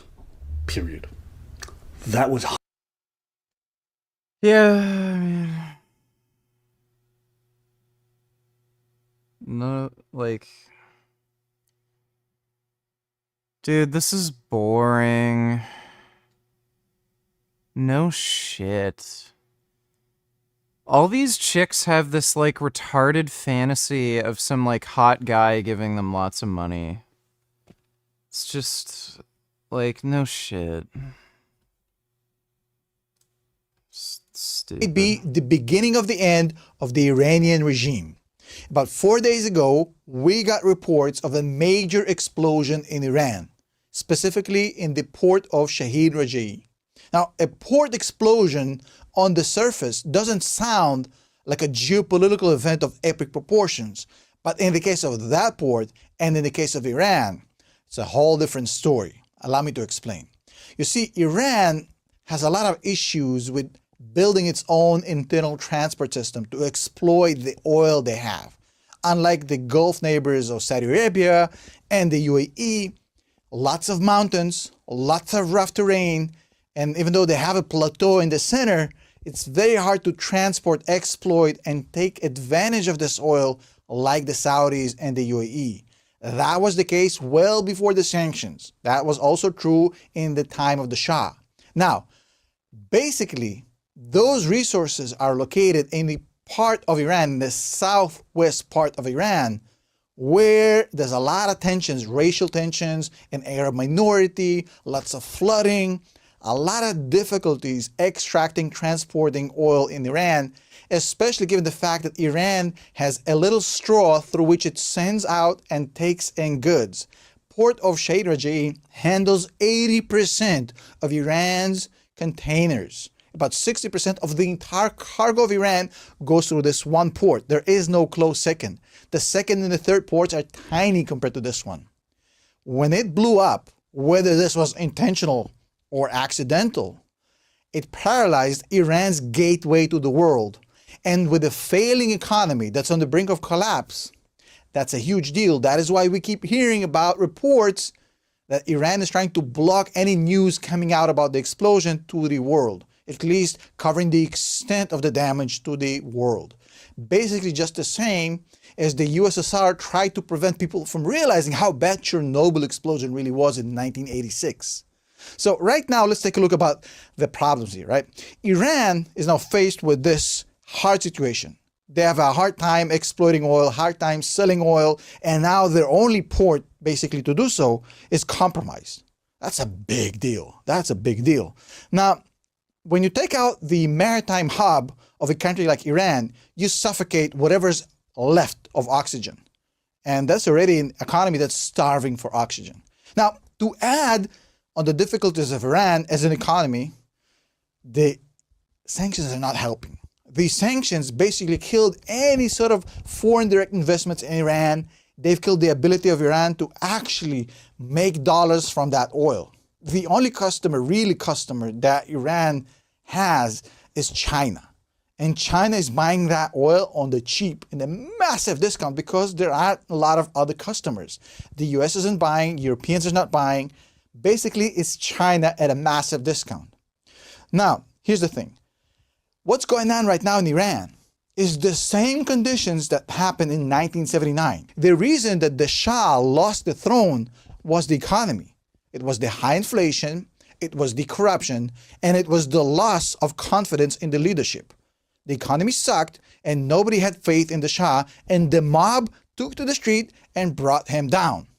Right now, it's the same setup like we had in 1979. High inflation, high unemployment, lots of corruption, lots of dissent, lots of unhappy people, and loss of faith in the leadership. The conditions to bring down the regime have never been closer to 1979 than they are right now. And in this particular time, specifically now of all times, Iran loses its main maritime hub, its window to the world, its only way to make dollars, make foreign currency. Now, as a coincidence, it's a very, very strange coincidence that of all times this happens now, but nevertheless, it did happen. And that puts Iran in a huge, huge bind. Because at the end of the day, Iran is already struggling. The economy is already failing. The little ability they have to remain in power is compromised. And now, with this port going out of commission for God knows how long, this is a big problem. Now, I wouldn't pop the champagne just yet. You know, the US analysts over the years have made a career out of predicting the end of the IRGC and the Iranian regime. And even though it was entertaining, all of them for the past 45 years were wrong. These guys are resilient. And they have survived 45 years. No, still haven't watched The Sopranos. Yeah, it's not on Netflix anymore, so I just haven't watched it.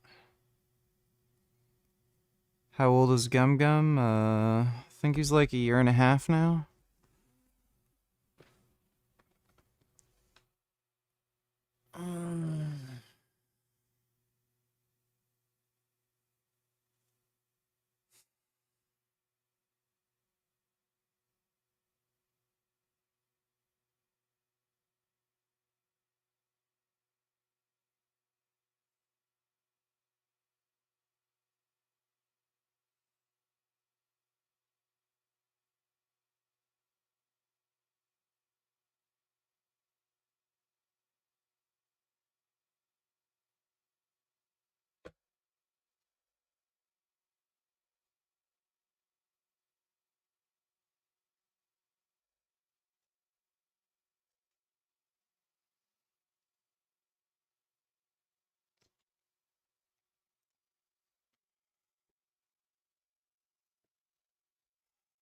Of this. Imagine going through 45 years of sanctions and this economy and still surviving. These guys are very resilient. But nevertheless, every system, no matter how resilient it is, it always has a breaking point.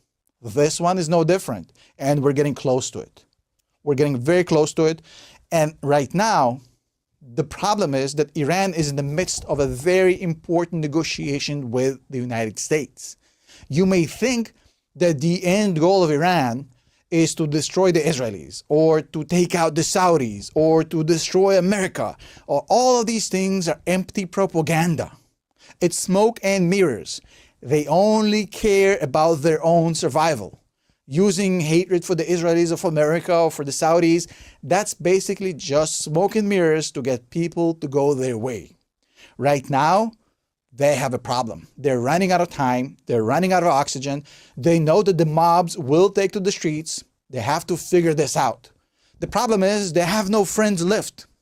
The little friends that they do have are all either can't help or not good enough. Russia is a good friend to the Iranian regime, no doubt, but Russia is engulfed in its own trouble with the Ukraine war. They couldn't even help Bashar al-Assad. So Russia isn't going to be helping Iran anytime soon. They just don't have the resources and the bandwidth to help Iran right now. Now, China, on the other hand, well, they could help. They have the capacity to help. But China right now has been basically backed into a corner by the US regime. The US administration basically told the Chinese, hey, you want access to our markets? You got to pay. And you got to come to the table and play ball on the geopolitical stage based on our rules if you want us to bring down the tariffs. Make no mistake about it. The Chinese need the US market. Now is not a good time for China to piss off America. They're trying to cool the jets, not make America angrier. So China isn't going to help Iran right now at all. Sure, they'll keep buying cheap oil opportunistically and take advantage of Iran's predicament, but they're not going to come to bail out Iran because the beef with America right now needs to be settled, not made worse. And that leaves Iran with a huge problem. They're left with two options which are impossible. Really, a double-edged sword.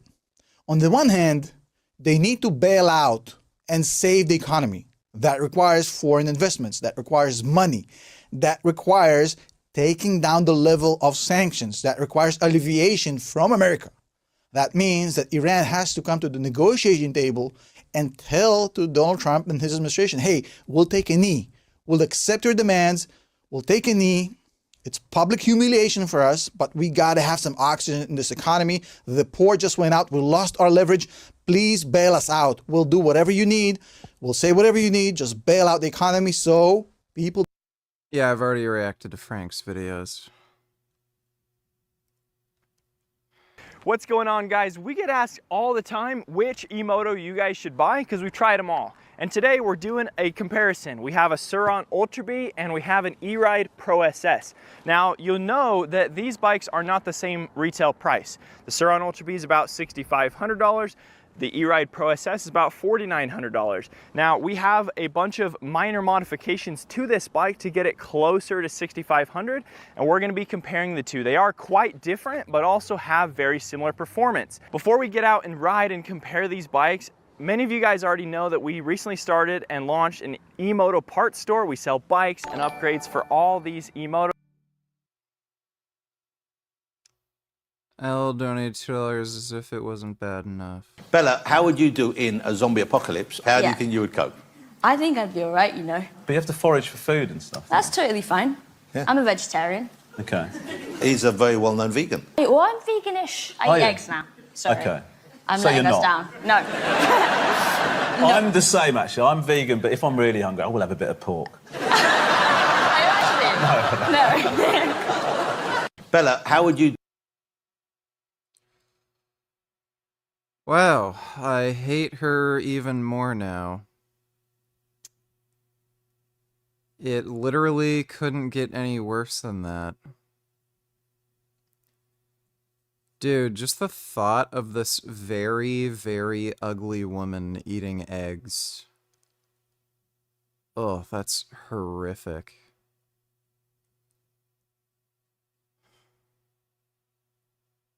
They cast this egg-eating bitch to play Ellie. Like, did anybody ever consider just how this would affect the rest of the cast? Imagine having to do, like, an emotional scene with this person who looks like a fucking potato and is eating, like, eggs and just farting all over the place. Like, that is just sick that they'd cast her as Ellie. Just so gross. Thanks for the donation, L. The support you guys have given us has been so fantastic. It's been awesome supplying you guys parts, helping you with questions. We appreciate you guys watching these videos and supporting us. So if you guys are interested in any components or parts for your bike or a whole new bike, check out tbelectricmoto.com. Link in the video description. Let's head out and ride. What's going on, guys? This is Lance. I am starting on the Sur-Ron Ultra B, as you can see right here.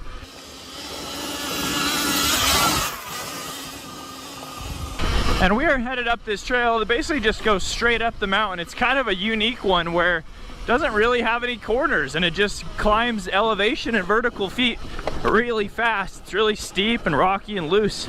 So that's gonna be an adventure for today's ride. But I wanna just talk about these two bikes, how they compare, and the specs first. And then we'll talk about how they actually feel. So, specs wise, Sur-Ron Ultra B, it's a much bigger bike than the E-Ride Pro SS. They're not really technically in the same category, but the reason we're comparing them is because a lot of you guys, you know, don't know which bike will be best for you, and us having ridden and owned all these different variants, we can just give you a little bit more knowledge, help you guys pick which bike will be better. So, the Sur-Ron Ultra B, it weighs 187 pounds stock. This bike I'm on is totally stock. We haven't changed a single thing on it for now. The E-Ride Pro SS weighs 139 pounds. So what is that? 40 pounds basically? 40 pounds lighter. So that's a pretty big difference. Super noticeable when you ride them. The biggest things that make this bike heavier are going to be the moto brakes instead of mountain bike style brakes. It has the same 19-inch size wheels, but they do have a little bit larger tires. This does have a larger battery. It does have a larger motor. It has a bigger, beefier moto style frame. It has bigger 240 mil travel suspension front rear versus the E-Ride Pro having 200 mil travel front and rear. And basically this bike just feels a lot more like a motorcycle than like a small e-moto that almost, I don't know how to explain a small e-moto the way it feels compared to like a mountain bike. It's obviously a lot heavier and bigger, but it just doesn't quite feel like a moto. It feels like a pit bike almost in a way. Quick interruption from today's video sponsor, Velocity Volt's e-moto racks. They sent us this out to try. We've now tested it. We took it on a 4-hour road trip to Moab and back with a big, heavy, modified bike on it. Worked great, was easy, simple, and small to store. So now I'm gonna remove my cheap Harbor Freight rack off of my car. Anissa so retarded, no wonder she sides with the anti-Semites. This like when Sam said Hamas does good things for the people of Gaza. Meanwhile they kill your family if you dissent.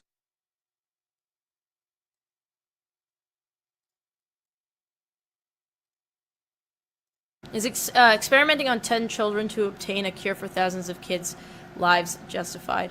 That's a really hard question, and I think if people are being 100% honest, they'd give you a different answer than what you're expecting. As terrible as the Holocaust was, obviously it was horrendous, and how disgusting the doctor was that did the experiments on people. I was gay people, handicaps, twins. Oh God. I think that's and obviously. Oh, dude, is it really going there? Obviously, they were obviously Jewish, or they did it on Jewish people. They found a couple of really groundbreaking discoveries through that experimentation. Oh my God.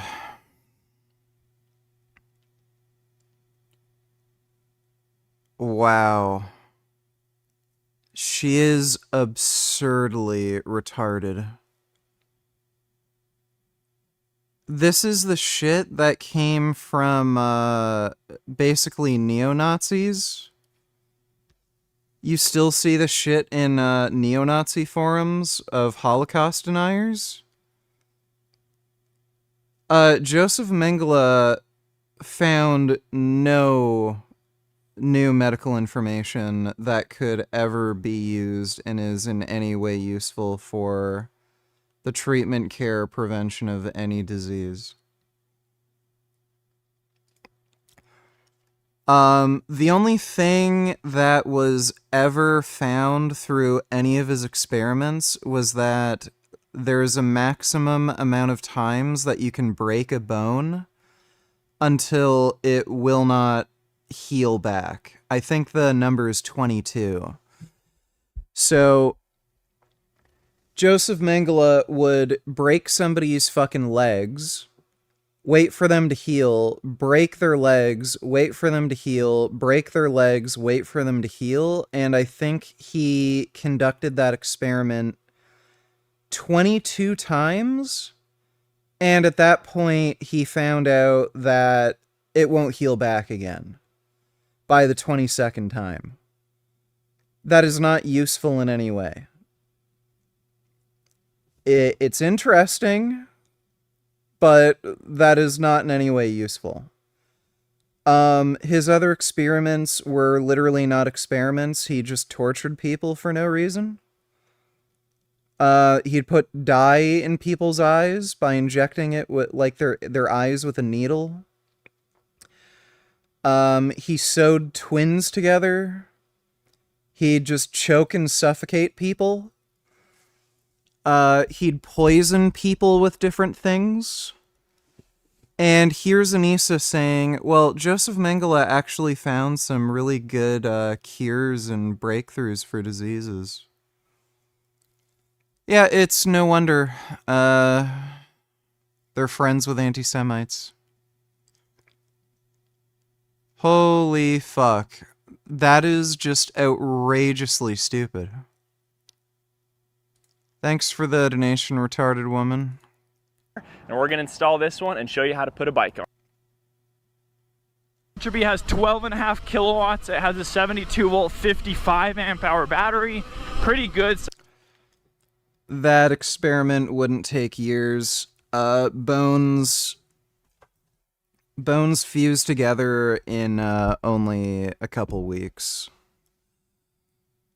So you'd only have to wait about a week or two for bones to start healing back and fusing together, so it wouldn't take years. Size battery with a lot of range on this bike. The E-Ride Pro SS has a 72 volt 40 amp hour battery, and they rate the bike at 12 kilowatts, but that is like a true peak power, where that bike really is more like 10.5 or 11 kilowatts in all the testing that we've done on it. So it's got less range than this, but still a good amount of range. You can still get a good ride in. Since these bikes are so close in power as well, we're gonna do a drag race. All right, everyone, it is drag race time. I'm on the Sur-Ron Ultra B. Alex is on the E-Ride Pro SS. He does have a 16-inch rear tire, so that will slow him down just a little. My bike is totally stock, but Alex is also about 15 pounds lighter than I am, and obviously that bike is about 40 pounds lighter than this one. So it'll be an interesting race because we got similar power numbers. 3, 2, 1, go!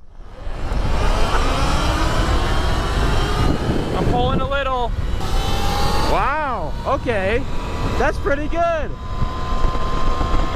And he's still pulling on me because that thing has a higher top speed than this one. Yeah, I'd say that's a pretty good test. Like Lance said, I am like 15 pounds lighter than him, and the bike is 40 pounds lighter than that one. And that still pulls on him with a heavier rider, a heavier bike. So we got him by a bit of a margin there, to be honest. Even with, I mean, the bike, theoretically, it says it only has a half a kilowatt more, and yet we won by a pretty good margin. I'm going to talk about how these two bikes feel so different.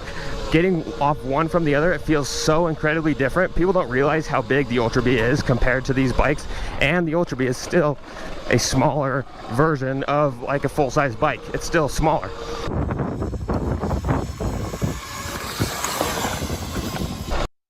I can jump this bike much better.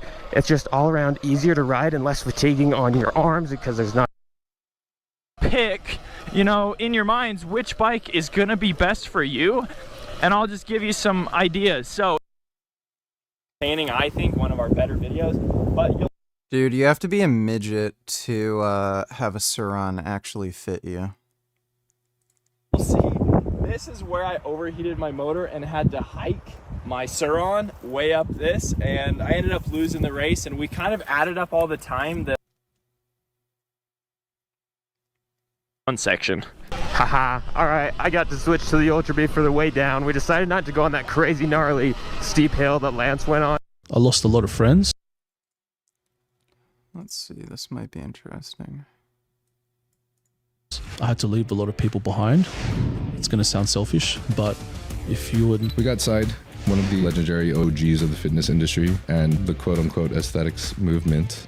Trend came in on like the third cycle and probably like 500 grams of trend like a week as well. And I ran trend for like 2 years straight. Sometimes the night sweats would be pretty bad. I thought about doing classic, but I thought to myself that my legs aren't big enough. No matter how hard I tried to eat and train hard, I just wasn't growing. Another big thing that I changed is I would eat more red meat. Yeah, the last week was 1300. Second last week was 1400. Third last week was about 15, 1600. That was like, yeah, it was brutal, man. And I did a DEXA scan, upper body got scanned. Don't be one end of the extreme where you're just partying and reckless and crazy. And don't be another end where you're 21 in a relationship waiting to get married. All you do is work and focus on online business or whatever kind of business. What does the legacy mean to you and how it's changed over time? So I think now what the legacy means to me is... Before starting this podcast, I just wanted to say that ideating steroids for a full show. 38, they're like, oh wow, like you got a full head of hair and you don't look like petted out, like, you know, like, because like a lot of ped users when they're 40, like I'm almost 40, dude, they look worn out, you know, and exhausted and all that stuff. You definitely can. Yeah, so I mean, there's always like measures you take to like help yourself like look better, and like like also the stuff you take, like the androgens you take, like 19 NORs and things like tren and all that stuff, and orals are always going to like ruin you in the long term, like especially like because they have such a toxic effect on the liver, and that comes out in your skin, like, you know, you get that yellow look to your skin like jaundice and stuff. So people that do that, or high tren, you can always tell when someone's on high tren because their skin's like a reddish pinkish glow. And you can just see it, like like hypertension all the time, forehead veins and shit. So it's like pretty easy to pick on. So like, I don't know, like you get an eye for it when you've been in the industry enough, you can kind of see when someone says what they're using, if they're being honest or not. You know what I mean? Yeah. Like, and you can just kind of gauge it. So that's how, I mean, it's kind of how I feel, but to be honest, I just think that there's so much variance. People are starting to think that they're the all-knowing gods of whether or not someone is taking 500 milligrams of tren or not. Like, exactly, it's not about like, now. It's not about being. It's not about being natty now. It's about everyone just underplaying their dosage. Yeah, it's like, oh, I'm only half running a cycle. I'm just doing a mini cycle. I'm not running 1,000 mgs of test. Yeah, it's a little silly, man. I think, and it's obviously silly because you and I have been doing it for a while, so you and I understand how it actually affects us. Yeah, and it's like none of that actually matters. You know, I mean, yeah, like no one goes like. No one talks like, oh my god, you're running 750 mgs of test. You're not natty. I'm like, what's the difference from that and 250 mg or 125? Like, really, like, it's still enhanced. Like, I don't know. I think it's more about like how long. Like, if anyone really wanted to judge anything, I don't think anything should be judged from someone else. I think you should just focus on yourself. Obviously, I think it's just people are saying it for like ego reasons. Like, you know, because you can. It just sounds better if you say, oh, I'm just running 250 mgs of test, and you know, you're 95 kilos lean shredded. Than if you say, oh, I'm running like 750 mgs of test, tren, anavar, clenbuterol. It just doesn't sound that good. Well, I like to tell I like to press to the people that maybe do feel like someone is lying just because they're not running nearly as much as this other person is. Yeah, sure. Is like, bro, even if you're running a fuck ton of gear, it means nothing against you. Like, you could also, like, very, very big guys, the bigger you are, need to run more things. Yeah, but then you have influencers like this. I've seen this bloke on Greg Dusay's channel, like Togi and stuff, running like thousands of mgs of tests, just like feel good and stuff. So there's like so many opposite ends of the spectrum. You know, there's people doing it just to feel good. There's people doing it for like bodybuilding, like competing reasons. I feel like the reasons that, and I might be biased here, but whatever. I feel like the reasons that we do it for are pretty like genuine. Like, we actually want to compete. You're an IFBB pro. I was, whatever you want to call it, WBF pro, looking to make my debut into the IFBB, which we'll probably chat about later. So it's like we've got like a goal, we're aiming for something, you know. So I feel like when it's like that, it's, I guess you could say it's more justifiable. It makes more sense. But there's just so many people now just doing it for like whatever reasons. But I guess in saying that, you could also say like people start off not knowing what they want to do. They don't know if they want to compete. They don't know if they want to be a fitness influencer or get up in this space. So I mean, who are we to pass judgment in someone like just starting off who's young, who's obviously doing probably the same shit that we were doing when we were like 21, 22. But the thing is, like, we can give that advice now to like the younger gen to like help them and navigate them so they don't make the same mistakes that we did. Right. This is a really hard thing to talk about, honestly, because the place I like to be is I just want to not judge anyone in their position regardless of what their desire is, because I know that everyone comes from a completely different place. And I think all we really want to see in ourselves is growth. But some people, maybe their genetics, maybe their living, maybe how they grew up, maybe the amount of money their family has, competing just doesn't even seem remotely in the cards or something. Yeah, for sure. But they meet someone in the gym who's selling tren for fucking $50 out of his car in a gym car park. Sounds promising. $50 vials. And like, I also think that, you know, I don't want to be like, oh, you should only be taking gear if you compete, because there's the other side of that argument where it's like, maybe this guy is literally just using the statement of him competing as validation for him really just wanting to use gear. That's a really good and valid and interesting viewpoint. I actually respect that a lot, because it could be a blanket statement that people hide behind for their obviously apparent drug use. So that's another way of looking at it. And then, yeah, you're right. Like, who are we or who's anyone to judge people doing, like, for example, like a cycle or just like wanting to jump on peds to like improve their body, especially like people like without the best genetics. Like, I started off in the game like that. Like, you know what I mean? I started off, but I didn't know what I was doing. So at the time I thought what I was doing was okay, and I was doing like high dosages and things like that. I think we spoke about this in my last podcast that we did together. I did want to ask you about one of those things too. Yeah, sure. Yeah. So, I mean, while we're on it, what did you want to ask? So before we forget, before we resume, by the way, guys, this was a completely spontaneous podcast. Oh yeah. So I literally just hit him up like a few days ago. Yeah, no preparation. Honestly, I have no clue what topics we're going to cover. But these are the best kind of podcasts, man, when they're not planned. For sure. Yeah, I don't know how much on the verge of potentially being canceled we'll get, but no, we're doing so far so good. I think the thing I was starting to remember in the last podcast. This is Saeed. Sorry, God damn it. You fucked it up last time too. You got the first name right. Last name is the one you always struggle with. This is fucking chess, bro. Go on, try the last name. Saeed Sergeyevich. Oh, hey, you got it, bro. Yeah? Yeah. Okay. Yeah. There are a couple I think I butchered your name last time too, but Niall Naga. Naga. All right, yeah. We're even now. Yeah. We're even. Naga sounds like that. Is that the mystical creature that's like, you know what I'm talking about? Not really. All right, never mind. Scratch. Sorry, bro. You lost me there. Yeah, Niall Naga. Ralph Donatello's YouTube is dumb, and I can't become a member through the normal method, but if I just do a $5 dono, would you be able to gift a month membership to me? No. Check the description. That's why I link a thing to become a member in the description, because some people using cell phone, they have troubles getting a membership, but if you click the link in the description, should work. Thanks for the donation, Ralph. Like, I actually one time had an Instagram account called the Naga Please, but I think I haven't seen it, unfortunately. But yeah, we got Side, one of the legendary OGs of the fitness industry. Thank you, brother. And the quote-unquote aesthetics movement, one of the great legendary Subversian brothers. Thank you, brother. Thank you. But both of you, okay, we talked about this in the last podcast. We did, but we can just, I mean, we can just... Which one was your last name again? Subversian. It's funny you say that because when I made my Instagram, the name Chess Bro was taken. Some dude took that account, so I couldn't even claim it, which is unfortunate. I think maybe like the follow account would be high if I just had Chess Bro instead of Said Sergeyevich. So Sergeyevich is my middle name. Someone also had the account Said Subversian. If you check out my name on Instagram now, if you want to pull it up, there's so many people that have got fake accounts of me. So they all just took my name, so I had to run with my middle name. Gotcha. But my full name Said Sergeyevich. Oh, damn. Thanks for the gifted memberships, JP. Appreciate it. Dude, I am so fucked right now.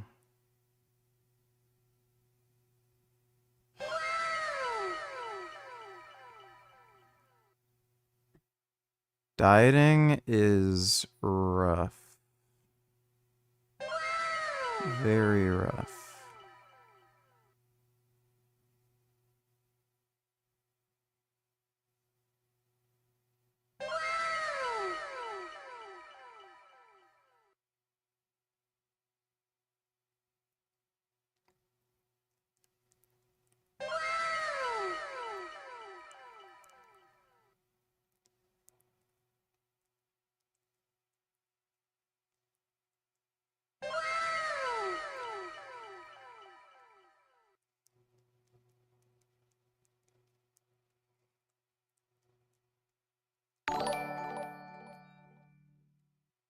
I left Milk Jar's body in the forest.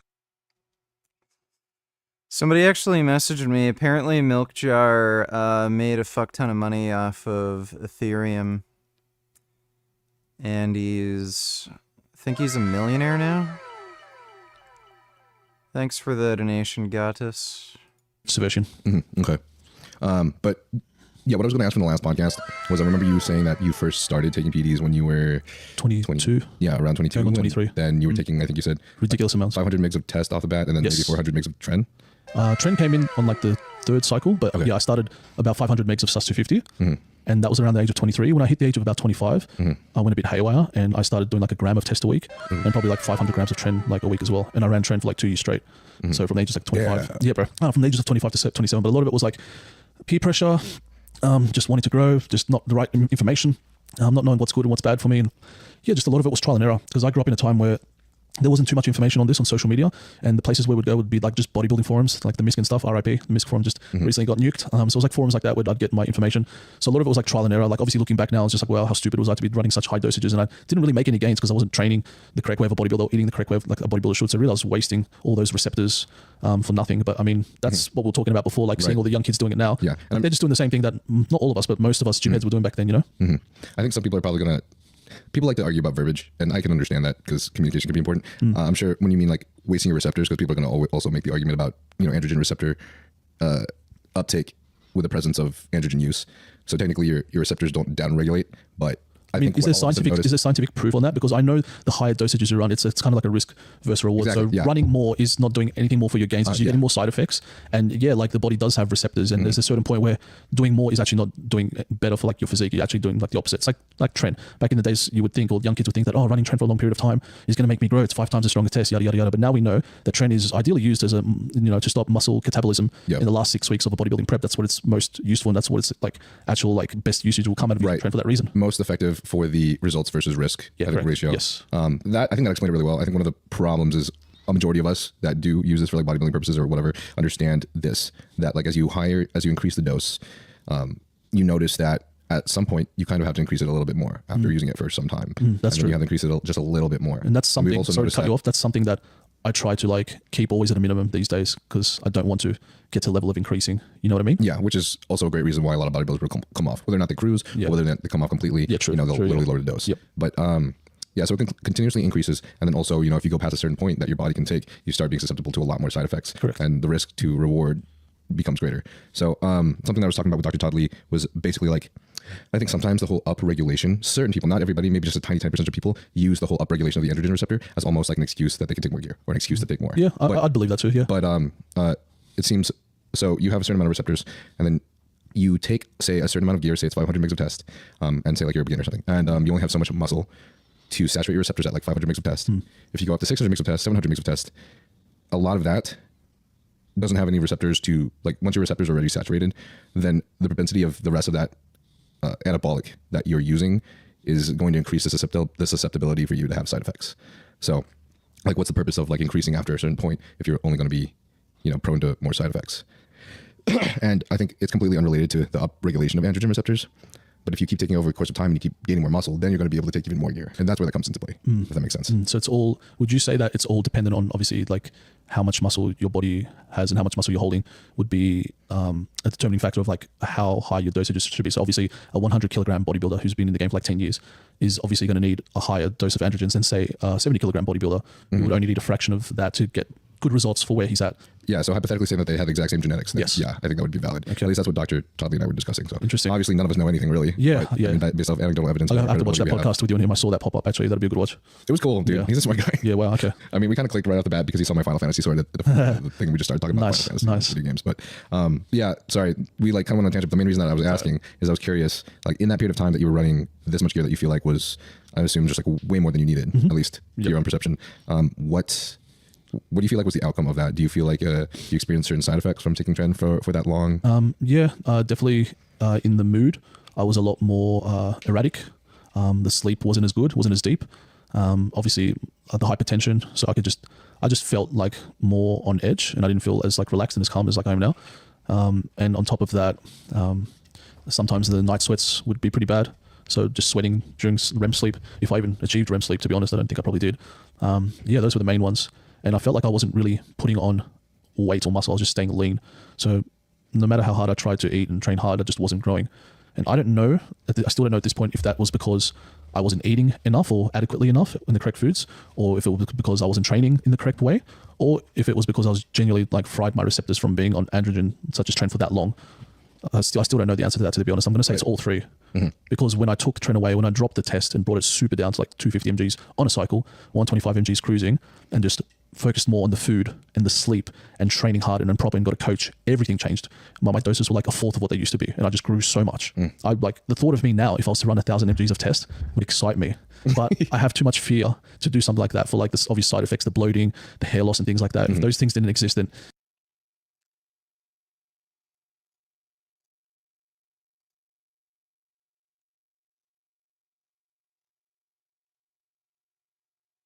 it's pretty jacked.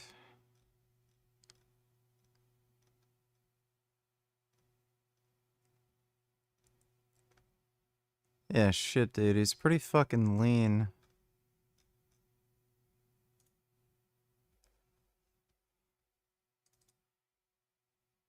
Let's see how I compare.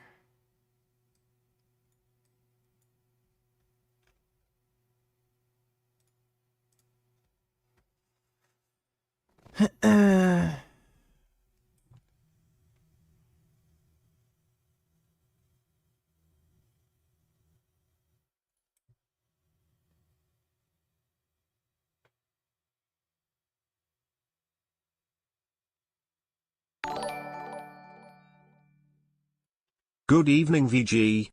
I really and truthfully hope that you are doing fucking great tonight. So, I need to check out my local 7-day Christian marketplace since they sell these products too. Yum.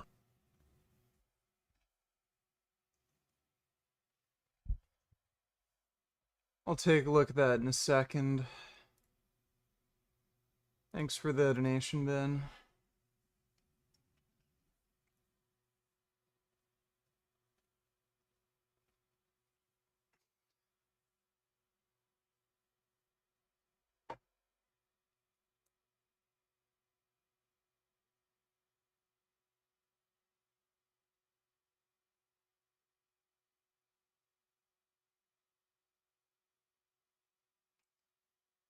Pretty comparable.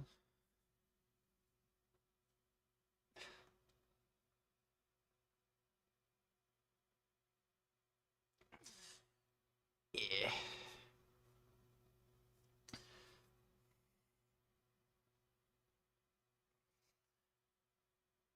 Let me see. It's another one.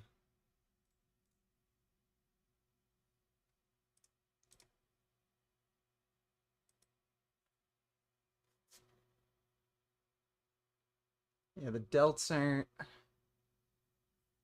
think my delts aren't quite as thick.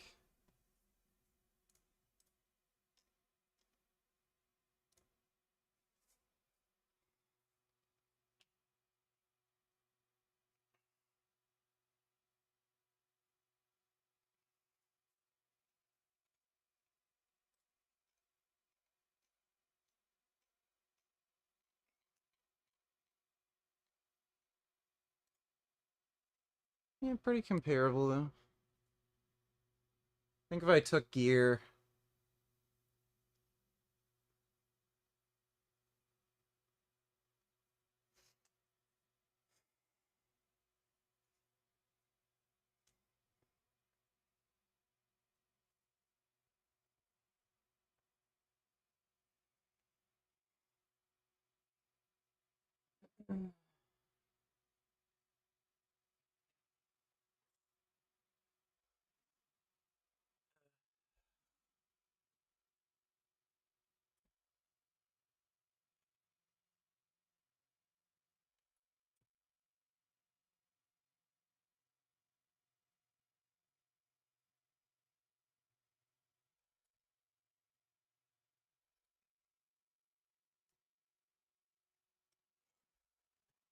I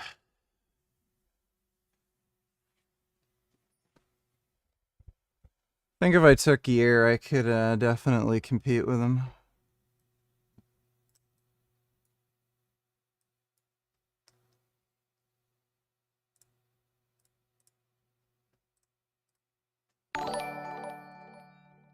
Let's see, Ben Overbitch.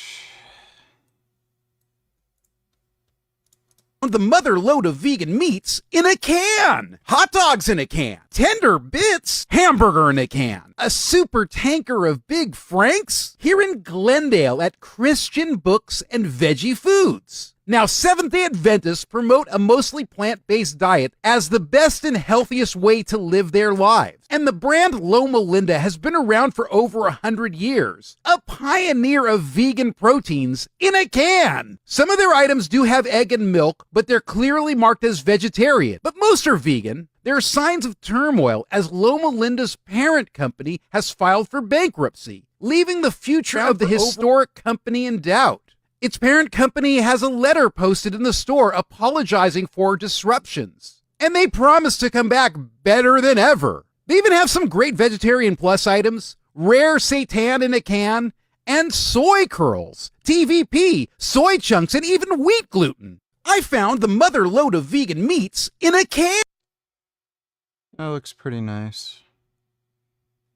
Thanks for the donation, Ben. Dr. Avi's baby. Or boy, sorry. You know, my mind is open to this. is because Woody Harrelson one time was at my house and he was talking about this. This was probably 10 years ago. And I was saying, come on, that's ridiculous. That's impossible. And he said, come outside with me. And we went outside and we sat on a hillside and we watched these planes fly in a grid pattern, laying out this, a grid of contrails. And then it turned into clouds and we had a cloudy day. And I don't know, I've looked up many times since then and seen that happening. And I don't have a good explanation for it. But, the things that you're saying are consistent, are internally consistent, and they're consistent with things that I've observed. Like, it's just outrageous that you could have somebody in his position believing that shit. Just absolutely fucking unhinged. Thanks for the donation, Dodo. Yeah, I probably would. I'd see how far I could push it, but I don't think it's worth it for me. I'm only going to be competing in men's physique, IFBB, for my debut, so I don't think it's important for me to be overly big. I'm not going to be trying for classic, like I know you're trying for classic. I thought about doing classic, but I thought to myself, and maybe it's my body dysmorphia talking, but I thought to myself that my legs aren't big enough. Your legs are pretty fucking big, bro. You reckon? Yeah. There you go. I got body dysmorphia. It's bad. But you got to understand, some of the IFBB guys in Australia that are doing classic, my legs look small compared to theirs. They have monster legs. Yeah. You know what I'm saying? So No, like I my know what you mean. upper body might be okay to play with the big boys, but not my legs, man. They're still playing catch ups with these classic physique guys, and which is why I feel like a men's physique might be the perfect category for me, because it's more focused on just like that upper body beach aesthetics, and it's a look that I can bring every time I shred down and get lean for competition. So yeah, that's just where I'm at. I guess I took a bit of a tangent, but I guess what we were saying before that about the androgens, right? Yeah. What do you think of, like, in terms of what I mentioned, like why that might have not been beneficial at the time, like the training, the high androgens, and the lack of knowledge? No, I think it was all three, to be honest. I think it all makes sense. I just like to ask a lot of my guests this, if they're open to like talking about it, just because everyone has the same experience. It seems that everybody has the exact same experience when it comes to like them running too much gear in the beginning and how they felt side effects and they didn't see any growth and all these things. And then years later, say they get a coach, they bring down the amount of gear that they're taking, the amount of drug use that they're taking, and then they up the training, they up the nutrition, they actually start tracking, and they have an actual training program that's tailored towards them, engaging in strictly hypertrophy, and they just make so much gains on lower doses. And obviously, real quick, guys, so while I was looking at the YouTube analytics, I actually saw that 85% of you guys that watch this channel are not subscribed. And I want to ask very little of you guys a discount of 10% by using my code. Bigger and better for you guys. I've been discussing this with a lot of top bodybuilding coaches, which is I'm really excited to be able to do now with this platform and everything. But a couple of them said, and I trust them with everything I got, because man, they've got some years of experience and some amazing athletes out there on the Olympian stage.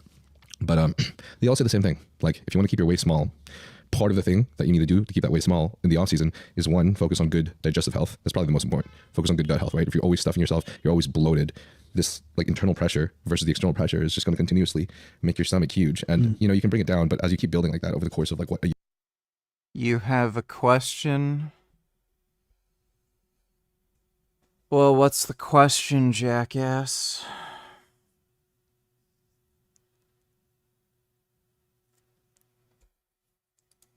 Year, 2 years, 3 years, 4 years, that makes a difference. Same thing as like a girl or like whoever, just anyone using corsets, is how it'll shrink their waist over time. Yeah, I think it's just I might like to add on that. I think a lot of it is also stomach control, vacuums, actively squeezing and keeping your stomach tense.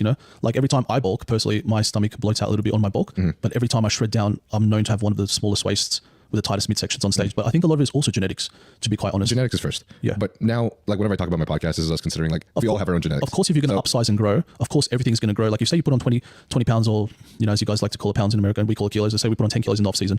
And then when you cut down and you're a bigger human than when you were before the bulk, of course, over time, year after year after year, like everything's going to grow. Like you can still keep a tight waist as long as all your other proportions are growing, So like I started with a 28-inch waist, but now on off season, when I'm bulking, my waist can be 34 inches. And when I cut down for competition, it can hit as low as 30. You know what I mean? So it's bigger than when it was 28. Actually, it could be about 30 to 31. So even though it's not 28 like it was like 5 years ago, it's still considered small. So a lot of it is also genetic. Some guys naturally have wider hips or a wider waist, so they're a bit screwed in that department. But I agree with what you're saying. Like I feel like I measured my waist a week ago when I ordered my new weight belt. It's at 34. I remember when I was like pretty new to lifting, I measured my waist, it was 28.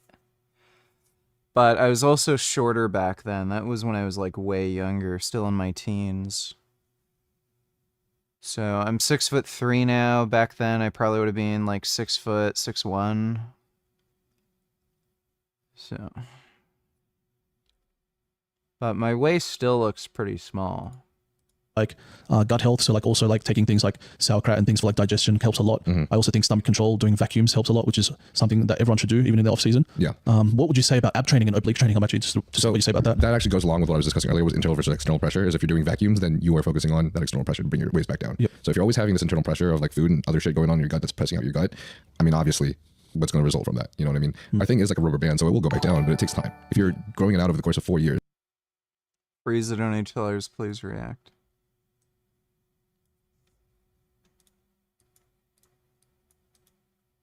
Father of lies, come in disguise. Your cum won't last.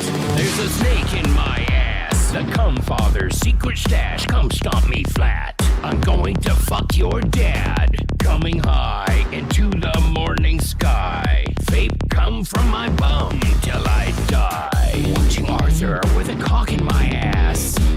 Riding hard, eating ass master class, sacred cum blade, fuckling crusade, fatal cum theft, give me cum or give me death. Elon's Musk, Jesus crust, stealing donations from the cum czar's trust.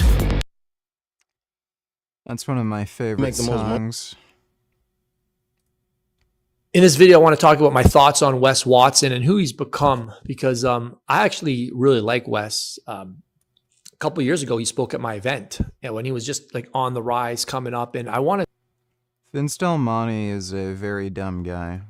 Primarily do this video to help you choose a mentor. And obviously, Wes is a big name.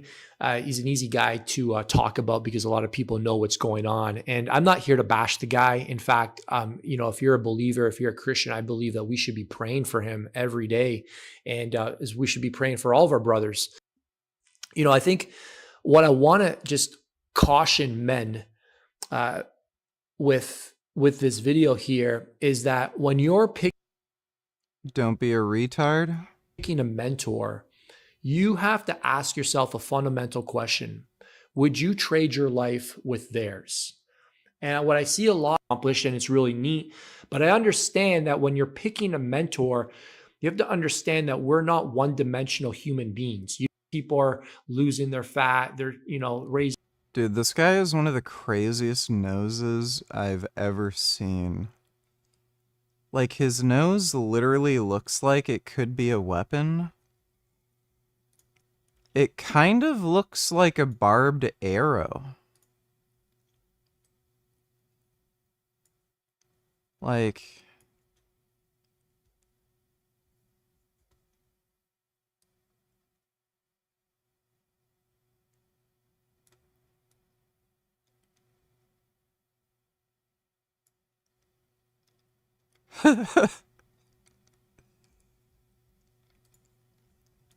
Raising their standards, they're, you know, stepping up, right? And we just kind of brush the other stuff aside. And I'm here to say that we need to be very careful about that. And if you're going to say, hey, I want to follow this guy's mentorship, I want to get in this guy's program, we have to also be aware that he's going to influence you. And guess what? This is all because I am not content with myself. If I was... Okay, just rambling about bullshit.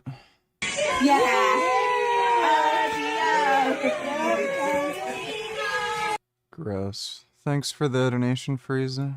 What y'all folks? Probably the agency side of things.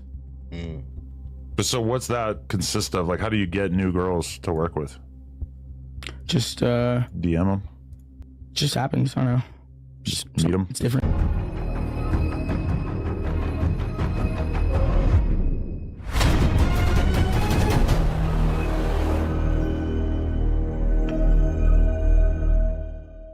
Jack Doherty, that little flat-faced, little pimp, wannabe, piece of shit. You guys know who that is, right? Well, if not, let me remind you exactly who he is. He's that little kid that goes around in the streets like a little asshole and harasses innocent people and then hides behind his bodyguards like a little bitch when the people get pissed off. Or, do you remember the McLaren? He went on a live stream, crashed his McLaren, his cameraman was sitting next to him, got badly injured, right, bleeding all over. And what does Jack do? Do you think he cared to go and comfort the kid to see if he was all right? No, he just sat there trying to film the incident for more attention. Or, the best yet, he became a multi-millionaire, not from making those stupid, shitty videos, right? But from taking girls at a young age, some not even legal, and grooming them and turning them into sharmutas and making millions off of it. Well, he just did an interview with no jumper, Adam 22, right? Another piece of shit. And he tells them many things about this operation. Wait until I tell you how it all comes out. First, I want to say, I don't have a problem with OnlyFans. In fact, sometimes, I like certain girls to have OnlyFans. But there's a difference between having an OnlyFans and making an adult decision than when you're 16, 17 years old, maybe just turning 18, and then starting one because your brain is not developed. You can't understand. You don't have the life experience to understand how decisions like this, regardless of the money you're going to make, can affect your future. And I know what you guys are going to say. You're going to say, John, these sharmutas are going to do it anyway, right? Well, yeah, maybe they're going to do it, but they're going to be older so they can make a rational decision about it. So now saying that, Jack the shithead was on the Adam 22 podcast, and this podcast was members only. So if you're not a member, you can't see all the bullshit these guys are spitting. But of course, I'm going to show it to you. First, before I tell you all that, speaking of Adam 22, the piece of shit, you remember the story that came out, where he likes other men to do things to his wife? She's an OnlyFans girl, he's an OnlyFans guy, they do things together on there, but he didn't mind her going out and finding men to do it, right? Well, not only that, he likes the men to do her and things to her in front of him. He sits there, back, watching it, enjoying it, doing things with him, with them. I don't want to know, right? But when this happened, none of us could understand. We said, he's a simp, he's a cuck. Who would do this to their own wife? Even if it's for a lot of money, we didn't understand, right? Well, on this interview, he reveals something about himself. And, I'm not saying I have problems with people's lifestyle and their choices. I don't. But this explains everything because Jack is sitting across from him, right? And he tells Jack, he goes, listen, I just did a video on OnlyFans. And it was with your brother. So this explains everything about the guy now. I don't know, but I remember my brother was like, yo, Adam 22 wants to do some gay shit with me. I'm like, I wasn't surprised, but I was more like, he wants to do with you? Like, that's just random, but okay. Yeah, my PR guy is gay, and he was like basically made like a little list of like the top gay OnlyFans creators that we could potentially do it with, and he's like, well, this one's Jack Doherty's brother. I'm like, wow, really? That's sick. I'm like, that makes it way better. Yeah, literally, that was fun. So you didn't even know who that was before the interview? I didn't interview him, but we just did this photo shoot together and stuff. I knew because they told me like, yo, this is one guy that you could do it with. In retrospect, I probably should have done it with a black guy. Why? I just think it would have been funnier to people. Jason Love. But I don't think anybody would believe that he was gay. So back to Jack, like I was saying, I always wondered how this kid was a millionaire because you look at his YouTube channel, it's not doing well anymore. He's banned from everything that he gets on Kick, Twitch. He gets banned right away for all the stupid shit he does. So how does he get rich? How does he make his money? You guys remember the conversation when he was with Wes Watson, the biggest piece of shit, or maybe he's not. Let me know in the comments. Wes asked him, he said, listen, are you making money by pimping these sharmutas? And he said, yes. What do you even do on OnlyFans? You pimp these bitches out? Sort of. Not really. Yeah, Jack. My man. Nah. Dude, I told my chick on the way here, I'm like, dude, some of Jack's chicks make like $1 million a month. She's like, she was going to come over and suck your... I'm like, you can if you want, but you ain't coming back. I mean, that's a choice. You got to commit to that one. You're gone if you make that choice late. So since then, I've always wanted to find out more information about his operation. And now he tells us. Like, streaming's like my side thing, It's like, I just do it because I really enjoy it. I actually really like streaming. What do you think you make the most money off of? Probably like the agency side of things. So what's that consist of? Like, how do you get new girls to work with? Just DM them? Just happens. I don't know.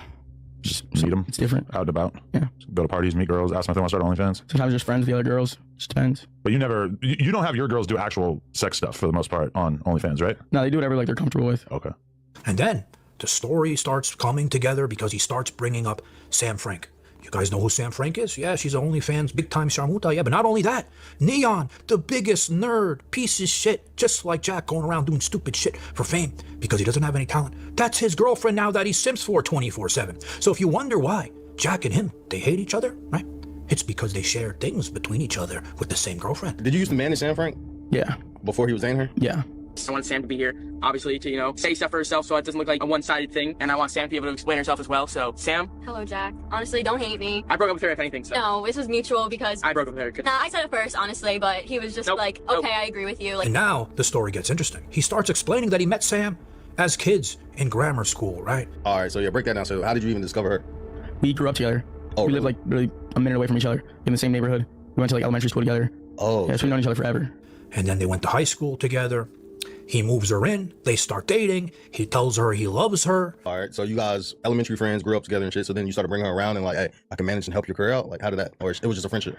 Yeah, I mean, yeah, I was like super into YouTube, and you know, when I was like 15, 16, we were like making videos together and stuff, and that's how like she kind of like became like a character in my channel. And then he got a bright idea. He goes and uses his social media fame to make her famous on Instagram. I moved to LA like 6 months after like she moved in, and then from there we just like I grew her social media accounts, and then yeah. And then even a brighter idea, he influences her and tells her, you know, let's start an OnlyFans. We can be millionaires, right?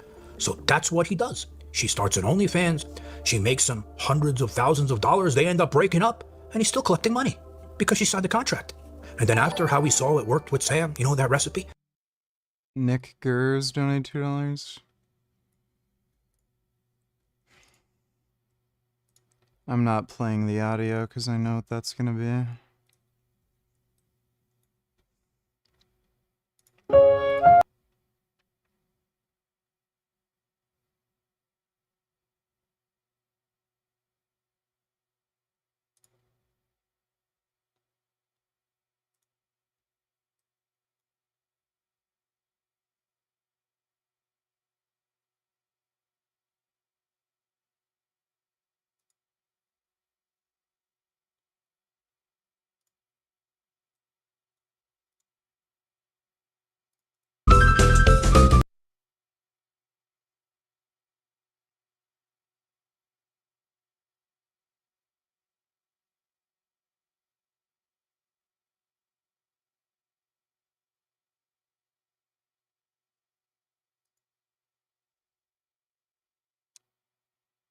Thanks for the donation, Nick Gers.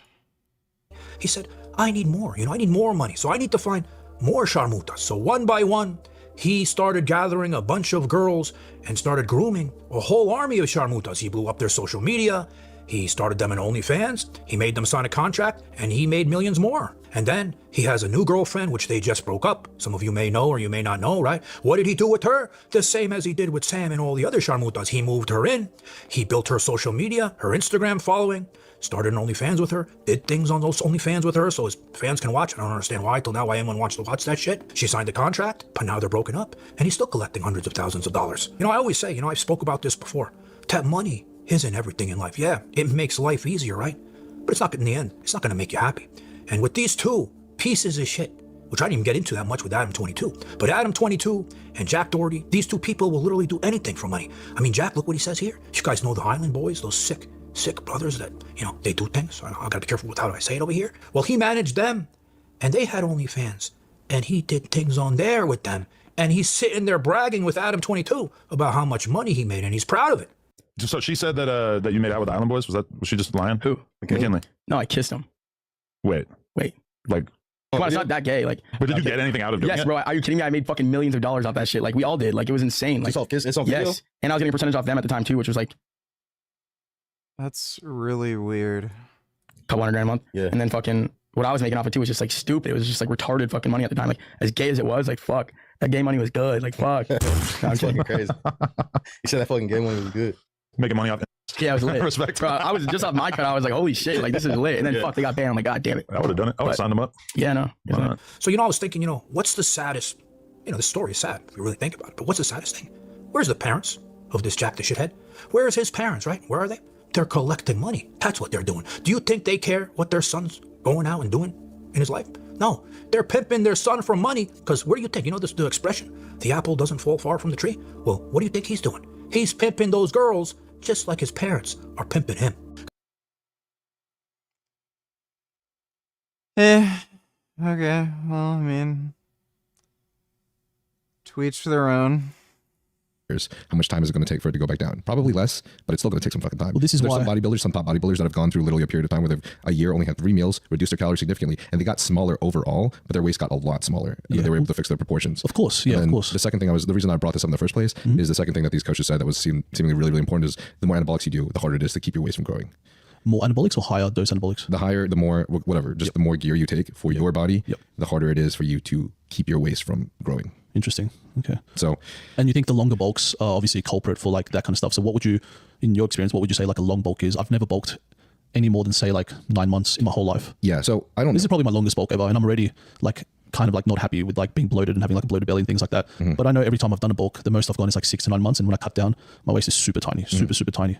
But it's interesting you to say this and hear this, because I think a lot of it personally is genetics. I think a lot of it is also like how long you're going to bulk. So do you think that plays a factor? I know we said genetics did, but do you think the duration of the bulk could also play into this? Because obviously if you're bulking for like some of the bigger bodybuilders bulk for like 2-3 years before competing or shredding down, I feel like, and I know some personally as well, like in my hometown, they bulk for like 4 or 5 years, went on Dreamer bulks, and then they cut down for comps and they look amazing, but just something is always off about their waist. Like it's small, but it's just not tight. Yeah. You know what I'm saying? Like it's just different. I can't put it to words. I know what you mean. Yeah. I wish we had science papers on this, because you know, the only other thing that we have is experience, quote unquote bro science, right? Bro which science. is literally anecdotal experience. Yeah, for sure. But, I mean, when it comes to bodybuilding, that's all it is. Is we're a bunch of dudes that are just experimenting on ourselves, and coaches are pretty much that are just experimenting on a bunch of other guys. Mad scientists, really. Yeah. It's crazy when you think about it. It's funny. It's fucking sick. Yeah.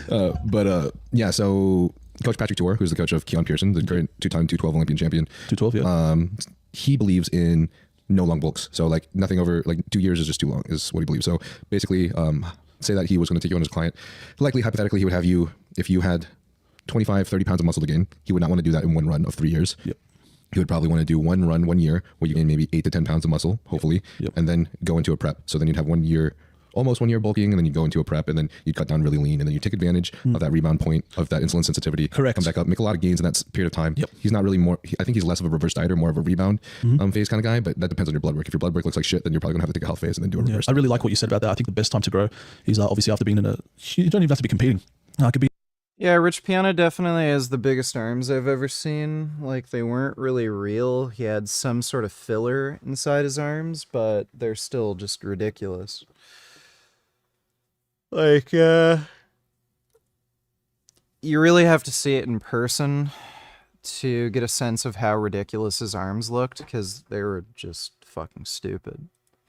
Be in a super caloric deficit mode, and you, like I said, you don't got to be competing. You could just be in a deficit for a long time, and then you obviously hit a rebound, and that's when your insulin sensitivity is at its peak. So you want to take advantage of that, and that's you saw me like a year and a half ago. That's essentially what I did. My last comp was with the WBFF in Las Vegas back in August last year, 2022, and after I finished that comp, I started my rebound and I started bulking. I haven't stopped bulking since then. So it's been actually a year. This has been the longest bulk I've done. I would actually say I was probably on, like if I wanted to be really critical, from the months of August, September, maybe even October, I was just maintaining and I wasn't really bulking. And then I would say November onwards to now, I was probably bulking heavily. So almost close to a year, I'd say 10 months if I was to be honest with myself, for hard bulk. And this is the longest bulk I've ever gone on. I've always been known as like the guy who's always lean and shredded. So what do you feel like are the most important things you've changed about your diet in the last 2-3 years? Because I feel like your methodology with bodybuilding is like totally changed. Like we were both like more party bros or something like 5-10 years ago, and now we're both a lot more focused on competing. So say that again. What do you think has changed? Or what do you think are the in terms of my diet? What changes in your diet do you think were the most effective? Cutting out cheat meals. Cutting out cheat meals. Yeah. Or not cutting them out completely. Let me rephrase that. Reducing cheat meals. Reducing processed foods. Reducing sugar. Things like that. So that's my least favorite one, bro. Yeah, reducing sugar. I hate sugar. You hate sugar? You can ask my girlfriend. I don't even have a sweet tooth. What? Yeah. She'll tell you right now. You're demonic. Yeah, I don't. You're an alien. I am. I'm not human, bro. I don't have much of a sweet tooth, so there could be chocolate and lollies around the house, anything, and I just won't eat it. Like, and when I do crave sweets, I might have a few bites of something sweet, like an acai bowl, some plain vanilla ice cream with no sauce on top. I'm super plain with like my desserts. Maybe a few pancakes. That's it. And I won't even need to eat much to get that craving. Like sometimes just a few bites of ice cream, like maybe 3-4 tablespoons. I'm good. I'm like, yeah, I'm good. No artificial sweeteners. Yeah, I'll have artificial sweeteners in, say, like my protein pancakes when I make. Sometimes I'll chuck it in to sweeten it up. Yeah. I stopped coffee recently in the mornings a few weeks ago, but before that I would have coffee with artificial sweetener. But aside from the once a day coffee that I would have in the morning, which I've now cut out, I would not put artificial sweetener in anything. So I would just be eating. Okay, another big thing that I changed, I'm just going to loops here, but another big thing that I changed is I would eat more red meat. So I would have much more steak. I would eat like maybe 500 grams of steak a day almost. How do you think that's helped you? How do you feel like that's helped you? I know it sounds weird and it might sound like bro science, but I feel like lean red meat is super anabolic. It's got so much it's got so much creatine in it. It's got so much nutrients in it. It's so calorie dense, and the creatine and the red meat, it just does something to your muscles, man. I don't know, maybe in the future just try this one day. Just swap out the chicken and just have a little bit more red meat, and you just fucking grow. I'm telling you. Yeah, I'm sure it's not the steroids. For me to admit, I mean, I think a lot of bodybuilders think this. Yeah, it's pretty common. Yeah, yeah. A lot of dudes feel like red meat is. Yeah, dude. I'm telling you, chicken's not anabolic for some reason. Chicken's not that anabolic. Every time I eat steak, I feel like I'm like I know it's probably placebo. I wake up the next morning, I feel great. I feel like energized. I just feel stronger. But bro, if I'm just going on chicken, mostly chicken and not much red meat, I feel like shit. And it's the same with fish. If I'm going on chicken and fish, and yeah, it's because it has no fat in it. So like he's just eating more. There's not much red meat in the diet. Really? Again, I feel like shit. So I feel like, I don't know if it's the fats from the red meats that makes me feel good, makes me perform better in the gym. I don't know if it's a bit of placebo acting up. But I can genuinely tell you that eating more red meat in my diet in the last year I feel like has definitely helped me to put on that extra amount of muscle that I wouldn't otherwise been able to. Like, you saw me walk through the door, you're like, damn, you're fucking huge. And I've kept it relatively lean. Last time I saw it was 82 kilos. And honestly, not too far off the body fat I'm at now. I'm probably at 15% right now. And that for me is considered like fat. So last time I saw you, I would have been around 10% and at 82 kilos. Now I'm like 15% at 96, 97 kilos. So I think I've kept it pretty sensible for this bulk. This has been the leanest bulk I've done. I know if I'm going to push it to 100, I'm probably like 3-4 kilos off that and onwards. I know I'm going to be sacrificing a bit of my tightness and shit like that. But it's something we've got to do. And I feel like going back to the original question, more red meat, probably just the same staple rice in all my meals and just the same meals every day. Less cheap meals, less processed foods, less sugar. Final answer, lock it in, Eddie. Nice. I resonate with all of those. I haven't experimented with more red meat. I used to eat red meat in the past, but I actually changed it up several years ago and I've been doing strictly with salmon and then a little bit of chicken. Salmon is good. And I think salmon's good for fish. The main reason I was doing that is just for my blood work, just so I could always have like as good as possible ApoB, LDL, and HDL. I don't know how much my LP(a) has shifted a lot. Do you have like a blood coach? Well, Transcend helps me a lot with guidance, and they will go over the blood panel with me. I also have another doctor that, luckily, I've been able to find one that doesn't judge bodybuilders, and he's been a doctor for a lot of bodybuilders. in the past. It's funny you say that. I've got a guy similar. He used to be a bodybuilder. He's now a powerlifter, and he's a blood coach, like literally a blood coach.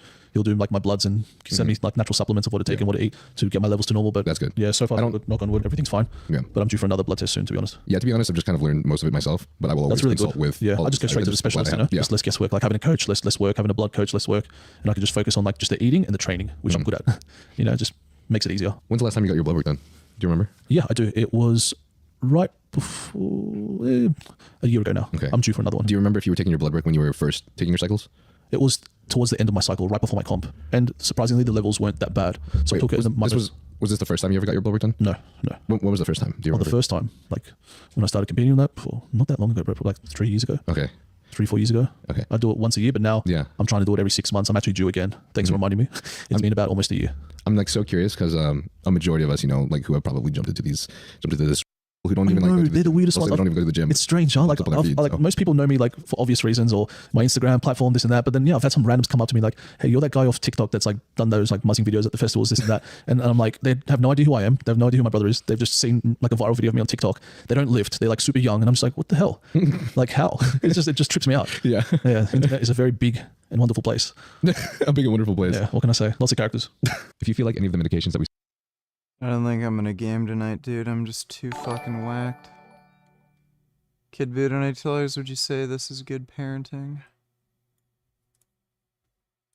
100% teach my son, beat the shit out of kids who make fun of you. Words do not solve problems. Bullies are not going to stop unless you punch them in the mouth. And anybody who says, use your words and have a conversation has never been bullied. Words do not solve it. If anything, they're just going to call you gay or call you soft or make fun of you more because you want to have a soft conversation. Just punch them in the face and move on with your life. Yeah, I mean, that makes sense. And see, in a perfectly, white world, you can do that. I hate to bring color in this. Yeah, I'd say that's good parenting. Thanks for the donation, Kid Boo. We spoke about today may benefit you, such as BBC 157, GH security logs such as Tessamorelli. Well. Man. Awesome. Good old days. That was funny. That was so funny. Yeah.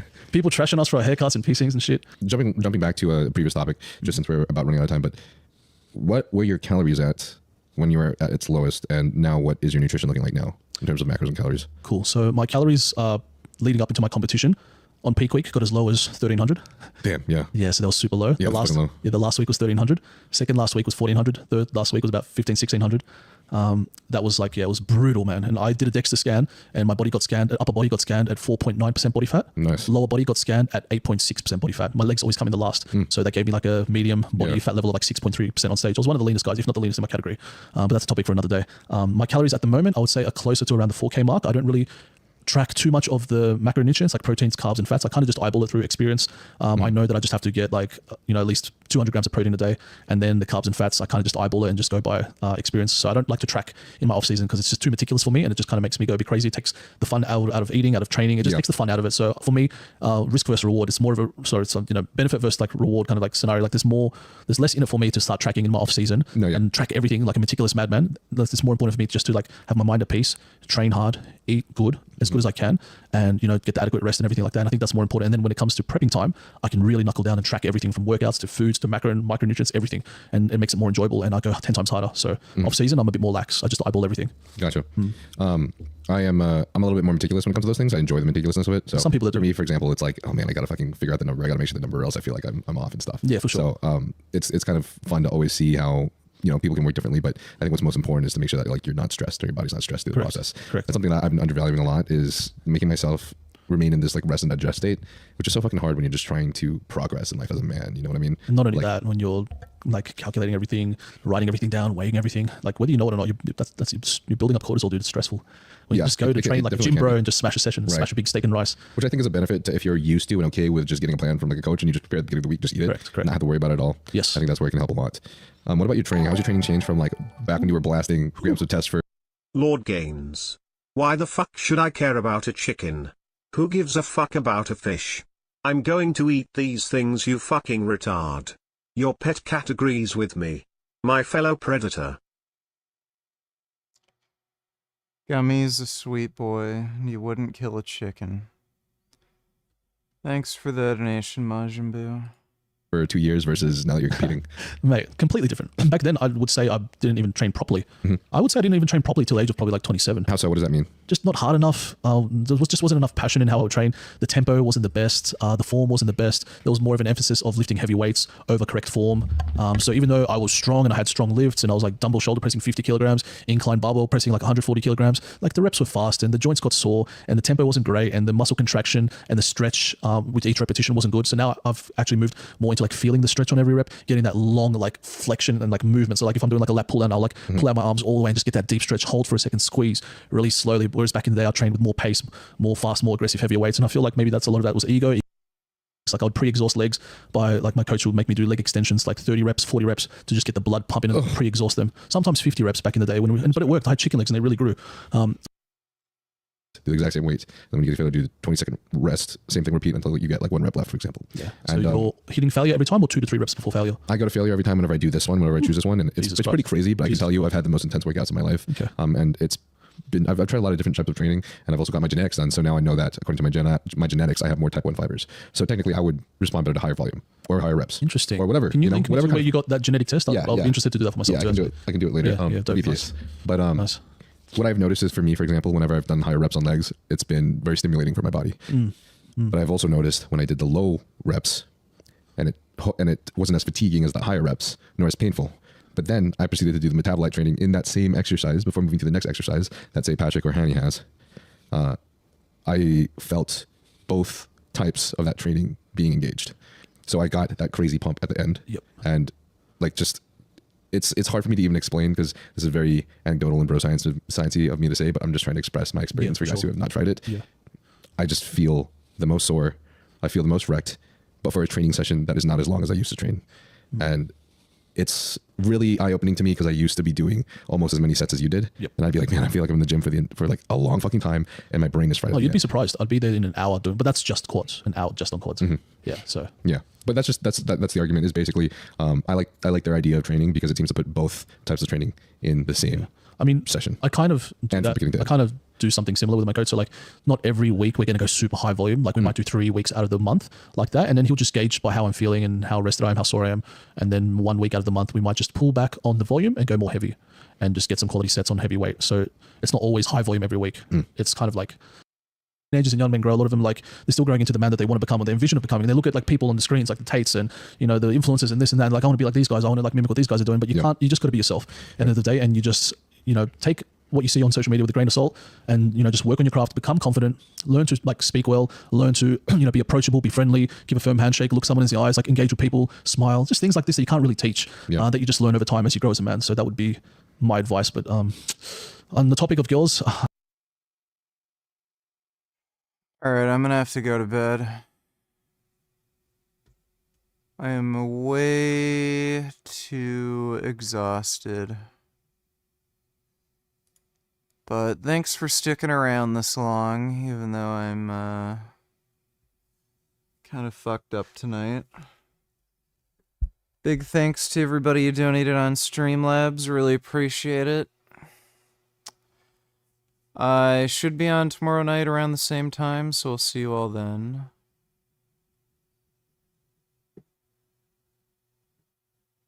And sweet dreams. Nighty night.